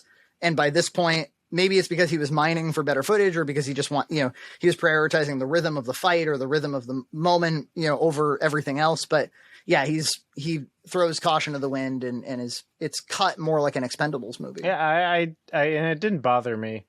So the only thing that was like stuck out to me like a sore thumb was the degraded film. They're very blown out. A lot of them are blown out shots or the exposures. I think I think they did that digitally. I think that was actually just a bad judgment call. You think so? Because I agree. It's like he later in the documentary he's bemoaning that the skin tones on everybody are very tan or very warm, and he's like repeatedly like doesn't like that, and he keeps wanting to cool the skin tones and make everybody whiter. And, yeah, it reminds me of when I take a photo in Photoshop and I just like.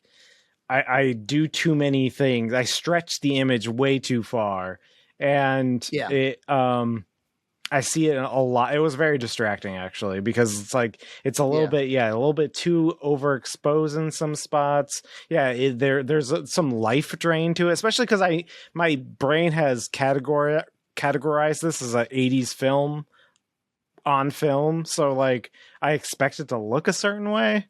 So I expect it to be kind of more flat, more warm, more life to it. And the fact that it was digitally stretched too far, it really that bothered me a lot with this cut. Yeah, I think he tried to D80s it, and you can't D80s that footage. No. And again, the 80s is kind of embedded in this thing. Like you can't. He probably diminished its effect to some degree. He also changed the aspect ratio. It's that cinescope. Oh, okay. They bumped the contrast pretty high in most places.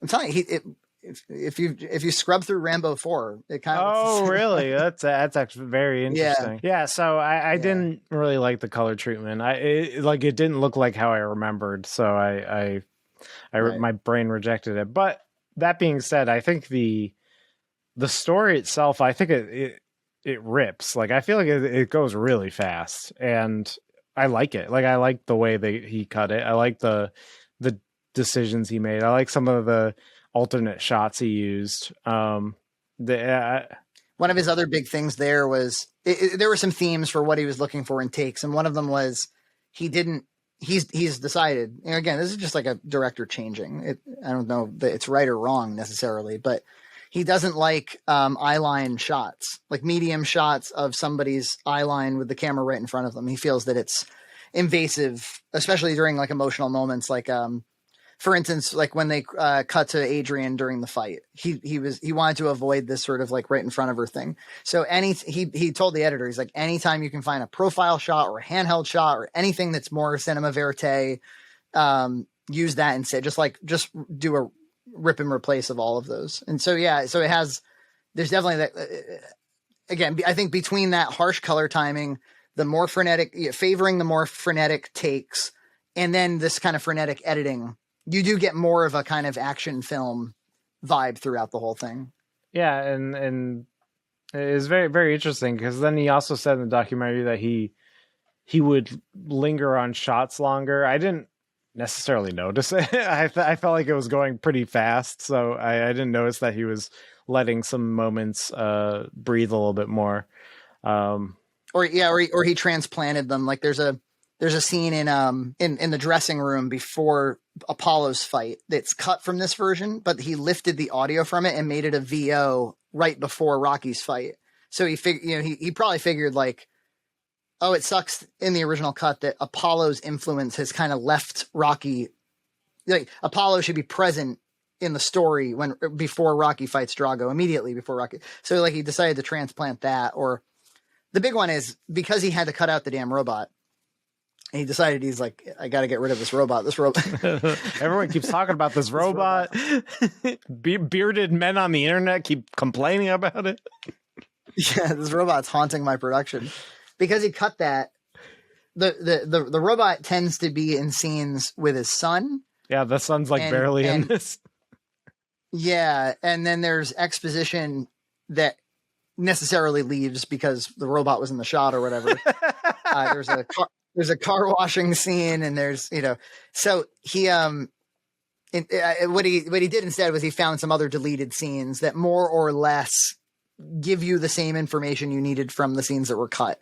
And they're not the best scenes in the world. Some of them are good. There's one in a kitchen with Adrian that I think gives Adrian a lot more when she's like, look, Apollo thinks he's doing this for political purposes, but he really should think about it more. That gives Adrian a better treatment in my opinion.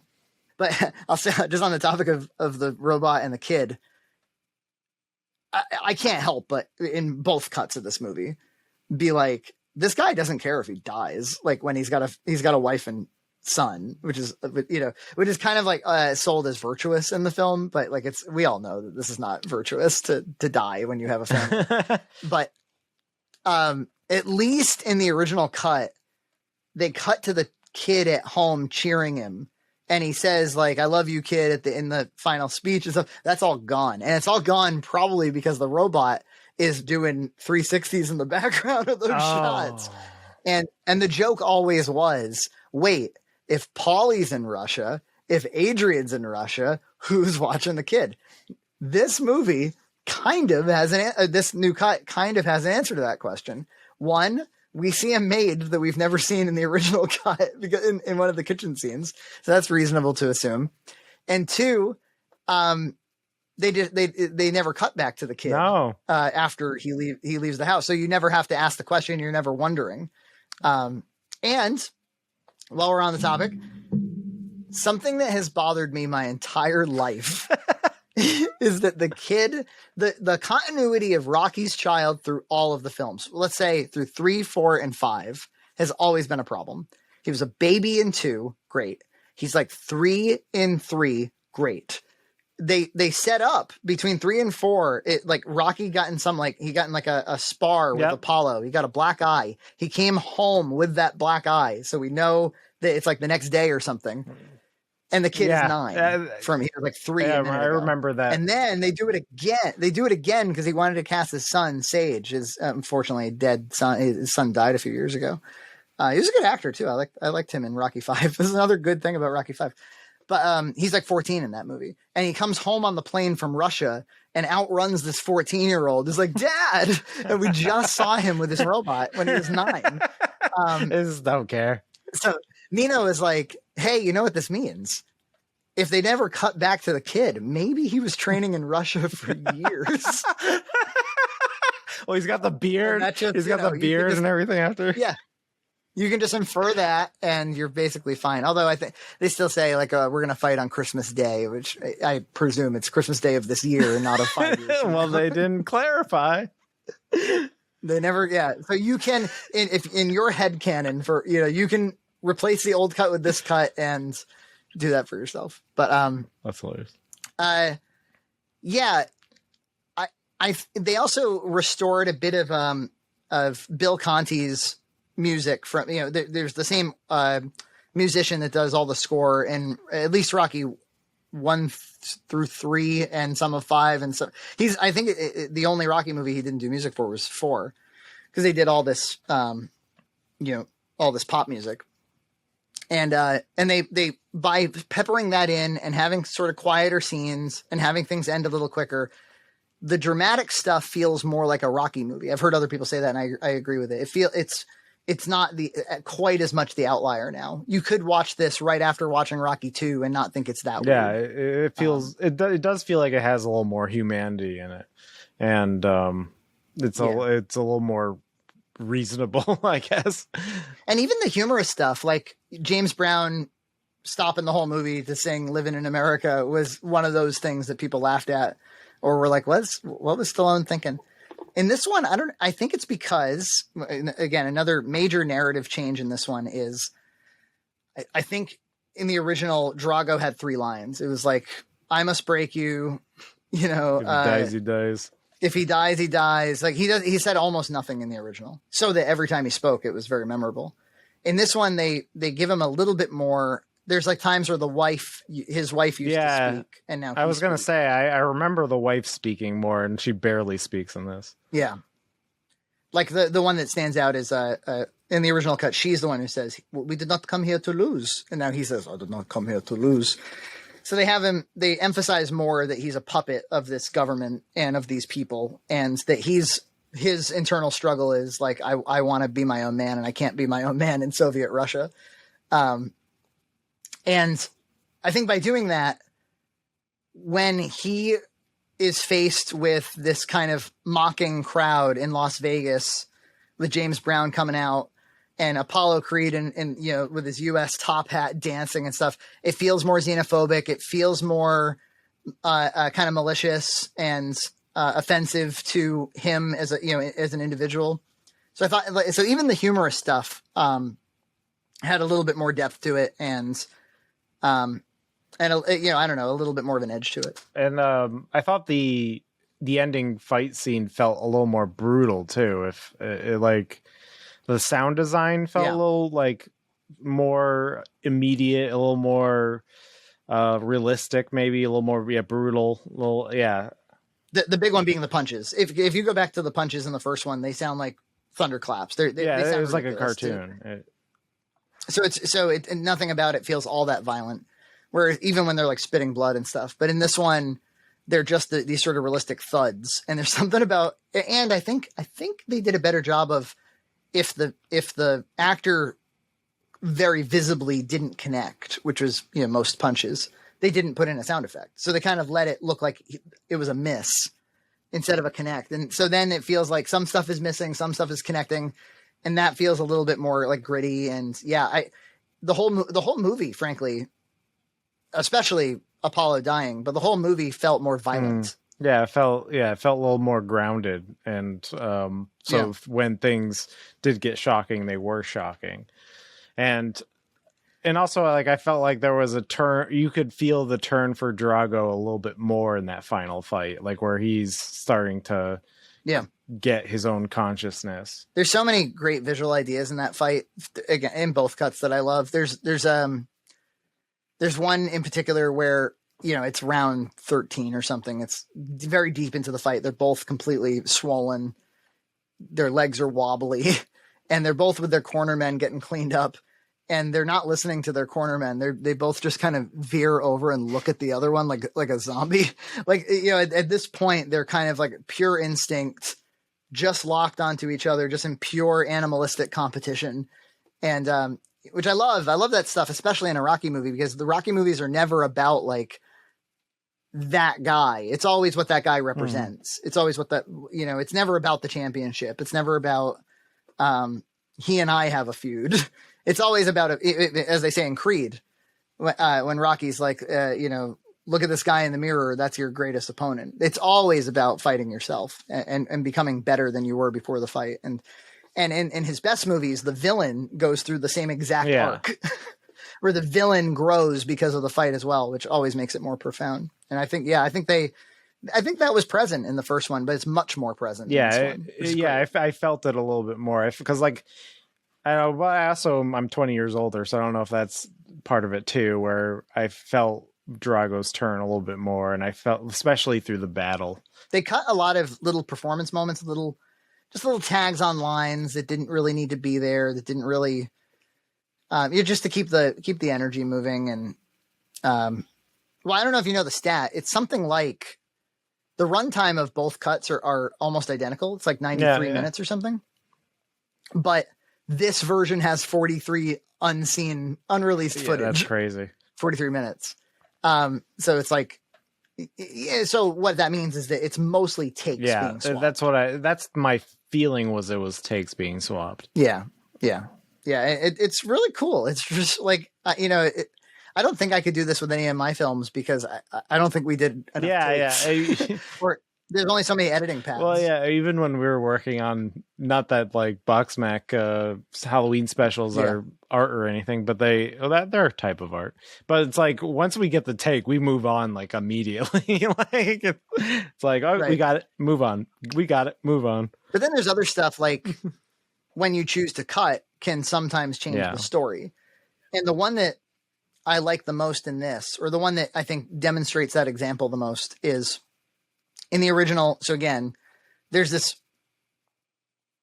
problem in the movie of both men have families, and ultimately the story kind of like pushes the family away because I don't think it wants to tell that story necessarily, but it can't ignore it completely either. So they always, they had Apollo's wife screaming in the crowd in the first one and in this one. I actually think that actress gives a really nice performance just in her reaction shots.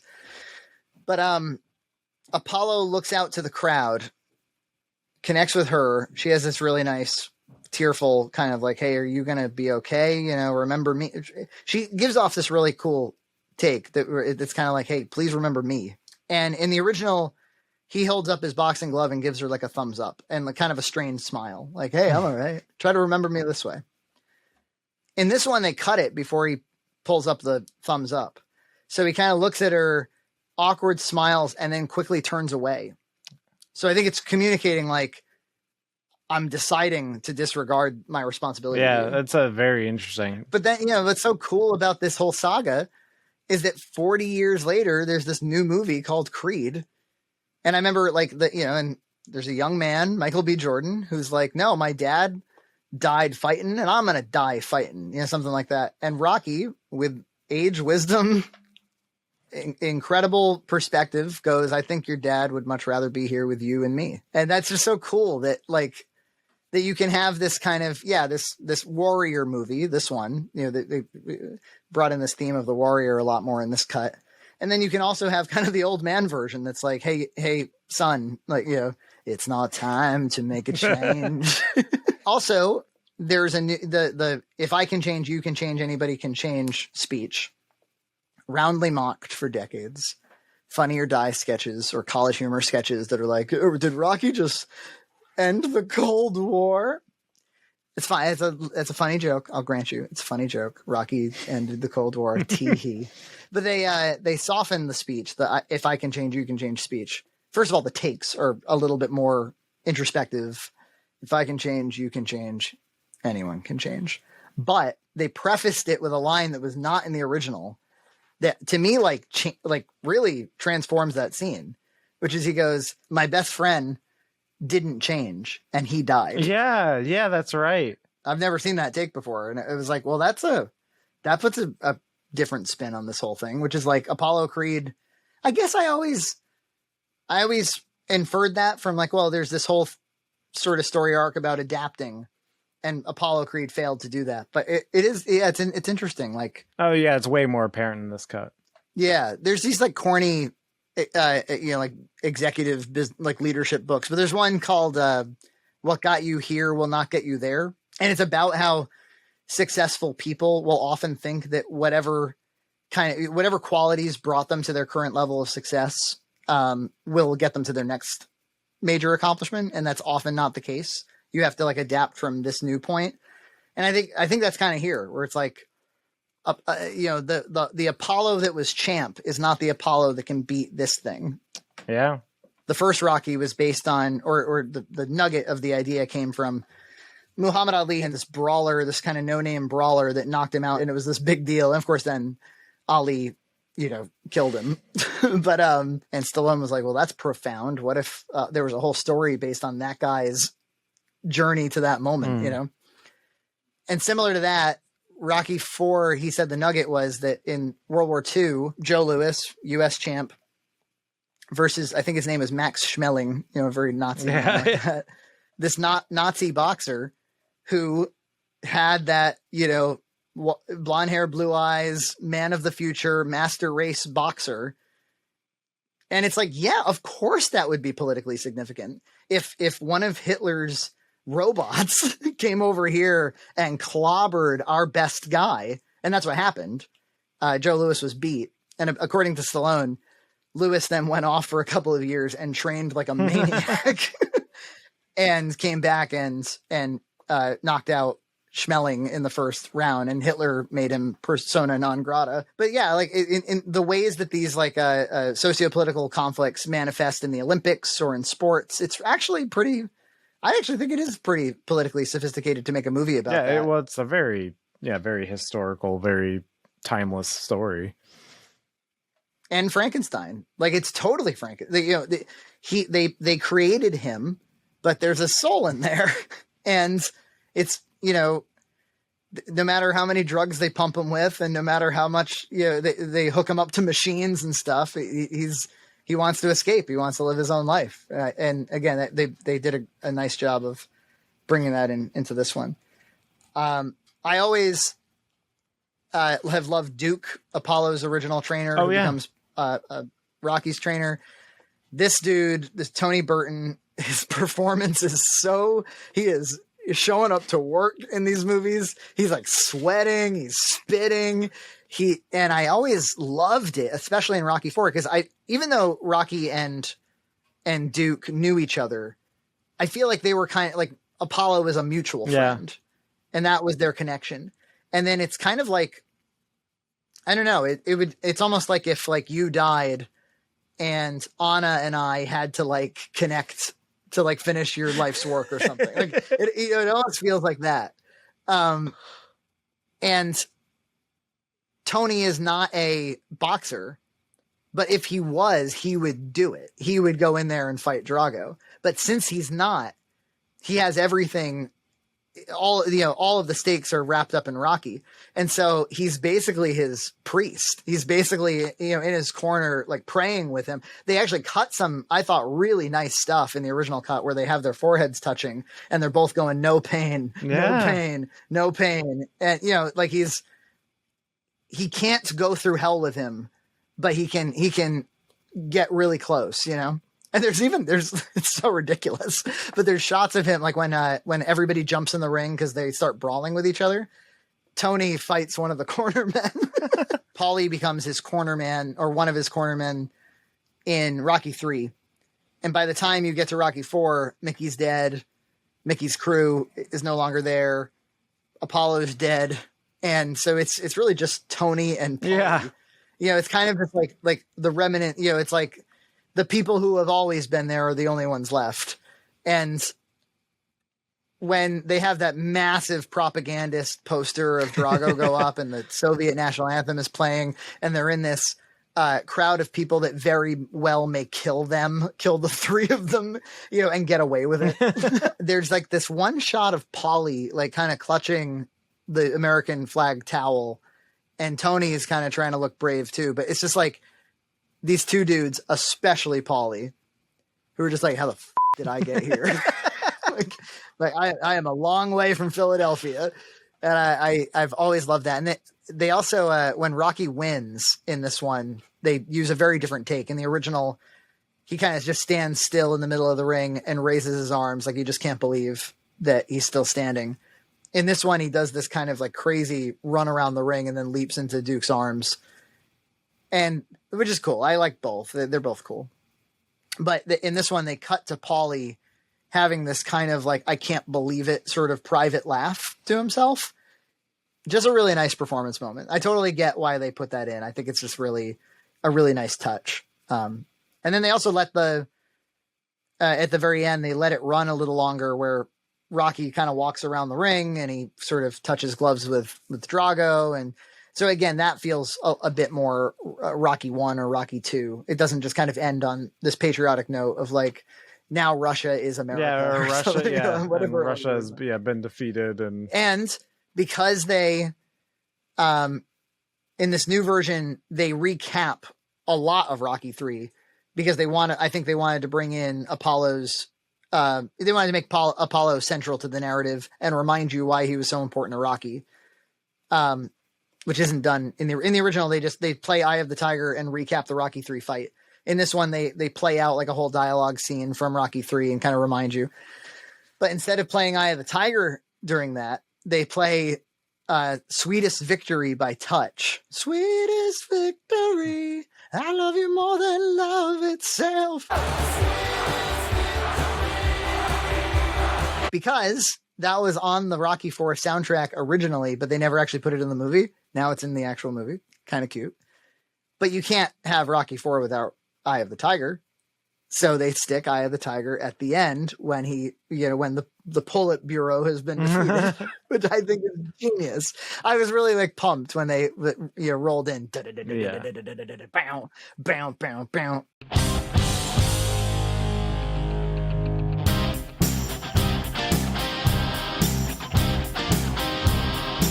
Oh, I think he also, Stallone, fit in some present day ADR. Yeah, is it like when there's like voiceover, like when he's like in his head, right? Yeah, he's like, don't be scared, breathe. That's clearly 74-year-old. Yeah, it sounds like it sounds like present day VO. I noticed that too. Breathe. Don't be scared. You can do it. I could be totally wrong about this. But I think there's a couple of times, like in the restored scenes, the scenes that had never appeared before. There's one in particular where he's like, "Relax, I'll be right back." Like to go to the kitchen. Just relax, I'll be right back. I wonder if they didn't have a clean audio take in the original, or they felt like they needed to fit that in to explain where the hell he's going. Or maybe he said like, "Hang out with your robot, I'll be right back," and they had to like get rid of the robot reference or something. But it sounded like maybe a modern day loop. Yeah. I think this is worth watching, like just as an academic experience. Like, I think you should watch this movie. I think you should watch the documentary. I think it's like the best film class you'll have, Totally. Oh, totally. Yeah. Just listening to him kind of mumble his way through the decisions he's making is fascinating. And if you can somehow track them to the actual final cut, all the better. And he said himself, he's like, you never pull the plug. It's the old thing of like filmmakers never done, they run out of time, the George Lucas kind of thing. It's very true. And it's even more true than that, because that implies that like there is an end destination, kind of, a conceptual end destination. You just never get to it. But it's more like, no, 40 years ago, you were this person and you made this movie.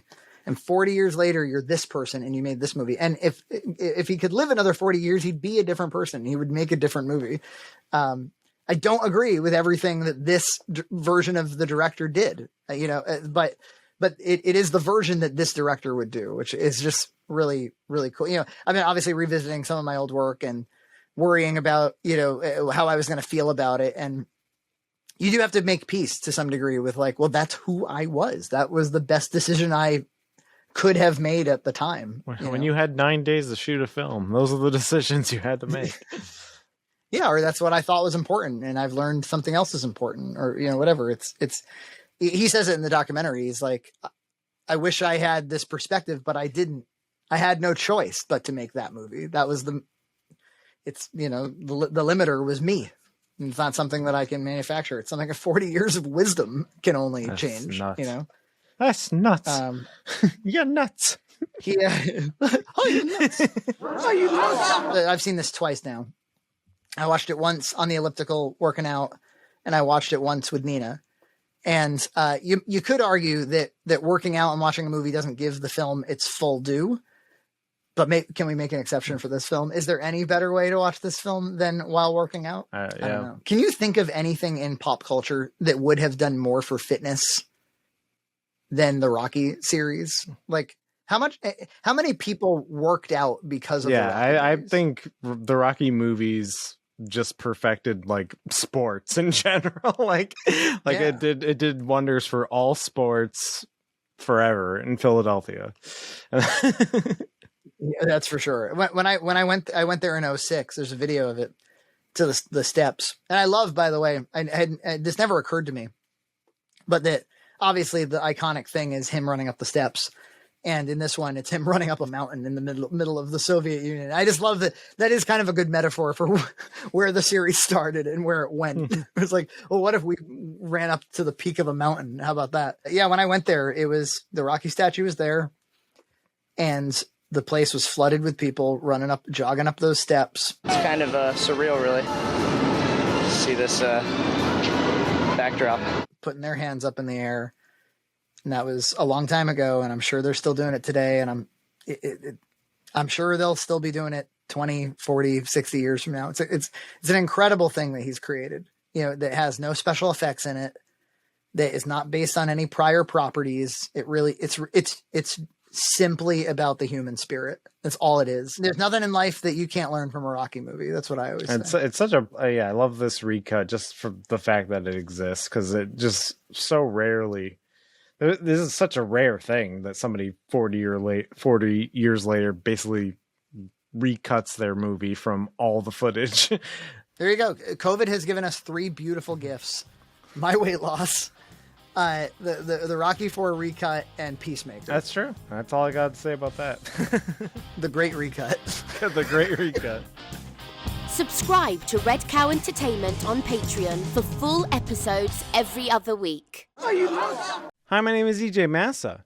I really like home arcade solutions, like this Arcade 1-Up Street Fighter 2 cabinet behind me. I like that they're smaller, they're easier to get in and out of your house than full-size arcades, and there's plenty of communities where you can talk about collecting them and modding them. If I bought a real arcade and put it in my basement, it would stay there forever because they're such a pain to move. My Arcade 1-Ups, on the other hand, are lightweight, and you put them together like IKEA furniture. I modded my Street Fighter cabinet with a custom control panel and Raspberry Pi 4 so it can play thousands of games up to the Dreamcast. It's actually quite fun to play NES games like Super Mario 3 on it. But you can't just have one arcade game, no.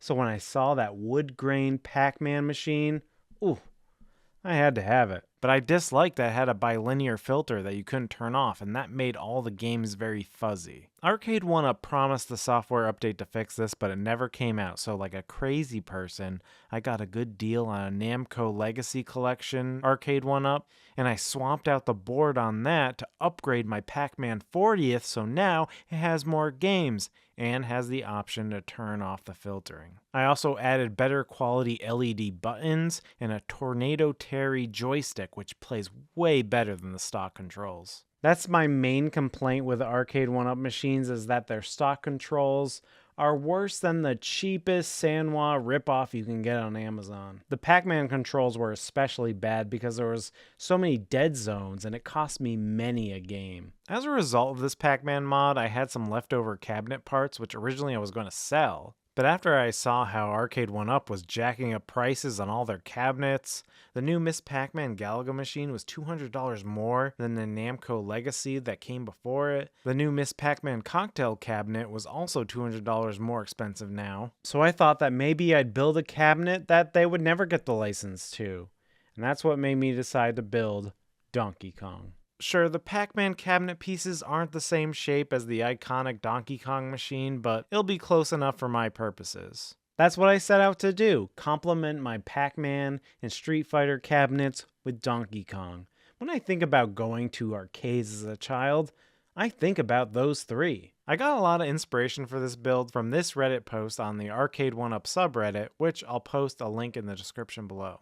Now, there are a lot of vendors that sell vinyl covers for these cabinets. ArcadeGraphics.com is a well-known one, but I find that most of these Donkey Kong wraps are a bit over-designed. I mean, don't get me wrong, I think they still look really cool, but it's not really what I'm going for. I want something a little more low-key like this full-size cabinet, the blue with a decal on it. Also, I'm really bad at applying vinyl. Something's always crooked, or I leave too many bubbles in it, or I cut it wrong. So I bought some Bare Liquid Blue semi-gloss enamel interior paint from Home Depot, and I'll paint over the Pac-Man graphics. I can paint slightly better than I can apply these big stickers. For my first step, I'm going to put painter's tape over the red molding because I think I'll reuse it. The Donkey Kong cabinets that I see on the internet have white molding, but I like the look of the red. It makes me think of Nintendo's logo, so I'll use the tape to preserve it. I laid out all the pieces in my garage with plenty of ventilation. I have an extra Arcade 1-Up generic riser I'll also paint. I removed the sticker on the back of this piece because I'll paint over that too, just in case. Using rubbing alcohol to get rid of the sticky stuff.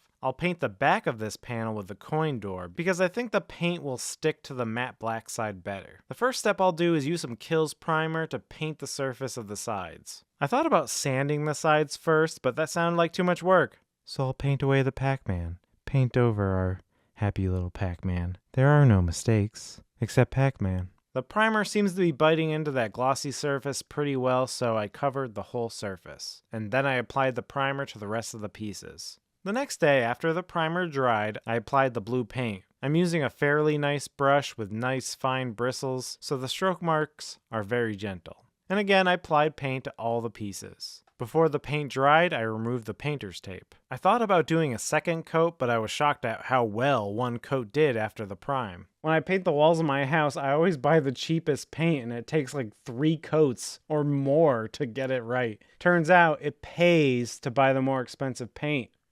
Who knew? After that dried, it's time to apply my big sticker. I bought these from an eBay seller out of the UK, Rockstar Arcade. The size was about 13 inches wide by 14 inches high. I lined it up approximately where I thought it would go, taped it into place with painter's tape, and using a hinge method, I peeled back half of the decal, cut the backing paper off, and then applied the graphic with a squeegee. Removed the tape, took off the rest of the backing paper, and again, squeegeed it into place. And there you go. Wow. It looks freaking awesome. Applied both graphics to each side, and I'm really happy with how that turned out. The graphic I bought came with a couple Nintendo logos, and I put them on the sides of the riser in the middle. And to make the riser match the rest of the cabinet, I put a 1/2-inch red dance floor tape on the edges of the riser. Be very careful not to stretch the tape while applying it because this stuff tends to shrink. So go very, very slow and gentle while applying. If you feel yourself stretching the tape, just ease back a little, create some more slack, and keep applying. I used a little clicky knife to cut off the excess tape. I'll have a link to everything I used in the description below. After that, I assembled the riser according to the instructions, and man, that's a clean and good-looking block of Nintendo. Okay, here's the part that I fear the most. I bought this vinyl bezel graphic which will go over the factory bezel, and I am just completely trash at cutting out vinyl and applying them. You know, I've gone this far, and I have to do it. I removed the Pac-Man bezel from the LCD screen I'll be using. This is technically the Pac-Man 40th LCD screen, which is a 4:3 screen, so I needed to specify that I had a vertical 4:3 screen when I ordered the Donkey Kong bezel graphic from ArcadeGraphics.com. I laid out the graphic on a table and cut out the middle with a straight edge and a razor blade. I mostly did a fine job. I sort of screwed up the bottom of the graphic and I touched it up to the best of my ability. I used a microfiber dust cloth and some rubbing alcohol to clean the Pac-Man bezel. I took the graphic and put painter's tape on it like so, flipped it over, and laid the Pac-Man bezel over it, and lined it up the best I could. Applied the tape to hold it in place. Again, I'll be using a hinge method to apply the graphic by folding it over, cutting off the backing paper. I used a Swiffer duster to make sure there was no stray dust. Then pinching the corners, I gently pulled them to the corners of the bezel and squeegeed them into place. I lifted up a corner where there was an egregious bubble and reapplied that corner. Sorry about the focus, I was more concerned with getting this step right than achieving critical focus. I hope you understand. I'll have to live with this bezel forever, you know? Then I took off the tape and the backing and again brought the corners of the graphic to the corners of the bezel, using the squeegee to press the graphic on. Trim the excess vinyl on the sides and phew, you know, not too bad. Besides a janky bottom edge, it's about as good as I can do. Use the squeegee to attack any leftover bubbles and this is ready to go. Before screwing the bezel back on the LCD screen, I did a quick sweep with a Swiffer duster, then screwed the bezel back into place. So it's not perfect, but I'll take that. It's better than my recurring nightmares. Now for the marquee, I decided to go with an Etsy seller by the name of Retro530. I saw a few of his marquees on the Arcade 1UP modding Facebook group, and they looked high quality, so I bought a Donkey Kong marquee from him. Inside the box that was sent was a free gift, which looks like 3D printed screw hole covers, if I were to guess, and a power splitter and a couple of screws that you'll use instead of the Arcade 1UP provided screws. And then you have, oh, what a beauty. The shell is 3D printed, but it looks really good. I can't wait to see it all lit up. For a control deck, I went with DIYRetroArcade.com. They have a ton of custom arcade boards, but I wanted one with a joystick and a trackball. So I downloaded one of their Photoshop document templates and stole some arcade graphics online and made a custom Donkey Kong graphic using Photoshop. I sent them a PNG of my design, made sure to specify that this was for a cabaret-style cabinet and not the old-style cabinets. And then, in a couple of weeks, I got this. How can you not smile after seeing that?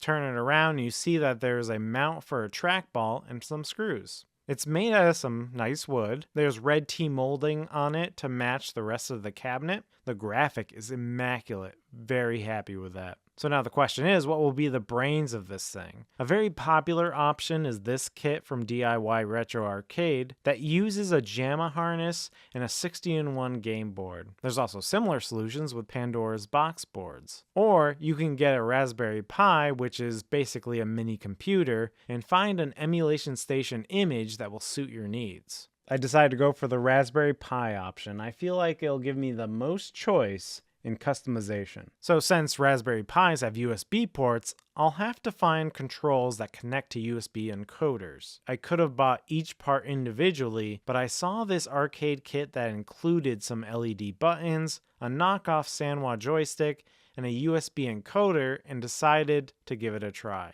And when it came in the mail, I was surprised at the quality of the cheap joystick. It feels very solid. Then you got the USB encoder, and then the buttons, which feel cheap, but they're much better than the stock Arcade 1UP buttons, which are overly mushy. I also got an LED trackball from Amazon, so I can play trackball type games like Missile Command and Centipede. Since this one has a PS/2 connector, I had to get a USB adapter. One issue with this LED trackball is it glows green, which I think will harsh my vibe with the rest of the Donkey Kong graphics. Green works with like Galaga.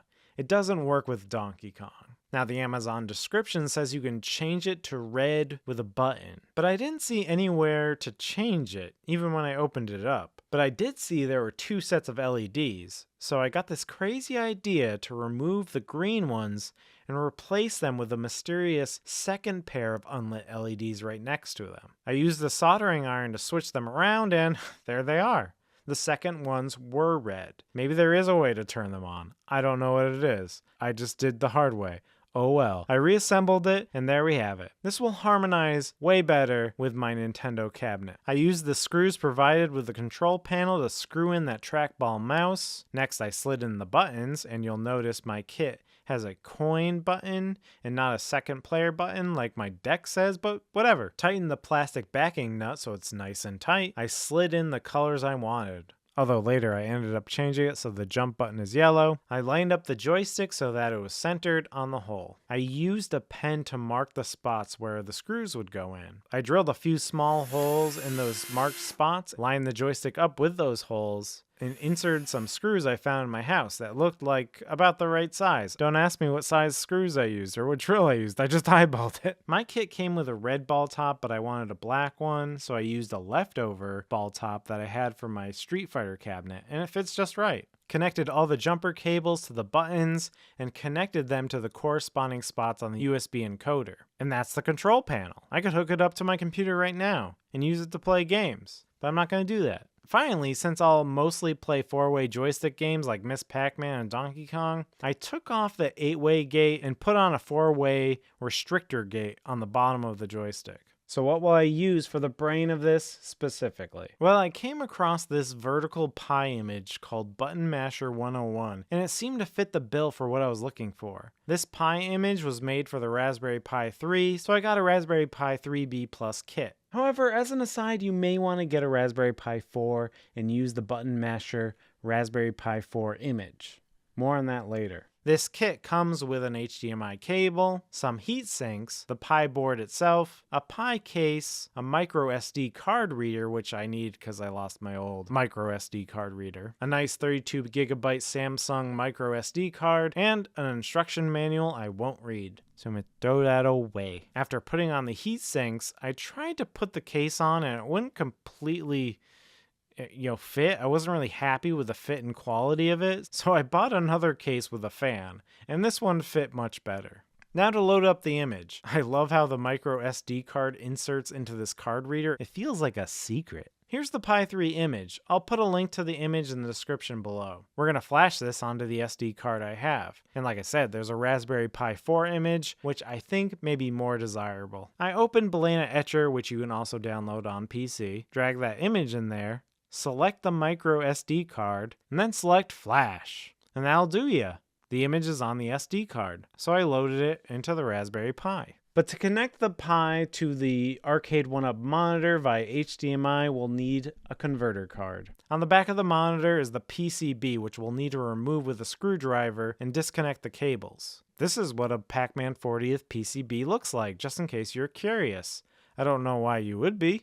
But hey, we all have our fetishes. Here's the LCD driver, which again is specifically for this 4.3 style monitor. You can always Google the part number on the back of your LCD if you're unsure which one to buy. I taped the LCD driver to a piece of cardboard that I cut out of the box it came with. This is because the back of the monitor is metal and can cause shorts. I put double-sided tape on the back of that cardboard and affixed it to the back of the monitor. I plugged the jumper cables in. Make sure these ones are facing the correct way with the red wires on the left. The ground wires can also be screwed into the metal panel on the back of your LCD. I taped the control thingy over there, and for a power source you'll use your Arcade 1UP plug. Before going to the trouble of installing the monitor, I decided to see if it worked. So I propped it up against a package of Kirkland water bottles, because I'm a professional. And I tested it with the Pi. Plugged in the Pi and the monitor, and huzzah! It works. I think I'll take this opportunity to poke around the image a bit. I plugged in a USB controller and configured the keys. This image is designed for a 3-button input controller, like the one I just built. After configuring the controls, it loads you into the emulation station front end. You can play games perfectly well in this mode, but I want to check out the attract mode options. Before I do that, for some reason, the Pi was not outputting audio, so I had to go to this audio option in Emulation Station. Instead of selecting auto, select headphone 3.5mm. Okay, now check out attract mode. And in attract mode, you have this very handsome visual display to select games from. One thing about selecting attract mode here is that it changes the flag to where it boots, so when you restart the system, it will boot directly into attract mode. If you want to go back to Emulation Station, you'll press escape on a plugged-in keyboard. It'll ask you if you want to exit attract mode, and that kicks you out to a command line, where you have to type in Emulation Station. Press enter, and then if you want to switch back to Emulation Station at boot, you go to RetroPie Setup, go to Configuration Tools, go to Auto Start, and select Start Emulation Station at boot, and that should set you back. Sorry, I felt like I needed to go through all that because I saw a lot of comments and a lot of videos and threads like, how do I boot into Emulation Station after selecting attract mode? I saw that question a lot, so I decided to answer it in video form. Anyways, back to attract mode. I love the themes in this, so I thought I'd show off a couple. So if you hit tab on a keyboard plugged into your Raspberry Pi, then navigate to displays, then to arcade, and move the cursor to layout, you can change it up to say 60-in-1, which makes it look like that ubiquitous 60-in-1 board that you'll see installed at a random Super Pac-Man machine at a gas station off the highway. I personally love this one. The other one I like is the Starfield one, which makes it look like the menu from the arcade SD board, which actually was another option I almost went with for this machine. It also reminds me of Windows 3.1 screensavers or something. But I think I'll stick with the 60-in-1 theme. And yep, it plays Donkey Kong. So I think it's safe to say I can move forward with this build and install the monitor. Then I built the cabinet basically according to the directions. Nothing special here, so I won't bore you with the details of the build. Maybe you can find an Arcade 1-Up manual on the internet and read it yourself. But I've built a few of these, so I'm fairly good at assembling them. A couple notes about the light-up marquee. When I came to this step where you have to attach the stock marquee to this speaker board, this light-up marquee doesn't have holes to do that. And also that speaker board doesn't quite fit even if you tape it into place. So I just ditched that speaker board because I wasn't going to use it anyway. I have other speakers I'll use. That does mean there'll be a slight void between the monitor and the marquee, but unless you're like craning your head really weird and down and looking up, you won't see it. And that's not the recommended way to play Donkey Kong anyway. A second note about that light up marquee is to make sure you use the provided black metal screws. They are shorter than the Arcade 1-Up provided screws, so really make sure you use the right ones. After making sure all the pieces were slid into the right place and all the screws were tight, I put it in the control panel and tightened all those screws. Then I carefully placed it onto the riser so it wouldn't nick the paint, and well, it looks like I have myself a very Donkey Kong looking arcade. Seth Rogen would be proud of me. For the speakers, I got these cheap Logitech computer ones from Amazon. My Street Fighter cabinet has speakers and a subwoofer, but I don't think Donkey Kong and games like Donkey Kong need a subwoofer. Or does it? At first I considered taping the speakers to the top of the cabinet, but these ones kind of stuck out too much, so I decided to tape them inside the cabinet, pointing up at that void between the monitor and the marquee, and that'll probably be fine for now. Inside the cabinet we have the power splitter between the marquee and the LCD driver, and I'll plug in the HDMI and the power to that splitter. So you see I have my Pi here where I plugged in the USB encoder, the trackball mouse, the HDMI, speakers, and power. I'll plug the Pi power, the speaker power, and the LCD driver into an extension cord. My cable management could be better here, but whatever. And what I like to do with that extension cord is plug it into one of these outlet switches. As you can see, I have two of them. One for my Street Fighter Pi system, and now one for my Donkey Kong. That way I can just flip the switch near the outlet when I want to turn on the whole arcade. Now there is a back panel to this arcade, and someday I may install it, but I have to cut a hole in the back so the extension cord can be fed through. And to be honest, I don't feel like it right now, so my arcade's gonna have its ass hanging out for a bit.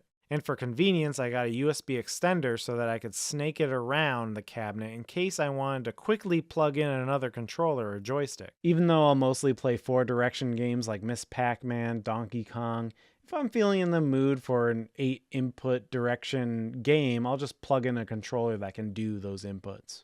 Now, this is a bit complicated, but I noticed a bit of lag in the gameplay on this Pi 3 image. Even in the menus, you can notice this bit of lag. I did some Googling, and it's probably because this image uses the display rotate function in the config.txt file in the Pi's boot folder to rotate the screen. If you have the Button Masher Pi 4 image, you won't get this lag, and that's because Raspberry Pi 4s don't support the display rotate function. So what I did in my Pi 3 image was I commented out that display rotate function in the config.txt file, which you can access when you plug in the SD card into your computer. Then change the emulation station start options to use the screen rotate function instead, which you can access by going to RetroPie Setup, configuration/tools, auto start, and manually edit autostart.sh. You'll delete the #auto and write -- screen rotate --3 --. After that, emulation station will be rotated, but RetroArch won't be. There's a whole bunch of other things you have to do inside RetroArch to make the game the right orientation, but there's too many boring steps to detail, and I don't want to bog this video down. If you're interested in the fix for that, leave a comment below and I may make a guide on how to fix that. Long story short, this makes the Pi 3 image more like the Pi 4 image. And if you want to save yourself the trouble, buy a Raspberry Pi 4 and use the Raspberry Pi 4 image. Now that I made those adjustments, I see no lag in the gameplay on my Pi 3 image. Okay, so now I can just turn my whole system on with just a flip of the power here, and now the splash screen is sideways. I'm not much of a fan of this splash screen anyway, nor am I a fan of the loading screen when you select a game either. I need to make them more like Donkey Kong. No, not like that. I decided to download some pixel art and logos and create something on my own in After Effects. Since the splash screen is now rotated, I designed it to fill that rotated space. I decided to use one of the most famous and, dare I say, beautiful songs in the world to go with it. Here we go. Perfection. I named it the same thing as the original splash screen. I connected my Pi to my network via SSH. Mine showed up on the network as RetroPie 6. If it doesn't show up for you, you may need to enable SSH by going to the Raspberry Pi config, navigate to the interfacing options, then select Enable SSH. So after SSHing into the Pi, I navigated to the splash screen folder and just replaced that video with my new Donkey Kong video. I used Photoshop to create a new loading screen as well. Made it all Donkey Kong-like. Saved it as a PNG, and I rotated it so it'll show up in the correct way on the screen. Again, SSH'd into my RetroPie on the network, went to the config folder, then to Arcade, and replaced that launching.png file with my new file. Now when I hit the switch and turn it on, Here we go. perfect. And again, when I select a game, I get the correct loading screen. I'm loving this machine. I was originally thinking of adding some coin door decals or something, but I'm kind of loving how clean it looks. I will say, I'm getting into games I never thought I would, like Centipede was never part of my childhood, but because of the trackball, it's been really enjoyable. I remember playing Centipede on MAME with arrow keys, and that's totally not the way to play it. It's much less enjoyable. With the trackball, it suddenly made sense. The same thing goes with Missile Command, a game that was not part of my childhood. That's probably my favorite experience so far now that I can play it with a trackball. And of course, Donkey Kong plays like a dream. I'm actually quite pleased with these no-name controls I bought off Amazon. They perfectly suit my needs. One really awesome surprise is Nintendo's Punch-Out Arcade, which plays so much better with a vertical screen with the stacked up displays. And for some reason, I've been playing a lot of Super Mario Vs. stretched out like this. I don't recommend it, but I've been playing it a lot. I'm very happy with the marquee. The colors are nice and deep, great contrast. My Arcade 1-Up marquees look washed out and dull by comparison. Sure, not everything with this build turned out perfectly. For example, I could have cut this bottom bezel graphic straighter, but I'm very happy with how it all came together. When I come down the stairs to my basement office and I'm greeted by that big dumb ape, I get all warm and fuzzy inside. And it's way more enjoyable because I built it exactly how I wanted it to be with the software tuned exactly how I wanted it to be. I'll try my best to put everything that I used in the description below, but if you have any specific questions, just let me know in the comments. This was a huge project with lots of steps, but let's say you don't want to figure out everything on your own, and you don't want to have to source everything. One person I used to help mod my Street Fighter cabinet was upgradearcade.com. He basically sends you everything so you don't have to think about it. You'll get the Pi, the speakers, the image, the LCD driver, and for what you get, the prices are pretty reasonable. So if you already have Arcade 1-Up and you want to take things to the next level, that's a great place to start, especially if you don't want to source everything yourself. Another great option is the AtGames Legends arcade cabinet. That's a consumer multi-cade with much better default control components than Arcade 1-Up, and they are easily moddable with more games through a USB dongle. That's also a great way to get the home arcade experience. Anyways, that's it for now. Until next time, bye!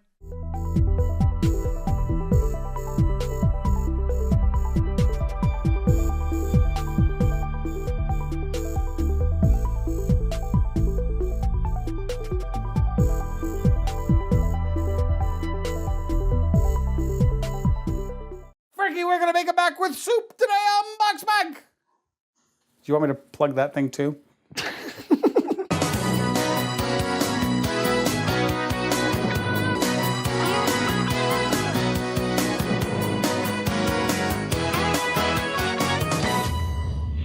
heard you about the soup. You could argue that this episode is one of the most important episodes of BoxMac ever. Really? You could argue that. All right. I'm not gonna. Okay. The core mission of the show has been to find the best macaroni and cheese ever. And so we've been cataloging and databasing since the beginning. Here at episode 160. This is, we're really at 160? Yeah. There's something I teased at the beginning of the year. I said it'd be nice to do like a BoxMac database analysis. Yeah. I want to do a BoxMac database analysis. I want to like sit down with John and actually like pivot out a lot of different stats about the BoxMac database. I think that'd be fun. Well, one of our fans, who's a data analytics person, Drunken Monk, super fan and patron, said, I'll do the analysis and I'll put together a slide deck for you. That's incredible. Thank you so much. But also, it wouldn't be a proper BoxMac episode without eating some BoxMac. That's true. We're doing a custom creation of mine. So I cook with these Campbell soups pretty often, right? I use them in chicken number 5, one of my favorite chicken dishes. We got some chicken number 5. Is that cheese all over it? No, cream of chicken soup. I had never had that until that New Year's thing. It was Christmas delicious. thing. Yeah, it was really good. This is another product in that line. This is a great for cooking soup that you can just eat as a cheddar cheese soup. It is supposedly a great base for a macaroni and cheese. Damn. It has all the kind of emulsifiers in it. So we're gonna try to see if we can make a non-bechamel mac. Could be interesting. Yeah. This could be a big discovery. It could be. Because we've never been sent anything like this before. This is just from the mind of John Hunt. Just from the mind of John Hunt. And I've got some quality cheeses to go in. I got a couple Cabot's, New York Extra Sharp here. How do we feel about Market Basket house cheese?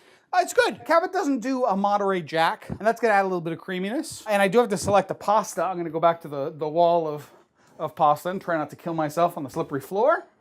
We're still shooting on the day with the liquid soap accident, and you could just cut it out if you don't want it. And then that knocked over a liquid soap, and then the Sesso shells.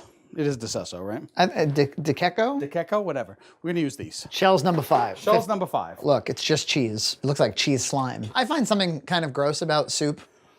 And this is condensed soup too. And let me just say, I read the ingredients earlier on this. It says it contains less than 2% cheese. There's no cheese in it. What do you think it is then? Slime? Modified food starch. That's what the number 1 ingredient is. Water, modified food starch. Well, modified food starch, that would probably be a really good emulsifier. Excellent emulsifier. We've probably tried, I don't know, 400 max at this point. Probably. It's about that much. It's crazy, isn't it? So it's not going to be like those jokey YouTube tier lists you used to say? Oh yeah, like where you it's watching a guy click and drag things into a tiered list. No. Although that we could do that. You want to look at this thing? Yes, let's look at it. Junt's BoxMac database. Yep. Slightly offended. I've been keeping this thing up to date, not you. I did a tiny bit of work at the beginning, and Frankie has maintained it for literally the past 200 weeks. The elusive, never-ending search for the world's best box mac and cheese. That's his subtitle in this slide deck. What is BoxMac? Tagline, the search for the best box macaroni and cheese. Description, lifelong friends John Hunt, Junt, and Frankie Frayne try a new set of box macaroni and cheeses every Sunday. Watch them banter while cooking America's easiest meal. Doesn't that just sound like the kind of promo you'd have on the cable TV network? I wrote that. You wrote it? Yeah, I wrote that years ago. First premiered on YouTube February 2nd, 2015. At the time that he made this, 157 episodes of BoxMac. Yep. Extended BoxMac universe, 41 episodes of Unboxing Mac, 9 episodes of Bag Trash, and 5 episodes of Pirate Pizza Review. Amazing. And then I would also include in that After Hours. BoxMac DB overview, created and maintained by Frankie Frayne. Thank you. Thank you. It says the BoxMac DB is a wealth of information. 476 entries in the database across all BoxMac universe shows. Maybe not 476 unique Macs. Yep. Oh, no, he goes on to talk about that. Okay. Methodology, removed restaurant/home styling ratings. So he took that off the table. Okay. Removed mix-in variations like ghee and sour cream, salt levels. Resulting analysis consists of 412 unique boxed macaroni and cheese. Each Mac was given 2 scores. Price 1 through 5, where 1 equals affordable and 5 equals expensive. A 1 being affordable would be anything below $1. Okay. So $1 would be 2-star, but 99 cents would be 1-star. 4 is anything more than $3. Yep. And 5 is anything after that. And then a rating of 1 to 5, where 1 is unsavory and 5 is delicious. Got it. But how does one understand what constitutes the best macaroni and cheese? Finding the best macaroni and cheese is highly subjective. Well, yes, we accept that. Yes, we do, as a premise of the show. Many factors can constitute the best food product, including but not limited to taste, price, portion size, organic sourcing, and business ethics. How many times did we factor in business ethics? 0.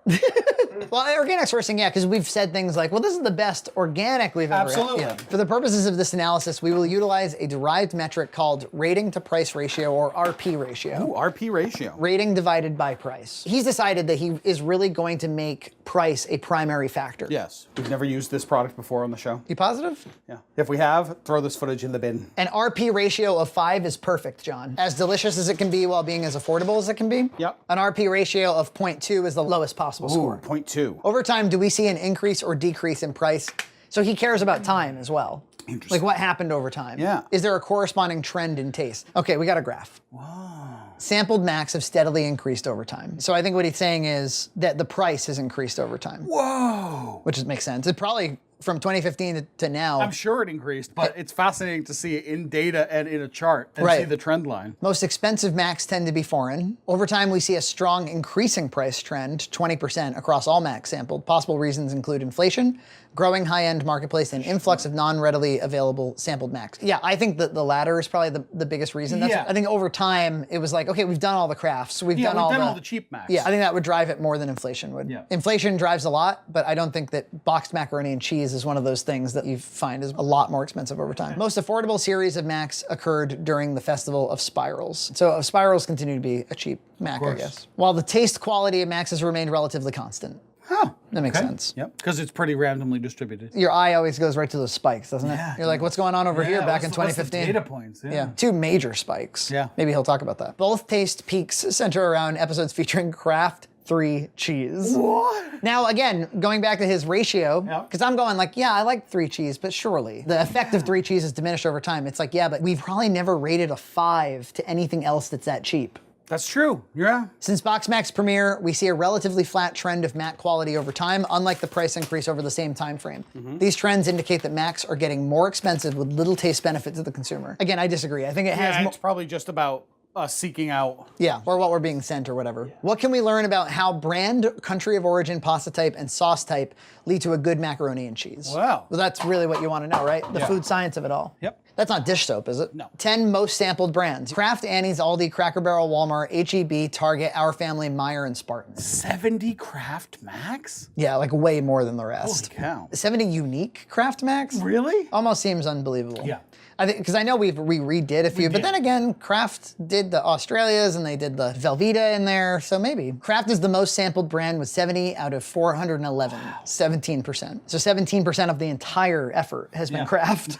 Holy crap. Yeah. Why don't you sponsor us? A rating to price RP ratio of 1.03 indicates that Kraft's quality generally meets expectations in relation to its price. I gotta say, if you asked any random person about like, well, who's the giant in macaroni and cheese? Like Kraft. Well, why? Well, because they have the tastiest for the most affordable. Yeah. That's There's your data. Kraft would love this presentation. Cracker Barrel is both the most consistently expensive, 4.6 average RP ratio with small standard deviation of 0.5, and best tasting, 3.3 average. Due to the elevated price, the RP ratio indicates that Cracker Barrel is the worst value of the top Mac brands. So though we love it, yes, you're paying too much. You're paying too much. Would you agree with that? No. I think that if you're going to have a Mac, you might as well have a Mac you love, right? I agree. From a brand perspective, H-E-B provides the most quality for price with an RP ratio of 2.46. Yep. This ratio can largely be attributed to H-E-B's affordable prices with an average price of 1.3 and little variation with a 0.5 standard deviation. Yeah. Is he saying that H-E-B beats out Kraft in that regard, that it has the best RP ratio? Better taste per dollar than Kraft does. And I mean, the point I would bring up in the meeting would be that like, well, we have 70 samples of the Kraft. We only have 10 samples of the H-E-B. What's our like minimum sample where we can start saying things that are definitive? Yes. 10's pretty good. 10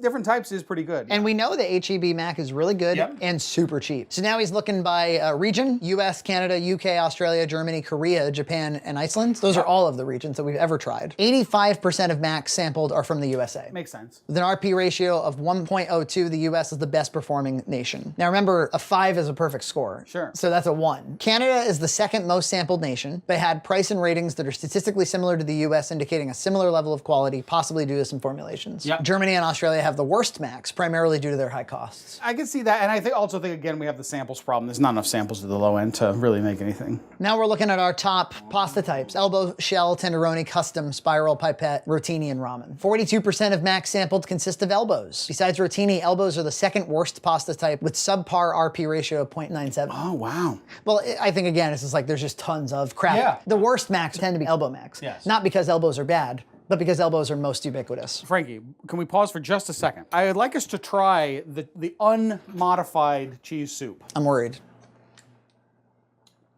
Not bad? Give me your impression. Does it taste like cheese to you? There's some kind of like ammonia taste to it. What I get is just really bad, weak nacho cheese. Well, there's an extra weird flavor in there. Yeah? Kind of stifling. Should I abort the whole thing? No. You keep going. But is the mac and cheese going to taste like that? I don't know. It's going to be shitty. It's an experiment. It's Junt Labs. Well, we're going to add lots of good cheese to it. Yeah. He says, surprisingly, spirals are the most cost-efficient pasta type across the entire BoxMac catalog, RP ratio of 1.33. This effective ratio is largely driven by its tendency to be more affordable than other pasta types. I think that's absolutely true. Spirals tend to be a super value Mac. Yeah, but you get less Mac. Well, this isn't talking about quantities. Price per box. Yeah. But you get less in the box, so it better be less expensive. With an average rating of 3.5, pipette-based pastas are the tastiest. So far, I think Drunken Monk's doing a killer job of this. He's doing amazing. What do you think? Now we're on to prep types, John. Okay. You got your dry, your sauce, your microwave, your frozen, your hot Sure. water, your roux, your ready to eat, your refrigerated, your canned sauce. Which, by the way, all those data sources, you created those. Okay. You set us up for success, even if you dropped the ball after that. Tilde, 51% of Macs had a dry mix in, consistently the most consistently tasty and affordable type of Mac. Obviously, deluxes are more expensive, but Yeah. But are you really getting that much better a Mac in the end? what I like about this so far is instead of like really concentrating on like what Mac should I go buy, this is more like a big data analysis. Yeah. This is more like, what can we say after these guys have spent so much time in the kitchen? This should be on the website for people to download. Yeah, totally. Roux Macs were the most delicious with an average rating of 3.1, but just as expensive as frozen Macs. Sauce-based Macs appear to be the best tasting. Readily available Macs on the market with an average rating of 2.9, resulting in an RP ratio of 0.99, second best behind dry Macs. Makes sense, they're kind of on par with each other. Have John and Frankie found the world's best box macaroni and cheese? Big questions. Have they found the worst? Yep. I want to know. I do too. The Eval Truffle Mac has to be the worst. It's gross. It's awful. Let's have a quiet moment. The worst Macs ever sampled, so it got a 1-star rating and a 5-star price. You paid the most to have the least. and you got the least. Yeah. The Valley Camping mac and cheese. Bad. Junt spit it out. Does anything else need to be said? Kraft macaroni and cheese Australian, really bad, watery and strange flavor, tasted of cardboard. That was pretty early on. Yep. Army MRE, remember I tried that Army MRE? Yeah. Not awful, pasta sauce without acid, cheese is okay, would rather suck cheese packet, don't do it. These are the comments I put in. Yeah. Namaste gluten-free, say trees. Frankie tastes like water, spit out by Nina, too strong, tastes like vomit to Nina and John. Modern table meals, home-style mac and cheese, bean pasta and veggie kit. Tastes like water and a lot like vegetables, rejected quickly. Oh, that's good. 3 cheese pasta side with butternut squash. The Oprah one. Okay, cheese flavor, but disgusting pasta with a weird bite. Gross butternut squash undertones. Upton's Natural Cheesy Mac. Do you remember this one? With the guy on the front? Made Nina vomit. Smells like Play-Doh, tastes like burnt coffee beans, mustard, onion, and a few chemicals. Focus on those 3 tastes. Mustard, onion, few chemicals. So Evol's not on that list. No, because it's not as expensive. He's really factoring in price. I feel like another analysis needs to be done purely based on quality. So this next one is best bang for the buck. Highest RP score of 4. So that's 4-star Macs for $1 price. Wow. So Goldfish Nacho Mac was one of them. EJ was on there. Nacho flavor, good pasta, tastes like goldfish. HEB 3 cheese and shells, distinct cheese flavor. HEB reduced sodium mac and cheese, really good cheese flavor. Yep. America's Choice white cheddar, good white cheddar flavor, same factory that makes HEB. Velveeta pouch, tart, a little thick, pretty good. Great value, 3 cheese mac and cheese, smooth and light, possibly best flavor for value. Yeah, a perennial favorite. That was great value, 3 cheese. That was not the artisan crafted, which is more expensive. Yeah. HEB thick and creamy, excellent, creamy and smooth. That's a really good one. Our Family Spirals and Cheese Dinner, very good cheese flavor, great spiral texture, high quality, very strong cheese flavor. Love Some Mac and Cheese, very good, nice, tasty, cheesy, buttery. Crasdale, very nice, more cheese, less butter, but starts to separate quickly. So that's what stopped it from getting a 5, I guess. Yeah. And then Happy Belly Original Mac and Cheese, great cheese flavor, very tasty. Huh. And then best tasting Macs for slightly more money. So that is a 4-star rating, John, with $2 signs. Okay. So this would be anything that's in the $1 to $2 range. Kraft Dinner 3 cheese. Yep. So that's a Canadian one. Lighter flavor than US, subtle 3 cheese flavor. Kraft Macaroni and 3 cheese. Yep. Junt's favorite, good quality Mac, not too buttery, good flavor. And this really does represent your feelings on the thing. Yeah, absolutely. It's a 5-star Mac for a little bit more price. Yeah. Does that mean that we didn't have any that we're a 5-star Mac for a $1. I think that's what it means. Yeah. To get the 5-star rating, you got to go up one. Yeah, you got to go up higher. Publix Cheesy Deluxe Macaroni and Cheese. Do you remember Publix? I do. Very good, strong cheesy flavor compared favorably to Kraft 4 cheese. And then great value artisan crafted white cheddar and black pepper, apparently. Ooh. No, it's a second to smoked Gouda. So where's smoked Gouda? Is it coming up? Was this one less expensive than smoked Gouda?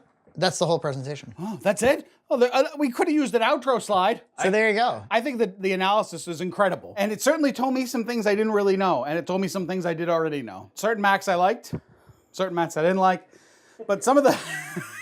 When somebody asks you, what's the best one? You've tried all these ones. What do you say? Well, the problem is with memory is like, we just recently did that signature one, and that was really good. Some of the best Macs we probably ever had on the show, and very easy to cook, obviously, because they're deluxes. I think that the analysis is missing 2 important details that I would love to see in a future analysis. Sure. One would be, I think that you could do a unique presentation just on home styles. Yep. And using that, you could maybe try to triangulate what kinds of ingredients and what kinds of strategies make the best home style Mac. Yeah. Number 2, I would like to see an analysis that takes price less into consideration. Where it's like, no, just tell me what's good. Yeah, what is the best? Like if you were pitching this to a rich person. But boy, are there a lot of shit ones. There sure have been. You would think that over time we would get less really lousy ones, but just recently we did some Aldis and they were really bad. They were really bad. I was recommended a video recently. Yeah. It was like, why are the French less fat than the United States? Yeah. Even though they eat all the bread. There's something about the way it's processed. Okay. They don't allow fortification. We have mandatory laws that we fortify our food with iron and synthetic vitamins. Iron interferes with the microbial life. Iron is very oxidative. If there's too much iron, that could potentially increase your risk for Alzheimer's. And then definitely of the inside of the artery of the heart disease, the pancreas, diabetes. And then the other reasoning was that they eat a lot more cheese than we do. Now the French consume a lot more fat. They eat 4 times as much butter, 60% more cheese. In France, they're eating more saturated fats. In America, we consume way more vegetable oils, which can lead to insulin resistance. And they do snack less often, probably because they're consuming more fat and they're not so hungry. I know they tell pregnant ladies to like eat more protein if they have carbs. I wonder if that's something to do. It was well, I think it's like they accidentally are a little bit keto. But bread is very keto. Right. Do you see what I'm doing right now, Frankie? You're leaning and like glaring at your own spice drawer. Yes, I'm trying to think of ways to help this Mac out. A little onion powder, that's it. I'm gonna try to help it out just a little bit. Whoa. I'm not gonna do all the cheese sauce. We're gonna try this much first. I feel constipated just looking at that. Yeah, you should. You ever have an upset tummy after a day of BoxMac? No, my tummy's pretty indestructible. When was the last time you ate something that really disagreed with you? You know, my father and I go out to dinner, and there was one time we went out to a restaurant. We both had the same thing, and he got really kind of sick from it. And I had indigestion, what we lovingly call the shits. Right. Now that I've been dieting, I gotta be more careful. Yeah. So my body's like, wait, what? Wait, what's this weird stuff? Even just like an influx of sugar. Yeah. It's like, ugh. It's not really indigestion though. It's more like it causes me to feel weird, fatigued or wrong. Yeah. Do you want to be roll? Be roll. Be a roll. Well, it's okay. There's some things going on here. It actually could use a little bit more salt. Not much, but a little. Yep. I think the onion powder does help. Yep. It counteracts whatever weird flavor in that soup byproduct flavor that is. It's that off flavor from the soup that's the worst thing about this. Yeah, you're right. It's a very soupy flavor to it. I'm gonna put some pepper on it. It's not bad though. Here, do this to your brain. Okay. Imagine, if you will, for a moment, the flavors and the deliciousness of chicken number 5. Okay. Think about chicken number 5. Think about how much you enjoy a plate of chicken number 5. Then have a bite. Got it. Yeah. It's chicken number 5. In fact, put chicken in this next time. It would be delicious. Honestly, I can have just as good experience just without all the cheese, which just lowers the calories, you know? Right, and chicken number 5 is good on its own. Yeah, it's not bad, but I was kind of looking for something that would replace the roux. I don't think it does that. It's like a casserole that doesn't have casserole. Yes. I would expect broccoli and chicken in it or something. Well, there you go. And thanks to Drunken Monk for an awesome slide presentation. That was amazing. Thank you so much. What do we got coming up next time on BoxMac, Frankie? Betty Baker. Betty Baker. It's coming. Finally. Finally. Focus on those three tastes. Mustard, onion, few chemicals. Mustard, onion, few chemicals. Listen to the sound of my voice. Mustard, onion, a few chemicals. Hi, my name is EJ Massa. I weirdly feel like I owe a lot to the Super Nintendo. It sparked my passion for problem solving. It presented epic storytelling in a form that I actually wanted to engage in. And it helped me focus my chaotic, creative thoughts into something productive. Honestly, it's safe to say, if it wasn't for the Super Nintendo, I may not have gone down the path of being a video producer and consistent content creator that I am today. And I thought, there aren't enough videos with aging millennials describing the toys that they enjoyed as a child. To be fair, they're also my favorite toys as an adult. And as a top 10 list, I could easily just tell you the mechanics or details that make it an objectively good game, but these came at a time in my life that the details of them are intricately woven with the very foundations of my being. So I don't think I'll stop at this game had good graphics, so it's good.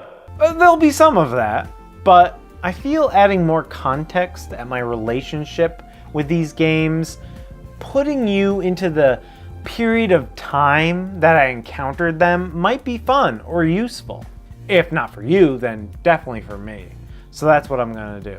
Also, the order of these games don't really matter until you get to like the top 3. Depending on what I had for breakfast or what mood I was in when I wrote the script, it'd probably shuffle the order a little. And before I get into the main list, I'll start with some quick honorable mentions. Castlevania 4. This is one of the few Castlevanias where you can whip in every direction, and you do this. And that's enough to make it one of the best Castlevanias. Super Ghouls and Ghosts. This game is very hard, and I don't think I ever got the real ending. I actually didn't play it until it showed up on the Wii Virtual Console, but when it did, I broke my thumbs trying to get through it, and the challenge oddly pleased me. And I'm not a huge hard game type of guy, but it's the great design from Capcom that brought me through it. Final Fantasy IV and Final Fantasy V. Both these RPGs for me are infinitely replayable. I love the ambitious for its time story of Final Fantasy IV and the complex job system of Final Fantasy V. Every year, in fact, I go back and play the 4-job fiesta for Final Fantasy V, and maybe someday I'll make a video specifically about that. Super Street Fighter 2. I'll be honest, I have better memories of the Sega Genesis Special Champion Edition, but I didn't have a fighting game represented in my list, so I'll add it here. I'm sure it's made irrelevant by arcade perfect ports and emulation available elsewhere, but at the time the combo system and the new characters were right up my alley. When I first subscribed to Nintendo Power, the first issue I received was the one with T-Hawk in the front, and that's important.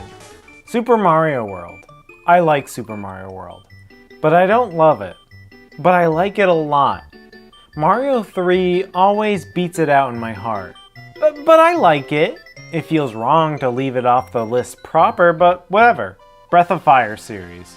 Capcom has a particular art style. For the Super Nintendo, it's hard to pinpoint exactly what it is, but I really dig it. I was always a fan of dragons, and this RPG series centering around them fueled my love for the genre further.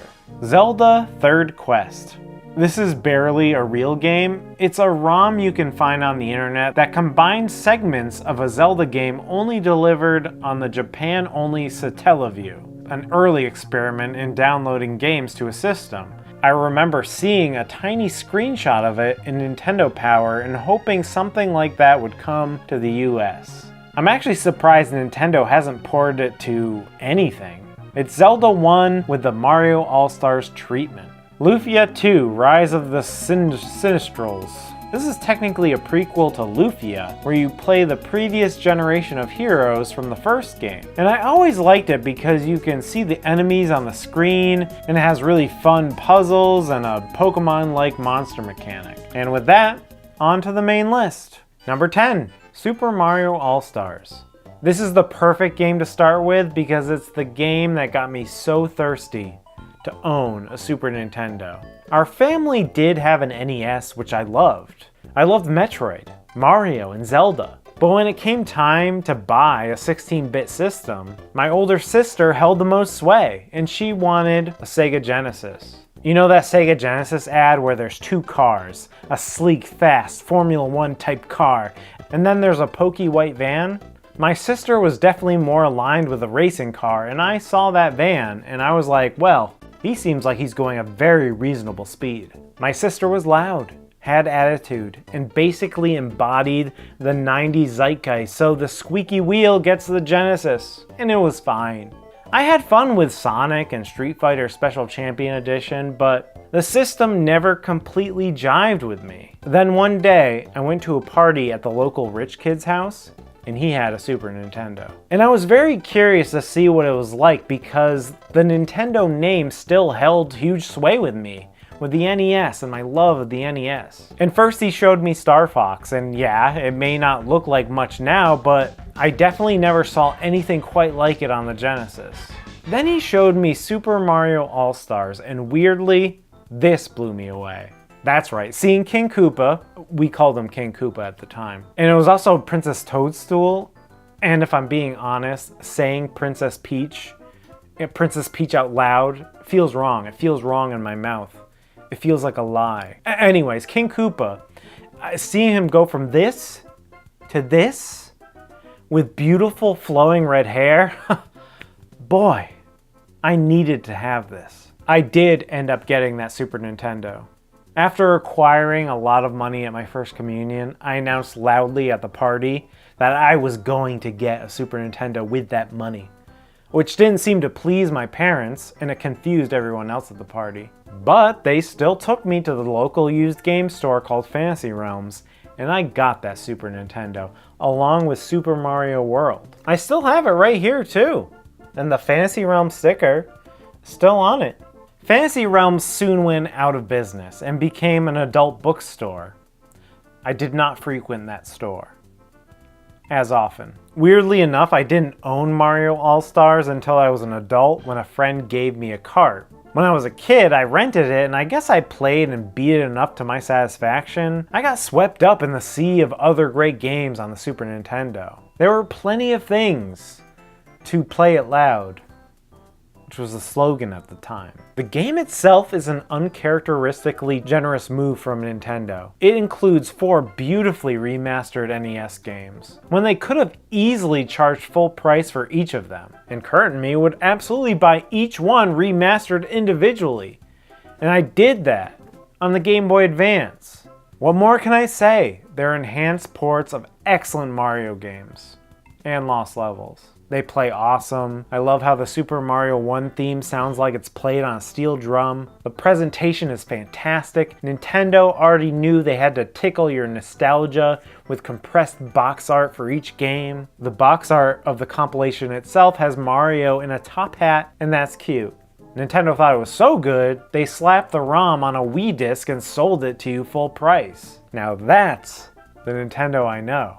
But in 1993, they were extremely generous, and it made me want a Super Nintendo more than anything. Number 9, Illusion of Gaia. A lot of people will say Terranigma is the better game, and I never quite got into it, and maybe someday I will, and it'll take this spot in the list. But I actually didn't play this game until I was an adult. When I was a kid, I saw it at the rental store. But it sort of had one of those box arts that make it disappear on the shelf with the other games. Not Zoop though. I saw Zoop. Can't miss Zoop. I picked it up on a whim at a used game store near where I went to college. That's entertainment. I was recently graduated from college, basically an adult let loose on the world. The G had a design that sort of made it look like the Z in Zelda, had that little design flair on it. Seemed like a good excuse to buy a game as any. And when I got home to my parents' basement where I was living at the time, I popped it into my childhood Super Nintendo, and I was hooked. It's very much in the same vein as Zelda, but more combat oriented. There are some puzzles, but the focus is on clearing out rooms of enemies, which gives you powers and progresses you in the dungeons. In a big change from a lot of games of the era, the enemies don't respawn, which is weirdly satisfying. Committing monster genocide and admiring all the empty rooms. Your character can also change forms to make them more powerful in combat and solve different puzzles. The story is a bit stilted and strange. I'm not sure if that's just shoddy localization or if it's originally like that. All I know is you travel to real-life places like Inca ruins and fight giant bosses, and there's one section where you get scurvy and pass out, and there's not too many games where you get scurvy, and that's funny. The gameplay just really hit me at the right time. It's not particularly challenging, but the gameplay and controls are very tight and satisfying. It might be an odd game to include on this list. Some of my honorable mentions maybe deserve it more. But where do you rank a game that you encountered at a crossroads in your life? One that symbolizes returning to your college town a year after you graduated, finding you don't exactly belong there anymore. Working a job as an engineer, starting a career that you don't enjoy and you don't think you'll ever enjoy. Contemplating asking the woman I love to marry me. How do you rank a game that when I played it, I could feel myself hurtling through a portal from childhood to adulthood? How do you rank a game like that? You rank it at number 9. Number 8, Tetris Attack. This game is neither Tetris, nor do you do much attack. I guess the bricks and blocks you send to your opponents are sort of an attack. This game is actually paneled upon, reskinned to be Yoshi's Island themed, and rebranded Tetris because what the heck is paneled upon? Nobody knows. And everyone knows what Tetris is. On the N64, it used the Pokemon license and became Pokemon Puzzle League. And then on the DS, it became Planet Puzzle League. And now you can play the original paneled upon on the Switch Super Nintendo app for some reason. Probably because they didn't want to license Tetris again. Regardless of what this thing is called, it frickin' rules. I'm pretty sure I rented it as a kid because it got positive reviews in Nintendo Power, and I was a pretty open-minded kid. And it immediately charmed me. It's a simple color match game. If you played Candy Crush on your phone, it's a similar concept. Lots of different modes to choose from. I love the puzzle mode where you only get a few moves and you have to clear the screen, and the puzzles get increasingly more complicated. There's a pseudo story mode where you battle all sorts of Yoshi Island characters. I think the rebrand to Yoshi's Island was kind of an oddball but brilliant move. You match blocks and send bricks over to sabotage your opponent. As you can see, I picked it up years later at That's Entertainment because I had fond memories of renting it and battling my friends in 2-player mode. It was one of the first games I downloaded as a ROM from the internet. I played on my laptop during college, during really boring lectures. It's a great time killer, and I think it holds up really well. And if you come over to my house, we'll play against each other. Count on it. Number 7, Mega Man X3. Sure, the original Mega Man X was the leap forward into the 16-bit era that the series needed. It set up all the foundations of the X series like dashing, armor upgrades, giant detailed sprites, and Boba Fett. For my money, Mega Man X3 is my favorite. I still have my original cart, and to my surprise, it's very expensive on eBay. It must be quite rare. I don't know if you remember, but Toys R Us used to have these tickets that you'd pick up from the gaming section, and you'd bring it up to the register, and then they would go back to a secret room and find a game for you. Well, the Mega Man X3 tickets were always gone, and I wanted it so bad. My dad sensed this, and he found the nearest employee, and he accosted him until the employee called every Toys R Us in the state to see if they had this game, and by luck, one of them did. One of the stores far away had it, and they actually mailed it over to our local store for us to pick up. So I got the sense there weren't many Mega Man X3 carts printed. And then I remember I played the crap out of it for like a day and beat it. My father asked me a few weeks later, "Son, how are you enjoying that game that we worked so hard to find?" "Oh, I beat it weeks ago, Father. A look of dismay washed over my father's face. But don't worry, the game will be included in my top 10 Super Nintendo game video that I'll make for the internet. And it was. It is. Now. Mega Man X3 improved upon the original by having tons of secrets and upgrades. Adding Zero as a playable character, even if it's limited. It's a tough game, but I always feel the Mega Mans are tough but fair. You of course have selectable boss stages, themed after different environments with animal mavericks at the end to fight. If you don't have their weaknesses, they can be really tough. But if you do, they're almost laughably simple, which I'm not completely sure is a good thing, but I do love the power progression in this game. You start off noticeably weak. You're getting captured, and then you play as Zero, who is a badass and powerful, and he saves you.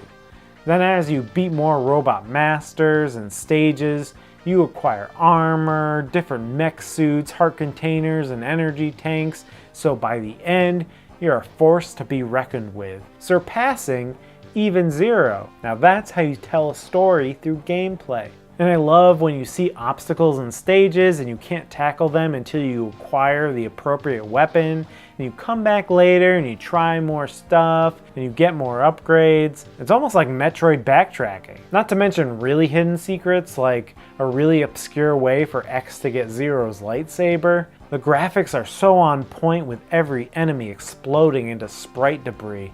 And of course, all the robot masters explode into a satisfying blue fireball. Oh, I love 16-bit explosion sequences. Probably my favorite explosion sequence is the Sonic 2 explosion sequence, but Mega Man X is a close second.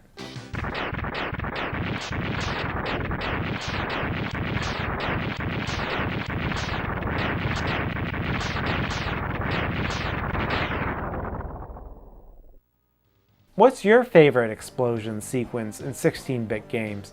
Tell me in the comments. It's Mega Man X that laid the foundation, but Mega Man X3 is the series at its peak.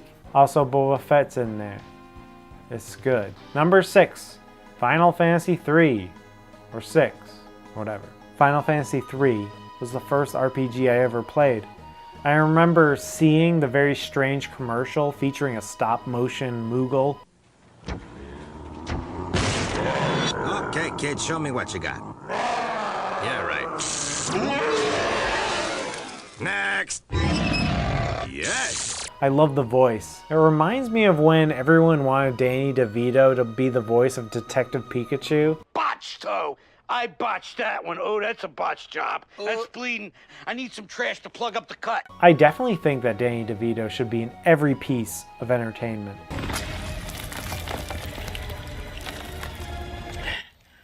Oh, no, you don't.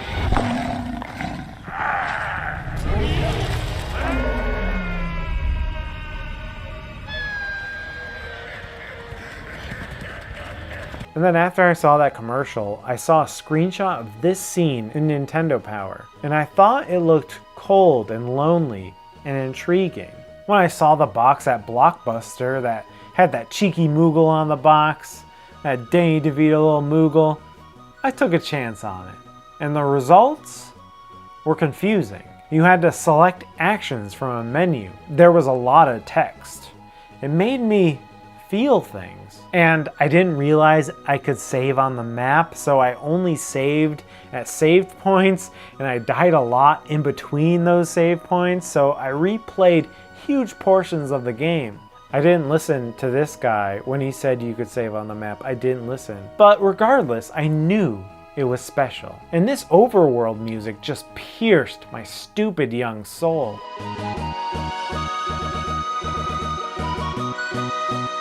That music alone puts it on the top 10 list. And even though I didn't get past Vargas on my first rental, the game already changed me forever. It was then that I struck up a conversation with a friend at school about Final Fantasy during recess, and he said he'd beaten it already. He'd let me borrow it. But it wasn't Final Fantasy 3. It was actually Final Fantasy Mystic Quest. Now this game was developed by Square to teach stupid Americans how to play JRPGs, and it totally worked on me. It eased me into the genre. I actually beat it, and then I went back to Final Fantasy III and I got to like Zozo. I actually borrowed Final Fantasy III from an older kid, but then he discovered dating girls and he never asked for it back, so I still have it. I never figured out dating girls. Anyways, the plot is clearly ripping off Star Wars. With an evil empire, a Darth Vader analog to the Emperor, you have returners instead of rebels. I mean, the first characters are named Vix and Wedge, which is supposed to be Biggs and Wedge, so it's not like they're hiding the ball here. The influence is obvious. Star Wars ripped off enough things itself, so it deserves it. The art design is just very confident, detailed, and uses the power of the Super Nintendo to tell a really compelling story with an equally deep and rewarding battle system. The Magicite system to learn spells is probably my favorite system next to the Materia system from Final Fantasy VII. Tim Rogers uses a term called prestige tours in modern gaming, which is like when a game makes you control through a section of the game and it hits you over the head with very important storytelling moments. This is back in the 16-bit era, and Final Fantasy III introduced me to prestige tours. You have this famous section of the Opera House, where one of your characters has to disguise themselves as an actress and take part in an opera, including hilarious digitized samples for the singing.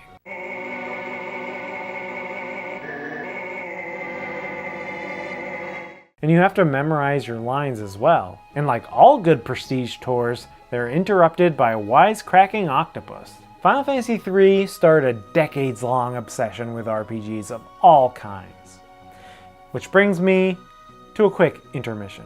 You may have noticed in some of my B-roll pieces of tape on my cartridges with dates on them. This is because I had to replace the battery saves on a lot of my favorite games. It's pretty easy to do if you have a soldering iron. And I replaced them with batteries I bought from Amazon. And it's also a good idea to give your game contacts a scrub with a fresh pencil eraser, which is more effective than blowing on it. Sure, you can play Super Nintendo games on anything nowadays, but nothing beats using the actual artifacts from my childhood. Number 5, Super Mario RPG. This game really snuck up on me. The hype for the N64 was at a fever pitch, so the pages of Nintendo Power were full of 3D renders of Super Mario for Mario 64. The 3D renders of Super Mario RPG kind of blended in with the rest. Soon after it was released, it wasn't until a neighbor down the street got it that I got to see it. I was like, this is Mario in Final Fantasy? All wrapped up in the style of Donkey Kong Country? That's all I needed to be sold. I love the charm of this game. I find it much more whimsical and appealing than the later Mario RPG series like Paper Mario, although the Thousand Year Door does come close. Square seamlessly blended original characters like Mallow and of course the fan-loved Geno with the established characters of the Mushroom Kingdom. The music is amazing, and nothing slaps harder than the Forest Maze theme. Plus, the battle system was super innovative at the time, adding a sense of interactivity with timed hits, which carried on to other Mario RPGs, and even South Park's Stick of Truth. The pre-rendered background elements definitely feel reminiscent of backgrounds that will come later, like in Final Fantasy VII. You have Square, at its peak, being able to tackle a Mario-type game. It was lightning in a bottle. It's got the lighthearted fun of a Nintendo game, but it also has a darkness and edge that no doubt Square brought to the table. Before the N64 took over, this was a very satisfying swan song for Mario on the Super Nintendo. Number 4, Earthbound. When Earthbound was released, it had this absurd large box which made it stand out on the shelf. Even in the local rental store, it had that box on the shelf, and it intrigued my childhood friend and I so much that we rented it for a sleepover. We both were already obsessed with RPGs at this point, and all of them were fantasy-based. Swords and dragons and magic. When we looked at the back of the box, that giant box, it was an RPG set in modern day. Instead of dark knights and warriors, you had ordinary kids. It was a simple twist on the genre, which nobody really attempted to do. So we rented it, and my dad was confused because they asked for a deposit for the walkthrough guide that came with it. And then we played it all night and into the morning. We played it until we were sick and had to collapse. It made us laugh. It was tough. It gave us a sense of dread and a sense of wonder. As I alluded to, it was a standard JRPG with a modern twist. A sort of vision of America if viewed through a Japanese funhouse mirror. The battles feel like a Dragon Quest type battle, but with this nifty rolling HP counter, which if you can beat the enemies before it rolls down, you can actually survive the fight. Even replaying it today, I'm amazed how funny some of these standard NPCs are. But even with its lighthearted tone, there's a sense of dread and doom lingering over everything, and it gives you purpose to move on with your quest. Plus there's a scene where the police bring a 10-year-old boy into a room full of cops so that they can beat you. Wacky! It's also the only game I don't have a physical cart for, and the price of this cart has ballooned on eBay. I only own it digitally on the SNES Classic and the Wii U. And a few years ago, when that same friend I played Earthbound with all those years ago, when he was getting married, I was his best man. And hours before his bachelor party, I went over his house with my Wii U, and we again played Earthbound as much as we could. We didn't play until we got sick. No, that was for later that night when we partied. Number 3, Super Mario World 2, Yoshi's Island. I saw this Yoshi Island commercial, which is probably one of the most disgusting commercials in the history of gaming commercials. No more. Sure you don't have room for another little bonus level?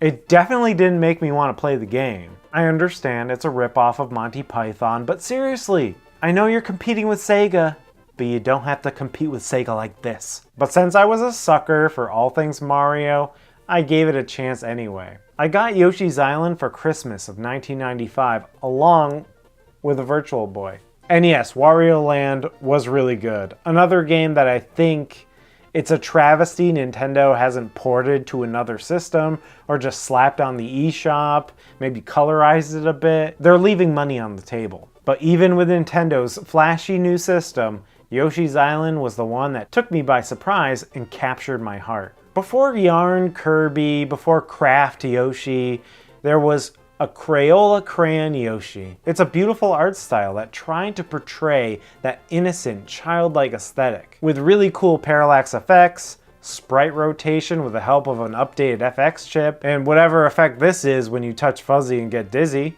that's cool too. My favorite was when Kamek would throw goo onto regular enemies and they would warp and grow into boss enemies. This is a game I always return to, in part because it had that right balance of collectibles like the hidden red coins and the flower guys, and it really made you want to get the best score in every level and unlock hidden secrets as a reward. Although Poochie Ain't Stupid level is not the best reward, because Poochie is stupid. He's really stupid. Look at him.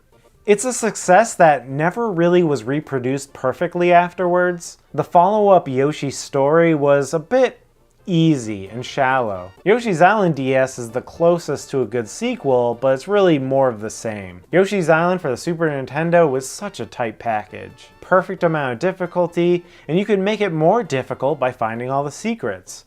And it's all wrapped up in a wonderful presentation that was very unique for its time. Number 2. The Legend of Zelda, A Link to the Past. Take a look at this picture from my 9th birthday.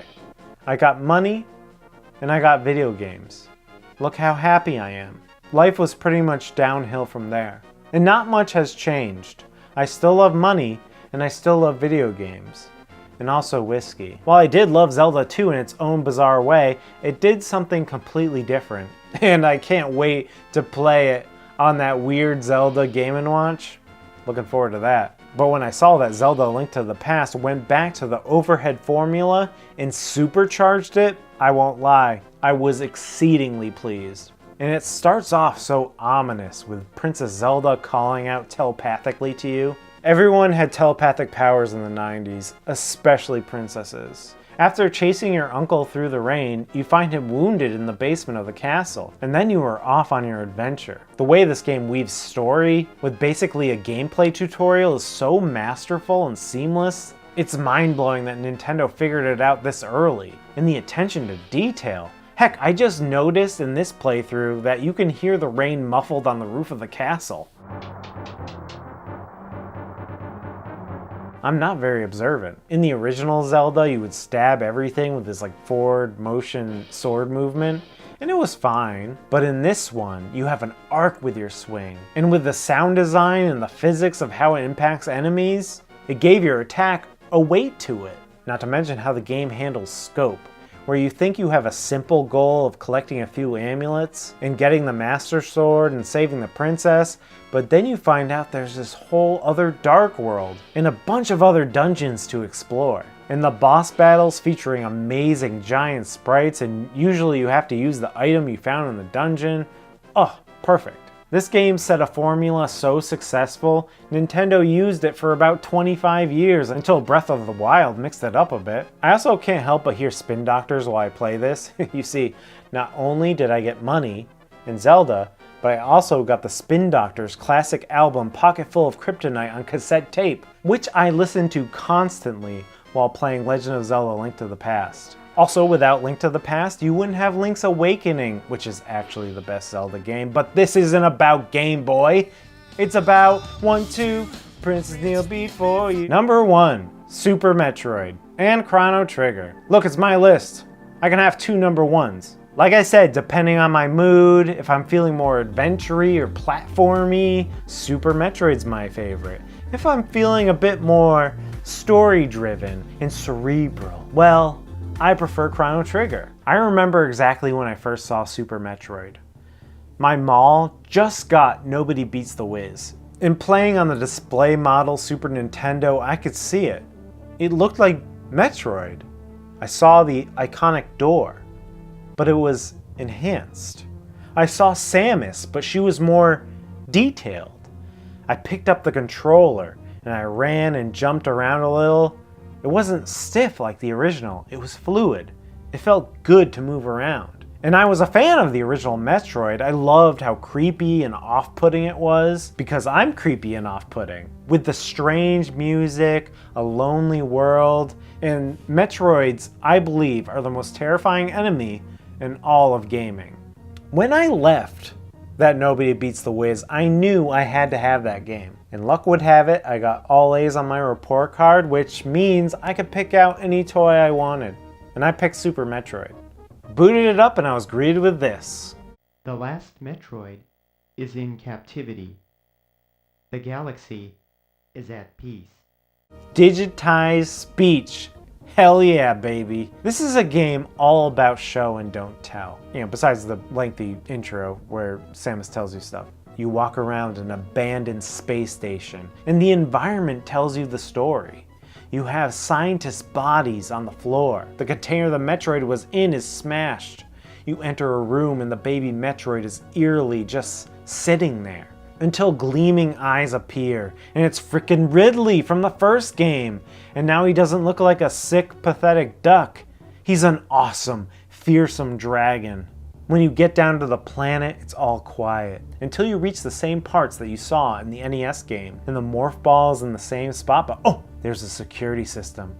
And these faces, they turn when you go by. And the music changes, and suddenly you're swamped with space pirates. The environment gives you clues on how to progress. Like you get to this statue of all the bosses in the game and suddenly the eyes break and shoot out a soul or something and they go gray, so you know you have to go back there when you've beaten all the bosses. If this was like Metroid Fusion, Adam would be like yammering at you, "Hey Samus, did you notice how the statues are blah blah blah blah blah blah blah?" No, this game respects your intelligence. And it has some of the best surprising moments I've ever seen in a video game. Like when you push Crocomire into this vat of lava and his skin gruesomely melts off, and you go over to this wall and as a freaking skeleton he bursts through that wall. That's gotta be my top 10 scene in any video game ever. but this isn't a video about the top 10 scenes in any video game ever. This is a video about 1, 2, Princess before you. And it refines the upgrade system from the original, where each upgrade serves its purpose and allows you to backtrack, while at the same time making you feel more and more powerful as the game progresses. Until you are basically a god upon this planet. You are a vengeful spirit, wishing to obliterate all that come in your way. The backgrounds and the music come together seamlessly to make this organic, lush, and mysterious world. A masterpiece so strong it influenced Castlevania to change itself from a standard side-scroller to a masterpiece series in its own right. And of course, providing the bread and butter of the whole indie game scene. I remember I wouldn't even let anybody borrow Super Metroid. I was very protective of it. One time I let a friend borrow Maximum Carnage and he sold it to a used game store. I wasn't gonna let that happen to my precious Super Metroid. No. And now Chrono Trigger. I first got wind of Chrono Trigger in the Game of the Year awards in Nintendo Power. It won the Game of the Year, and I never heard of it. And from the pictures it looked gorgeous, almost like Final Fantasy VI, but even more detailed. I decided to rent it from Blockbuster to see what it was all about, and it blew me away. Even my high expectations. It was one of those games I tried to rent multiple times, and I tried to predict which save slot the next person would rent it would use so that I could continue my game later when my parents would let me rent it again, but it was no use. They kept deleting my save. So I had to wait for my birthday, and it was the only thing I remember getting. I don't remember anything else. I don't even remember if I got money. I don't even remember if I got another Spin Doctors album. This game is basically Back to the Future, mixed with Final Fantasy, and Dragon Ball Z. Sounds like a weird soup, but it totally works. After an accident at the local fair sends your crush into a time portal, you race after her, and that starts a time-hopping adventure with detailed backgrounds, large enemy sprites, and really unique main characters. The game's story starts off as a simple misadventure through time, but in the process, you learn of a world-devouring entity who causes the end of the world, and your team of adventurers start using time travel to try to change that dark future. And it's definitely Back to the Future type rules here, including characters temporarily disappearing if their parents don't get together. It's a game that feels like a culmination of all of Square's work up until that point, wrapped up in a Dragon Quest aesthetic. There's no random battles. All the enemies are on screen, and instead of going into a battle screen, you have battles right on the map. The soundtrack is just perfect. Epic when it needs to be.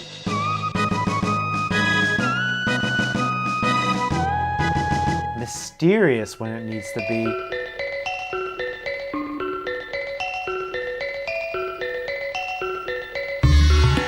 Or it can convey the feeling of complete desolation.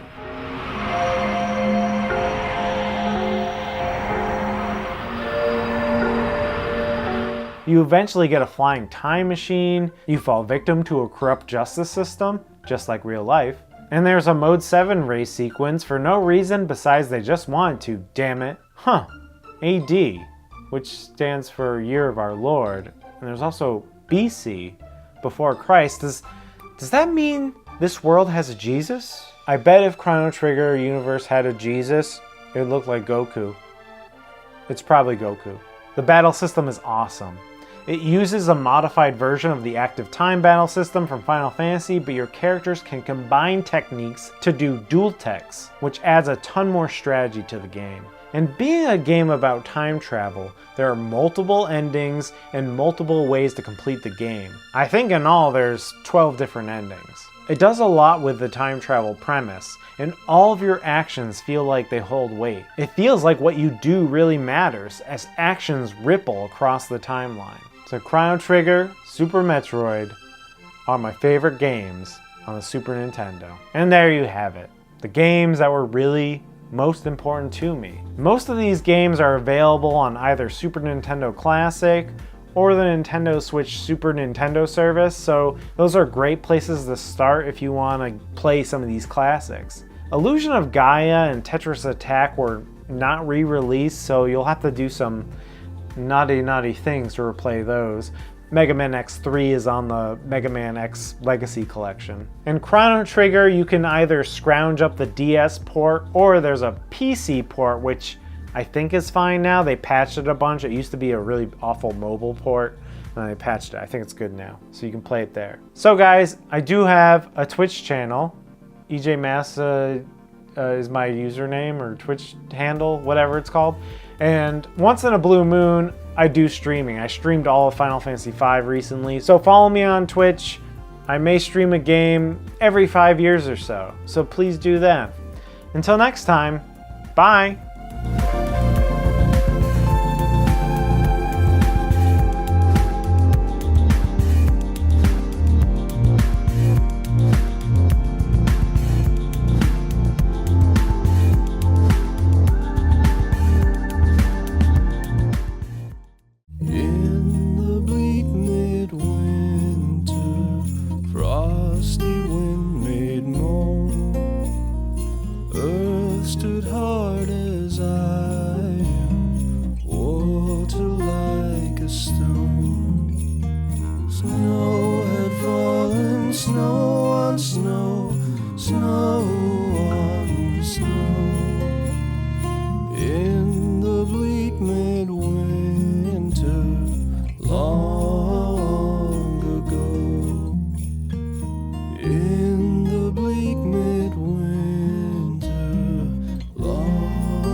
Have you ever been given a present before? Once or twice. You've been to presents before in your life? I have, and I've liked it a lot.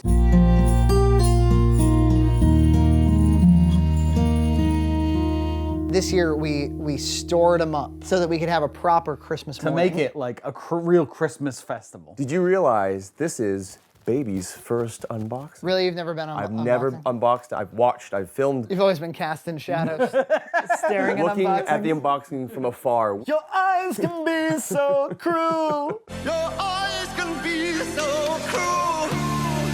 And we're all looking very stylish. And do you really like my vest? I am definitely looking very Christmassy. Yes. All it takes. I asked John, I said, "Are you going to be more Christmassy than that?" And he goes, Sure. I never got into like buying Christmas clothes. I think it's incredibly tacky. What I mean is to dress in something besides burlap. Oh no, I actually only own burlap. All of my clothing is this shirt. It's just a different color. You might want to stray away from the oogie boogie. Look, I love it. It's warm, comfortable, cheap. All right, well, the first one is from Robert Muirhead from Ontario. So not from Amy Seda Brown? No, although, let me set your expectations. Amy, if it wasn't for you, we wouldn't have a show. What do we have? But macaroni and cheese. What a surprise. What? Someone sent us Mac. I needed some. To Frankie, John, and the rest of the Red Cow gang, hope you guys have stayed healthy and safe. So first off, this is the Canadian BoxMac that matters. And we keep hearing about this. Yes. Over and over and over. You won't leave us alone about it. It's a pretty standard mentality here that you buy Kraft if you want orange Mac, and you buy People's Choice if you want white cheddar. They call it PC. A president's choice. Excuse me. I didn't mean the People's Champion. I always laugh. Grocery stores here usually stock like 10-to-1 white to orange boxes. I'm fairly certain the PC white cheddar predates the Kraft. Hopefully you guys enjoy. Second, knowing John's overall disdain for quarter shopping carts, I included some cart keys.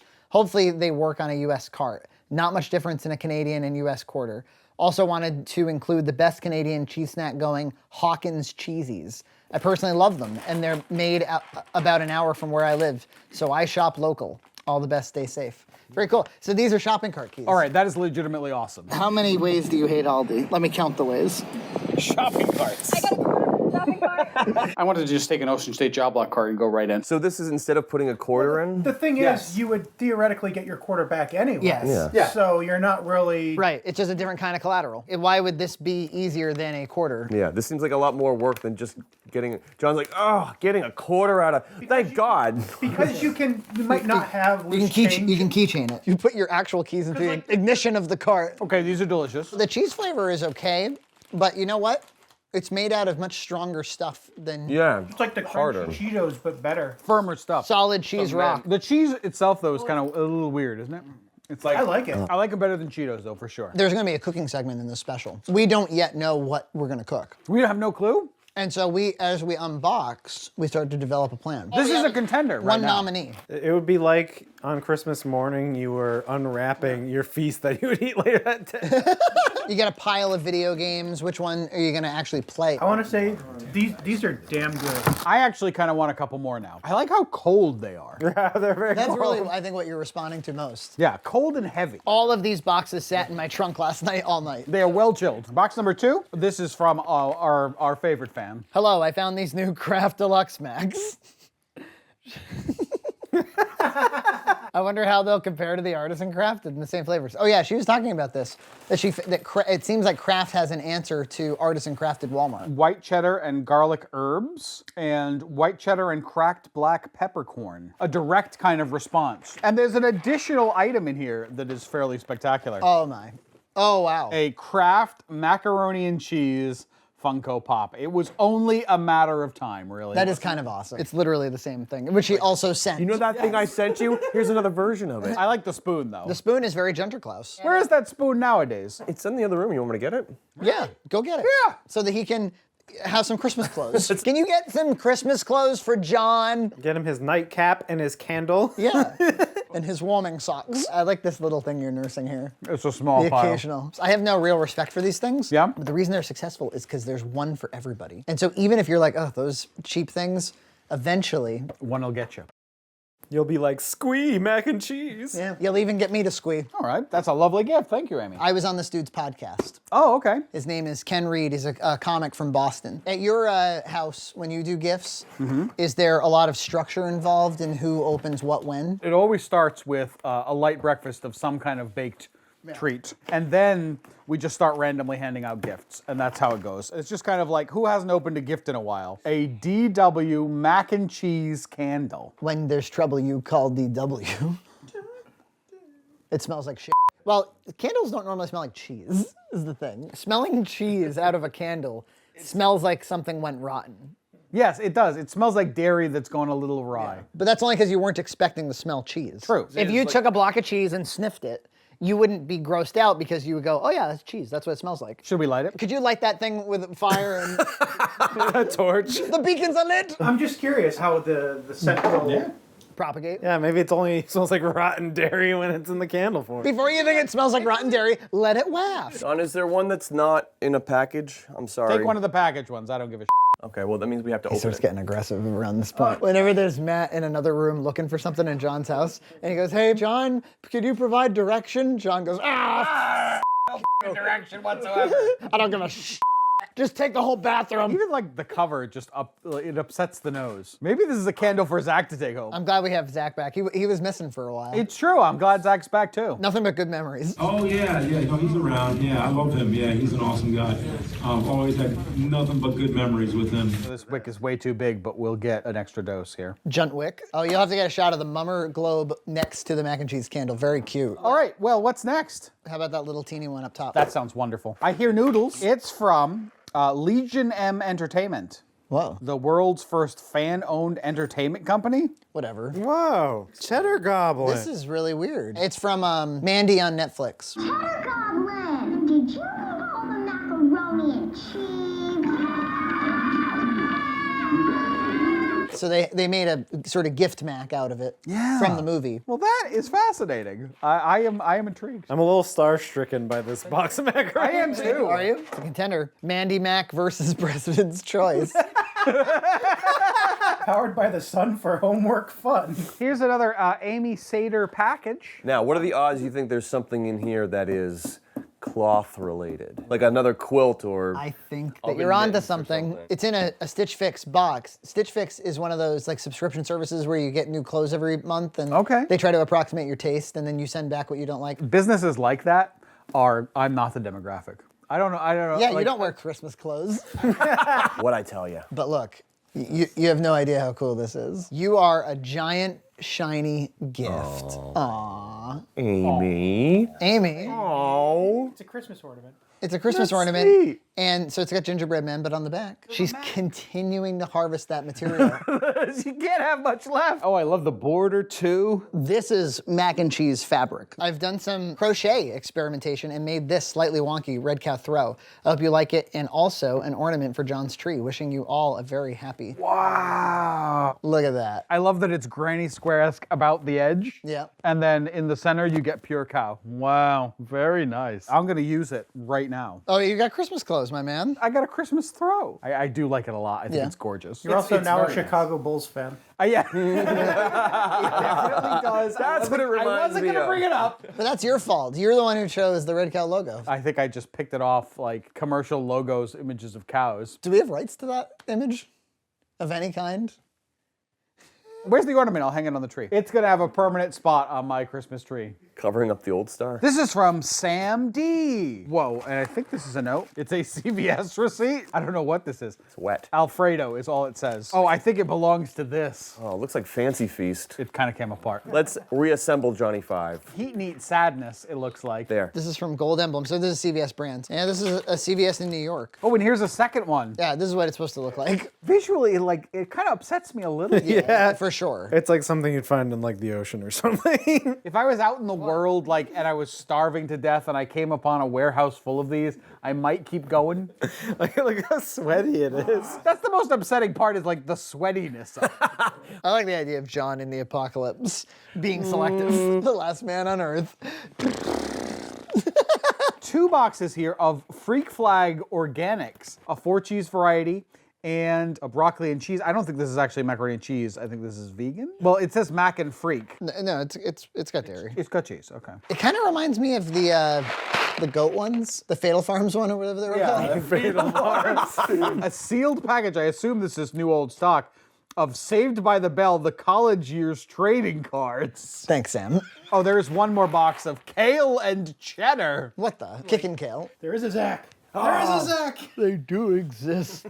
Do exist. What's that actor doing nowadays? Is he canceled? Some Japanese snacks here. Kuri something. Zach, can you read katakana? It's Twist. Twist. Twist. Twisto. Kind of like a fish fillet kind of a thing. They're good because they're kind of sweet. Yeah. They got a little bit of sugar. A little bit of sugar.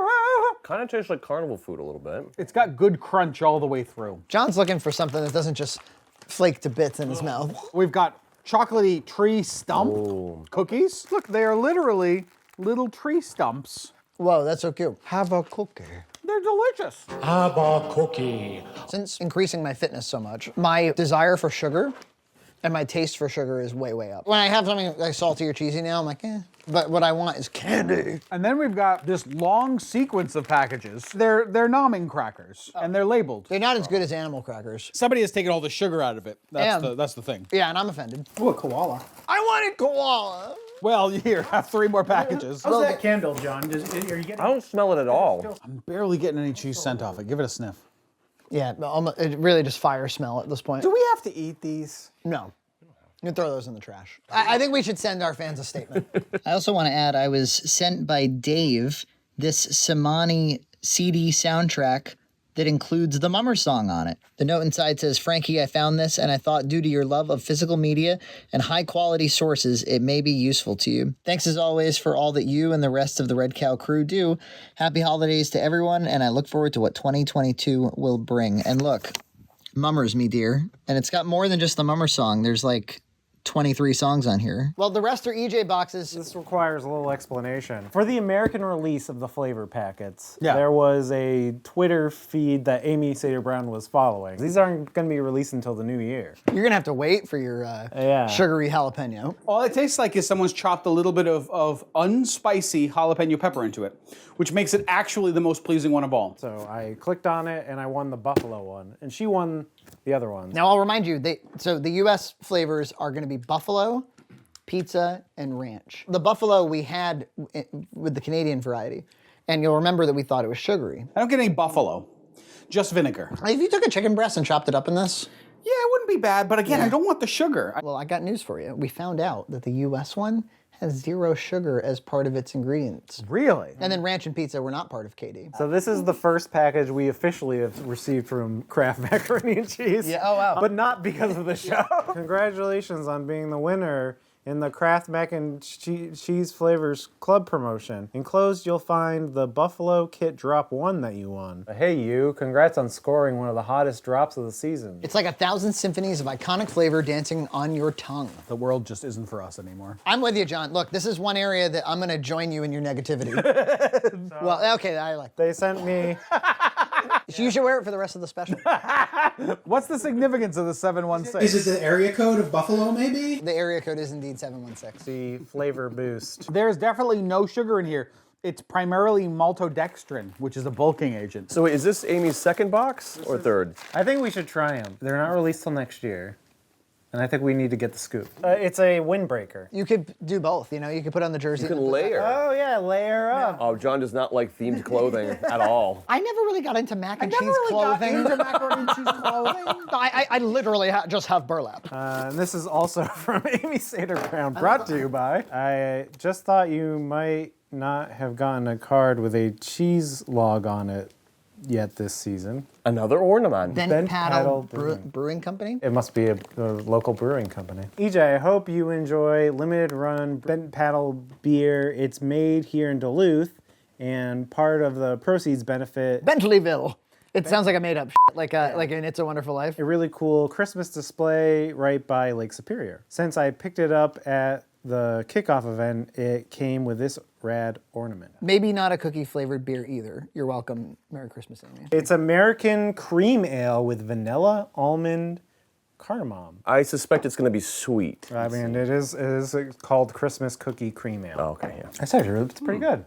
Tastes like beer. It's a little bitter, but I don't mind it. It's a little bitter, but a lot of butter. I have so little like experience drinking beer that it just tastes like beer. Yeah, I like it because I'm kind of sick of IPAs. Like IPAs are what everybody's making. You're sick of not drinking cookie-flavored alcohol? Were I to get into alcohol. Okay, so that was everything. I don't know if there's really any contest, Frankie. So you would do the 3 plus President's Choice? Sure, why not? You would save this for another day. It should be its own thing. Yeah, okay. I am so not excited about Flavor Boost. Can I just say? Can I just like set the tone? It's been a long time since we've had a standard US craft, and we know that the standard KD now sucks. I don't think this sucks still. At least we'll have one good Mac, right? Yeah, maybe. I mean, we did a President's Choice a long time ago. Apparently we did the wrong one. I don't even understand. Yeah. But they've been like, no, this is the one. It outsells Kraft 20 to 1. All right, buddy. For your Christmas present, we'll do it. All right. Frankie, it's not Halloween.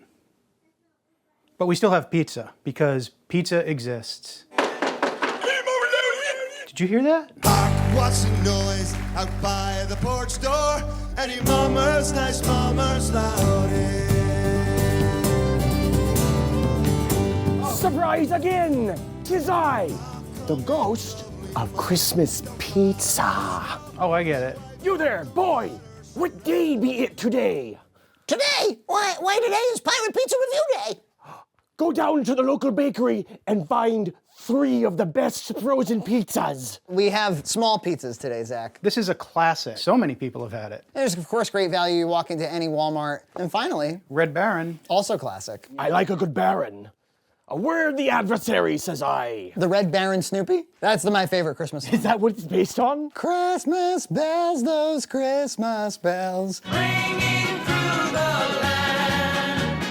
The square, do you like that? It reminds me of the old school pizza, except it's not as good as the old school pizza. Are you hungry, puppet? I am, sir. Consider yourself a puppet. There's like perforations along the dough Afterwards. afterwards. wants to be in your pizza show. Oh, come on in. Why, hello there, little girl. If I had a lap, I'd say sit on it and tell me what you want. Welcome to the Pirate Pizza Review. We're so glad you could join us. You remember me, don't you, me dear? Yeah. Go get pizza. Go get pizza. Oh, I like the song. Cooking pizza, cooking pizza. They look almost identical. Somebody behind you. Someone's behind me? Where? Look. I don't know what you're talking about. No. Pay no attention to the man behind the puppet. Yesterday, we were watching Muppet Christmas Carol, and she looks at me and she goes, Cratchit sounds like penis. Crotches? Yes. Bob Crotches? Is that why you said that? Oh no, me hand! Jingle bells, Batman smells, Robin made that egg. That mobile lost its wheel and the Joker got away. What do you think he smells like? Sweat?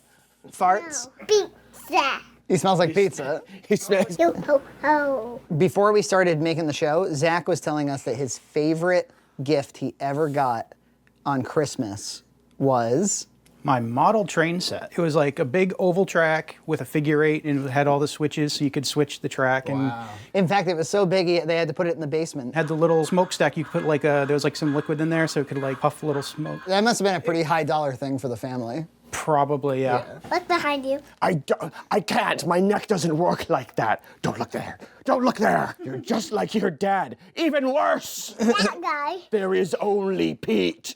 No, dear. Instead of a hook, he's got a candy cane. It's delicious. He's all Christmassy this time. I've been Christmified. I want to wish you a marinara Crustmas. Har, har, har. Oh, that's good. That's good. And it makes me hungry. Gloria, we have a Christmas pirate tradition, normally around Halloween time. We watch a movie trailer, a movie preview on my phone. The Grinch. You want to watch the trailer for The Grinch? The one that you liked from 2018? Illumination! Sean! The trailer. This is the trailer, that's right. Benadryl Cumber Snatch. It's still funny, making fun of his name. Instead of the one that's me, it's Despicable Me music. A greasy black peel. See, I told you it was green underwear. He put on green underwear? Puking in the middle of the market. I just puking. You know. Puking means throwing up. This is not in the movie. This is not in the movie either. I don't know, guys, but I bet it's gonna be a box office hit. It did make like $1 trillion. One of the key distinctions is he's not overtly villainous in this. He's just grumpy. Yeah, he's antisocial. Now, did the Grinch book come out before or after the movie? Before. What color is he in that one? Wait. Yeah, they don't even color him. And then let me ask you this. Why does he have such a distended, low, giant stomach? Because he ate Cindy Lou's whole family. Right, and then he took a big Cindy Lou Who poo. And they all pooped forever and they got flushed down the toilet. Yeah. Merry Christmas. Candy cane me hot. You don't even like candy canes, do you? When it comes to lollipops, candy canes, I can't get her interested. Well, you don't like peppermint either, right?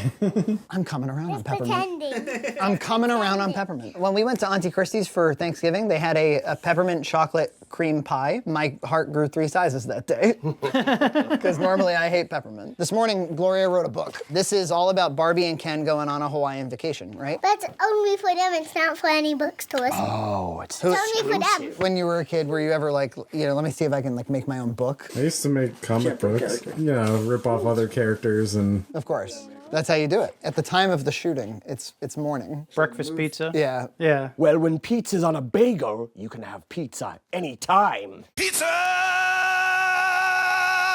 in the morning, pizza in the evening, pizza at supper time.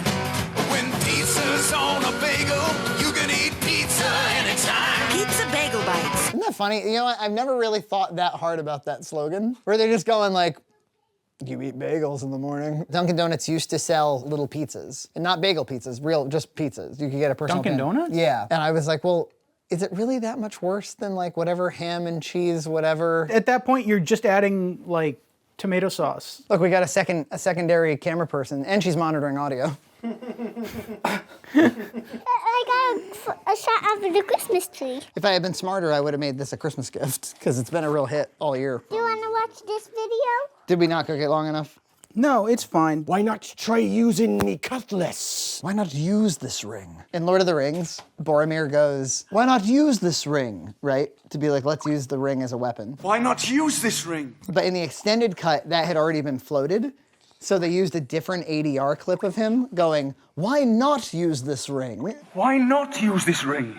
Very minor. Now we gotta try our pizzas, okay? I think we should try Great Value first. Unfortunately, you have to only stick it in the puppet. Yes, I have to stick it in the back of my face.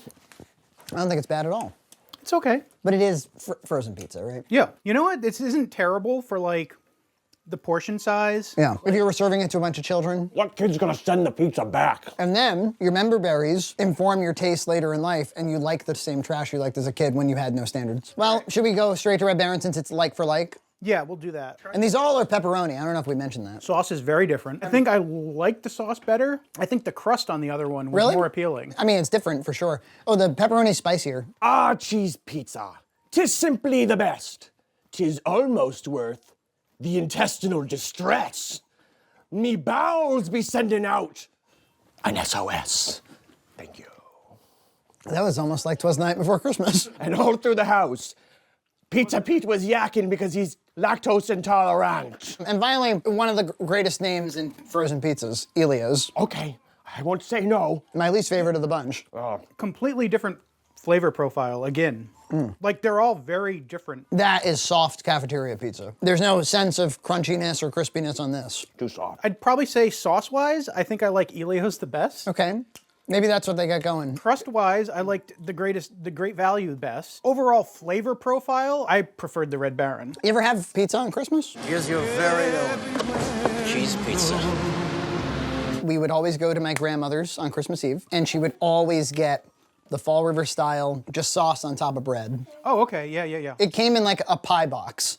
So you would mistake it for somebody brought a dessert. They would have that pizza, and they would store it in the room where everybody was smoking. Okay. And so it needed to, it tasted a little bit like Marlboro. So Merry Christmas.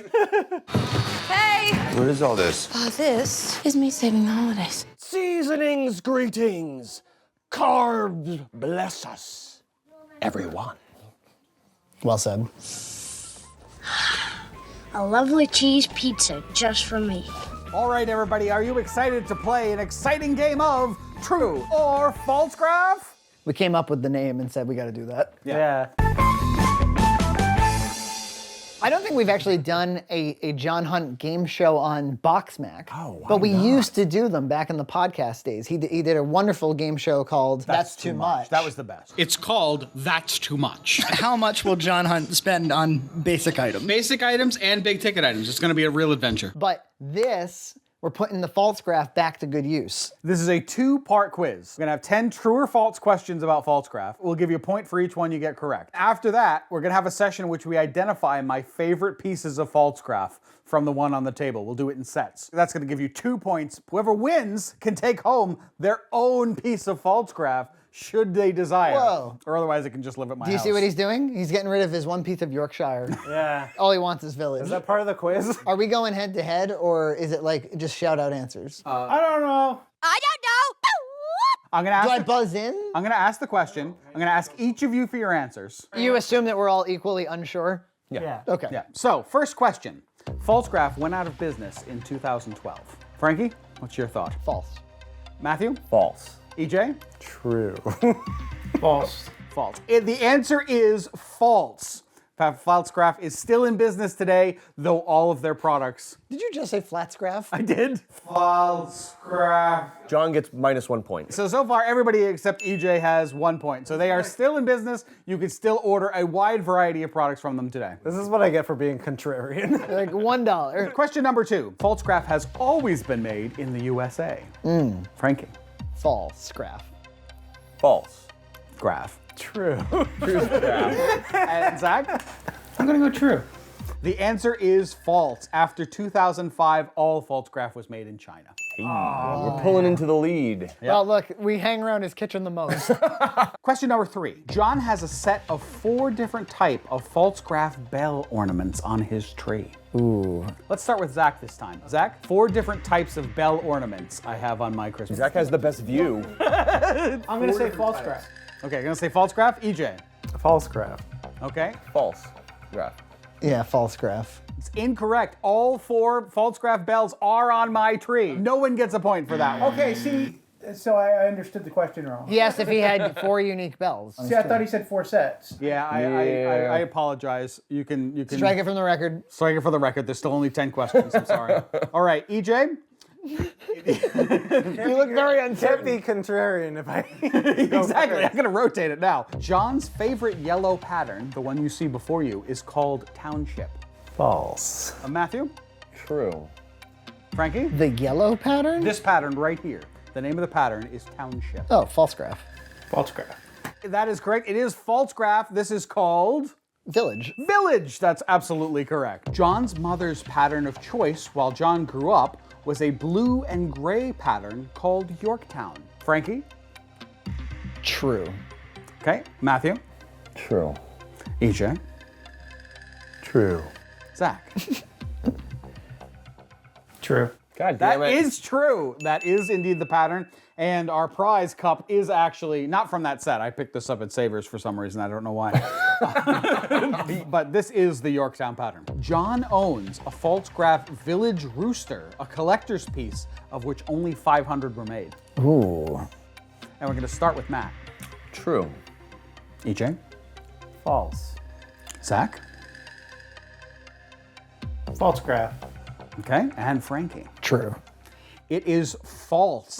They are very rare and very expensive, and I'd love to have one. I would have seen it. I thought I had. I thought it would be displayed prominently in one of our contents. So, cock-a-doodle-doo, EJ. The pattern of false graph that John likes, Village, has a set of Christmas dishes. EJ, is it true or false graph? True.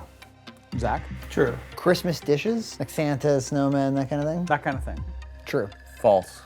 The answer is true. There is a set of Christmas dishes, but they are so rare and expensive, I don't have a single one. Do you feel inadequate? I do. I wish I could. I actually was going to try to buy one for the show. I couldn't even source one piece of it. If anybody out there in the world happens to find a stash of dishes that look like this but have Christmas trees on them, you let me know. Yeah, as a matter of fact, instead of sending one more flavor packet. Yeah. Send me computers from the 1980s and false graph Christmas dishes. Thank you. Covered in flavor packets. Aside from the Christmas dishes, John has every piece of false graph he would like to own. That's a really hard question. It's so subjective. It's unknowable. It's just a coin flip. I think he's got everything he wants. Yes, true. Matthew? True. I'm gonna go against my contrarian instinct and say true. Okay, and Zach? I'm gonna say false graph. Zach is the only one who got that right. It is false graph. There is a 12-inch plate that I have never seen one of for sale that I would like to have one of for when I have a big steak. I should have known. The bowl that was broken by my car's seat was the largest bowl false graph ever made, the 8-quart dough bowl. Clay not seen and exposed to the world since the 70s. True. Zach? I'm gonna say true. Frankie? True. And Matt? True. You are all correct. It is true. It was the largest bowl that they ever made. It was an 8-quart dough bowl, and it's the biggest single piece ever made, and we broke it 3 minutes from picking it up.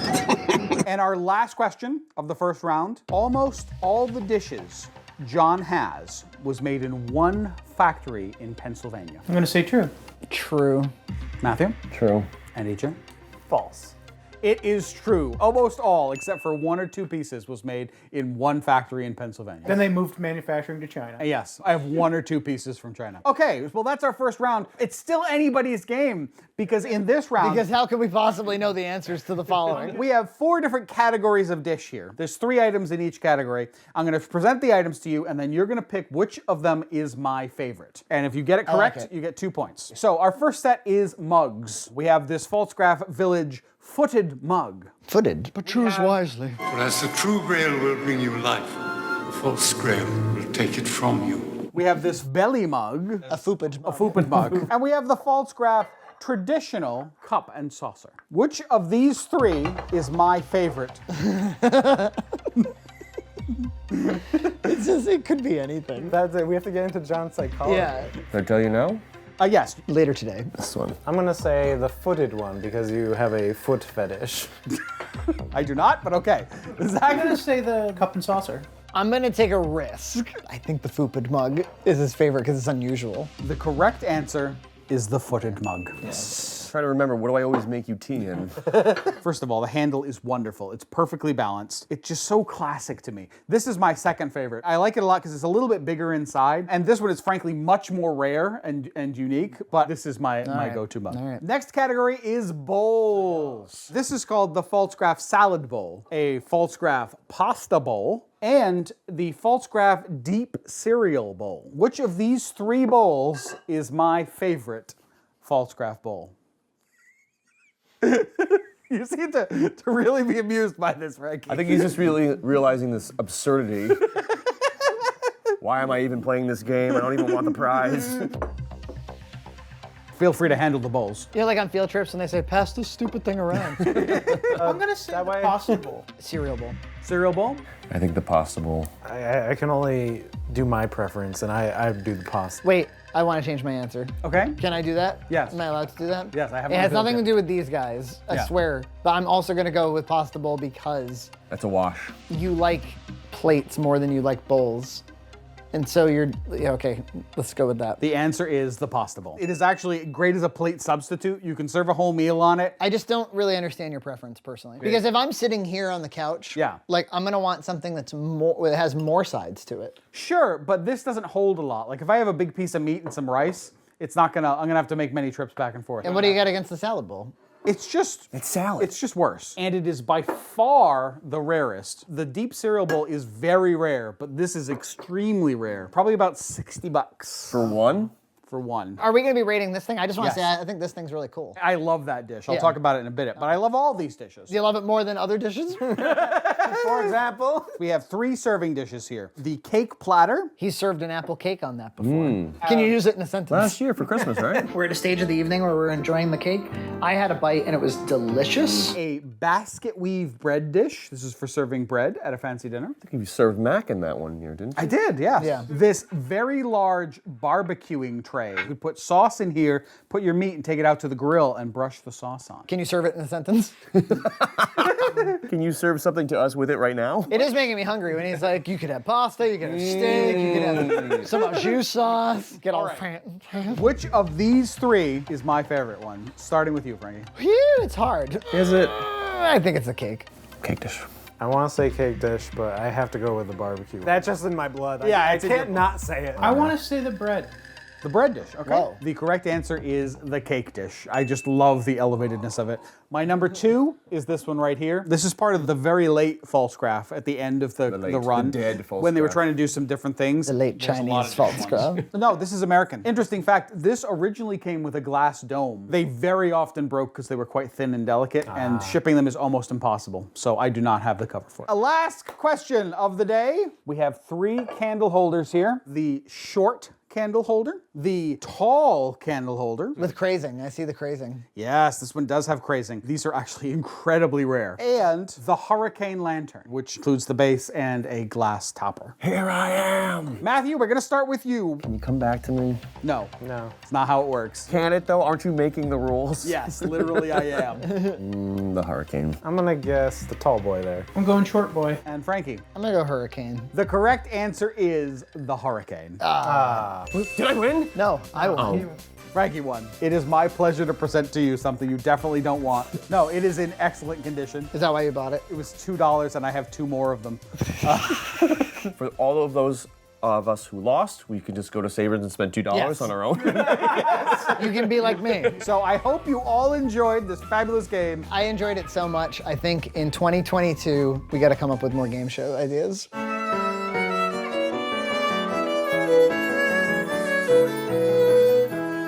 Look at that varsity sports player. You may remember, but probably won't, that in 2016, we took a Black Friday trip to Home Depot. While I was there, I picked up off the ground a small piece of a Christmas cactus that had broken off another one. Christmas cactus! I've come here before.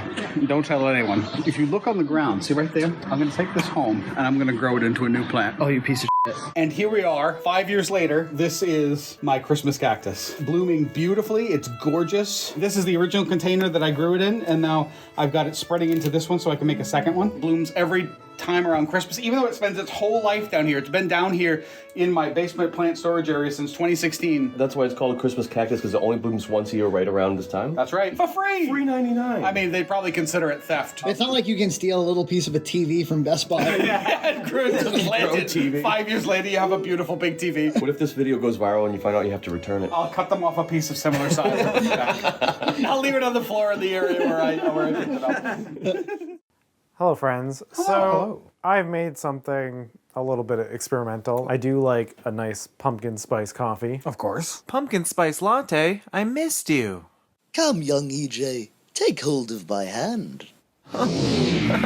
So I was like, what if I fermented that. This is cold brew, pumpkin spice coffee, beans roasted by monks. Literal Catholic monks. But I blended it also with some Starbucks dark roast. Because I didn't want it to be too overpowering. Yeah. It's fermented with honey, so it's a mead technically. It's a pumpkin spice coffee mead.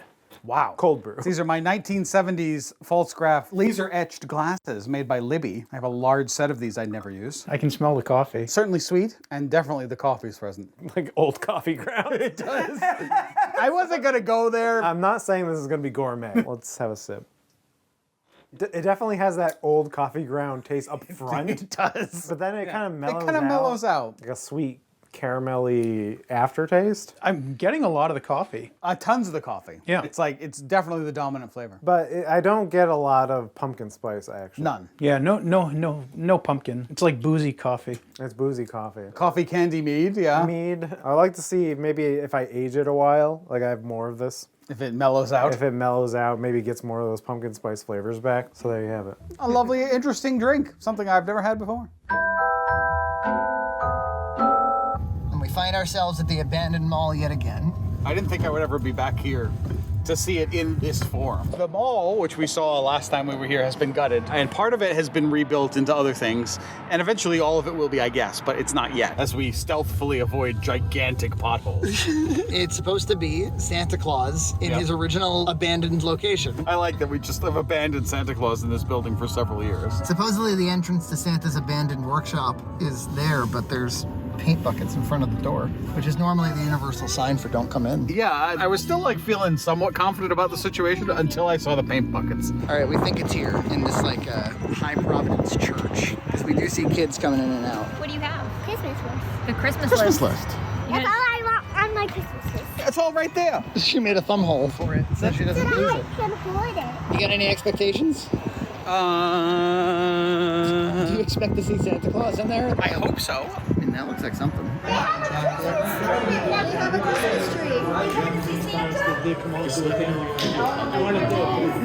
Look, it's the mall.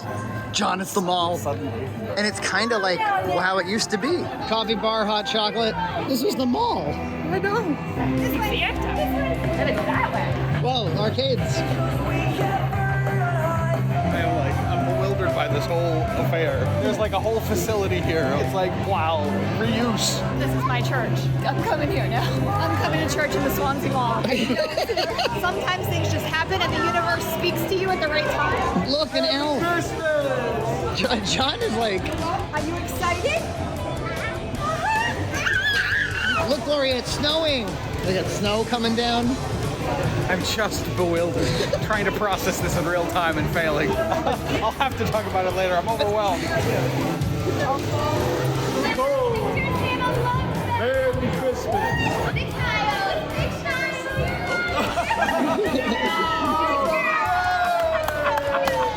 Look at that. Gorgeous. A pony real life, yes. Thank you. Gloria, what a beautiful name, Gloria.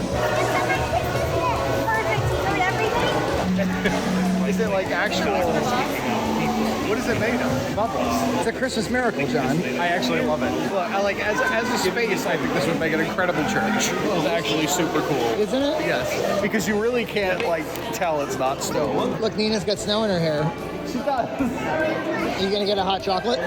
Sure. You got it. I got it. It's part of your cover charge. Look, you got Grinches and snowmen. They got activities and they got like a little shop, they said, and some good cause related to giving bags. And look, a ritual. Swansea Mall. Let's get this thing going. It's not plugged in. It's not plugged in. It's abandoned. It's probably the original gumball machine, and we're just getting to the end of the stock. It is kind of a Christmas miracle. I'm just taking a few memorial photos. I like the Swansea Mall flag. I think this is like 90s decorations that used to hang in the mall, or 2000s decorations. They pulled out of storage? Yes. Oh, you get to make your very own ornament? And it comes with a sticker that says a nostalgic Christmas. Very like mall photo. It's been white balanced to the flash. I knew that there was a congregation here, but I thought it was in the Macy's. But I think it's super cool reuse of space. Go. It's actually really good. Yeah. I think it's milk based. I do. Have you ever had a candy cane before? No. You don't eat it. You suck on it. Oh, you could lick it. Abandoned jewelers? Like so clearly. Wow. I didn't know free popcorn was part of the deal too. It's also part of the deal? Yes. It's a nitro cold brew. It's very, very good. It has almond milk for me. I can't guarantee that this is a original mall popcorn bag or something. It sure does give the vibe, doesn't it? It definitely does. Very classic. I made macaroni if you want some. I'm sorry, what? Frankie, we've got some flavor boosting and some president choosing today on BoxMac.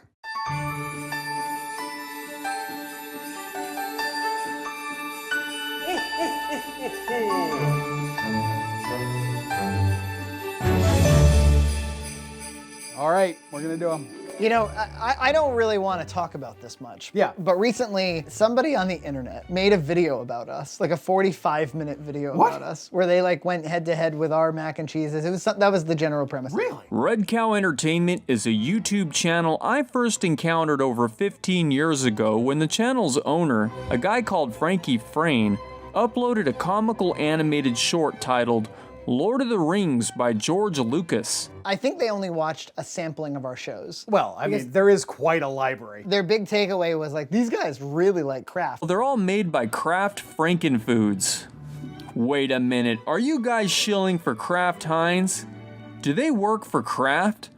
Well, Red Cow Entertainment is from somewhere in this forgotten region of Massachusetts. I don't feel like that's ultimately our position. It's really not. Of all the macaroni and cheeses, I mean, I did like 3 cheese at one point quite a bit, but I think it's fallen by the wayside. I do like thick and creamy still. I mean, do we spend a disproportionate amount of time talking about Kraft? Yes, because they're a giant in this field. Yes. You and I feel the same way at this point. Yes. About flavor boosts. I was a little excited before the Canadian ones. Now I'm a little bit dreading it. Traumatized. Now, you would think that in America is where they would introduce all the excess sugar, not Canada. Did you check the ranch and the pizza? Are they also sugarless? Let's see. Total sugar's 1 gram, which is not much. This one, again, no added sugars whatsoever. Whereas with pizza sauce, I would expect some. Yeah, I would expect a little bit. In Canada, they did the pumpkin spice and then the candy. So the basis of everything they were doing with flavor boosts was sugar. Then when they saw that there was a ton of interest in the Canadian ones, they maybe started back to 0 when they did US. I'm gonna give them a fair shot, but frankly, the thing I'm most excited about is this President's Choice White Cheddar. All right, well, I'm gonna take off my shawl. As much as I love this thing, it would be a cooking hazard. I will keep the reindeer antlers. Which light up. Here, I will power them on, but I think they're a little annoying. They're a little distracting, so I think I'll power that down. You don't know anything about this story as to why there is a cat here on my refrigerator. I don't question it. We have a few fans that are completely disconnected from our world, but are connected through my friend Lisa. She's part of a community, and they like the program. And one of them has a cat, and so Lisa asked me to put up this picture of, I think the cat's name is Thomas. It has been here for quite a while, if you've been watching BoxMac, and it is because that person requested that we put a cat.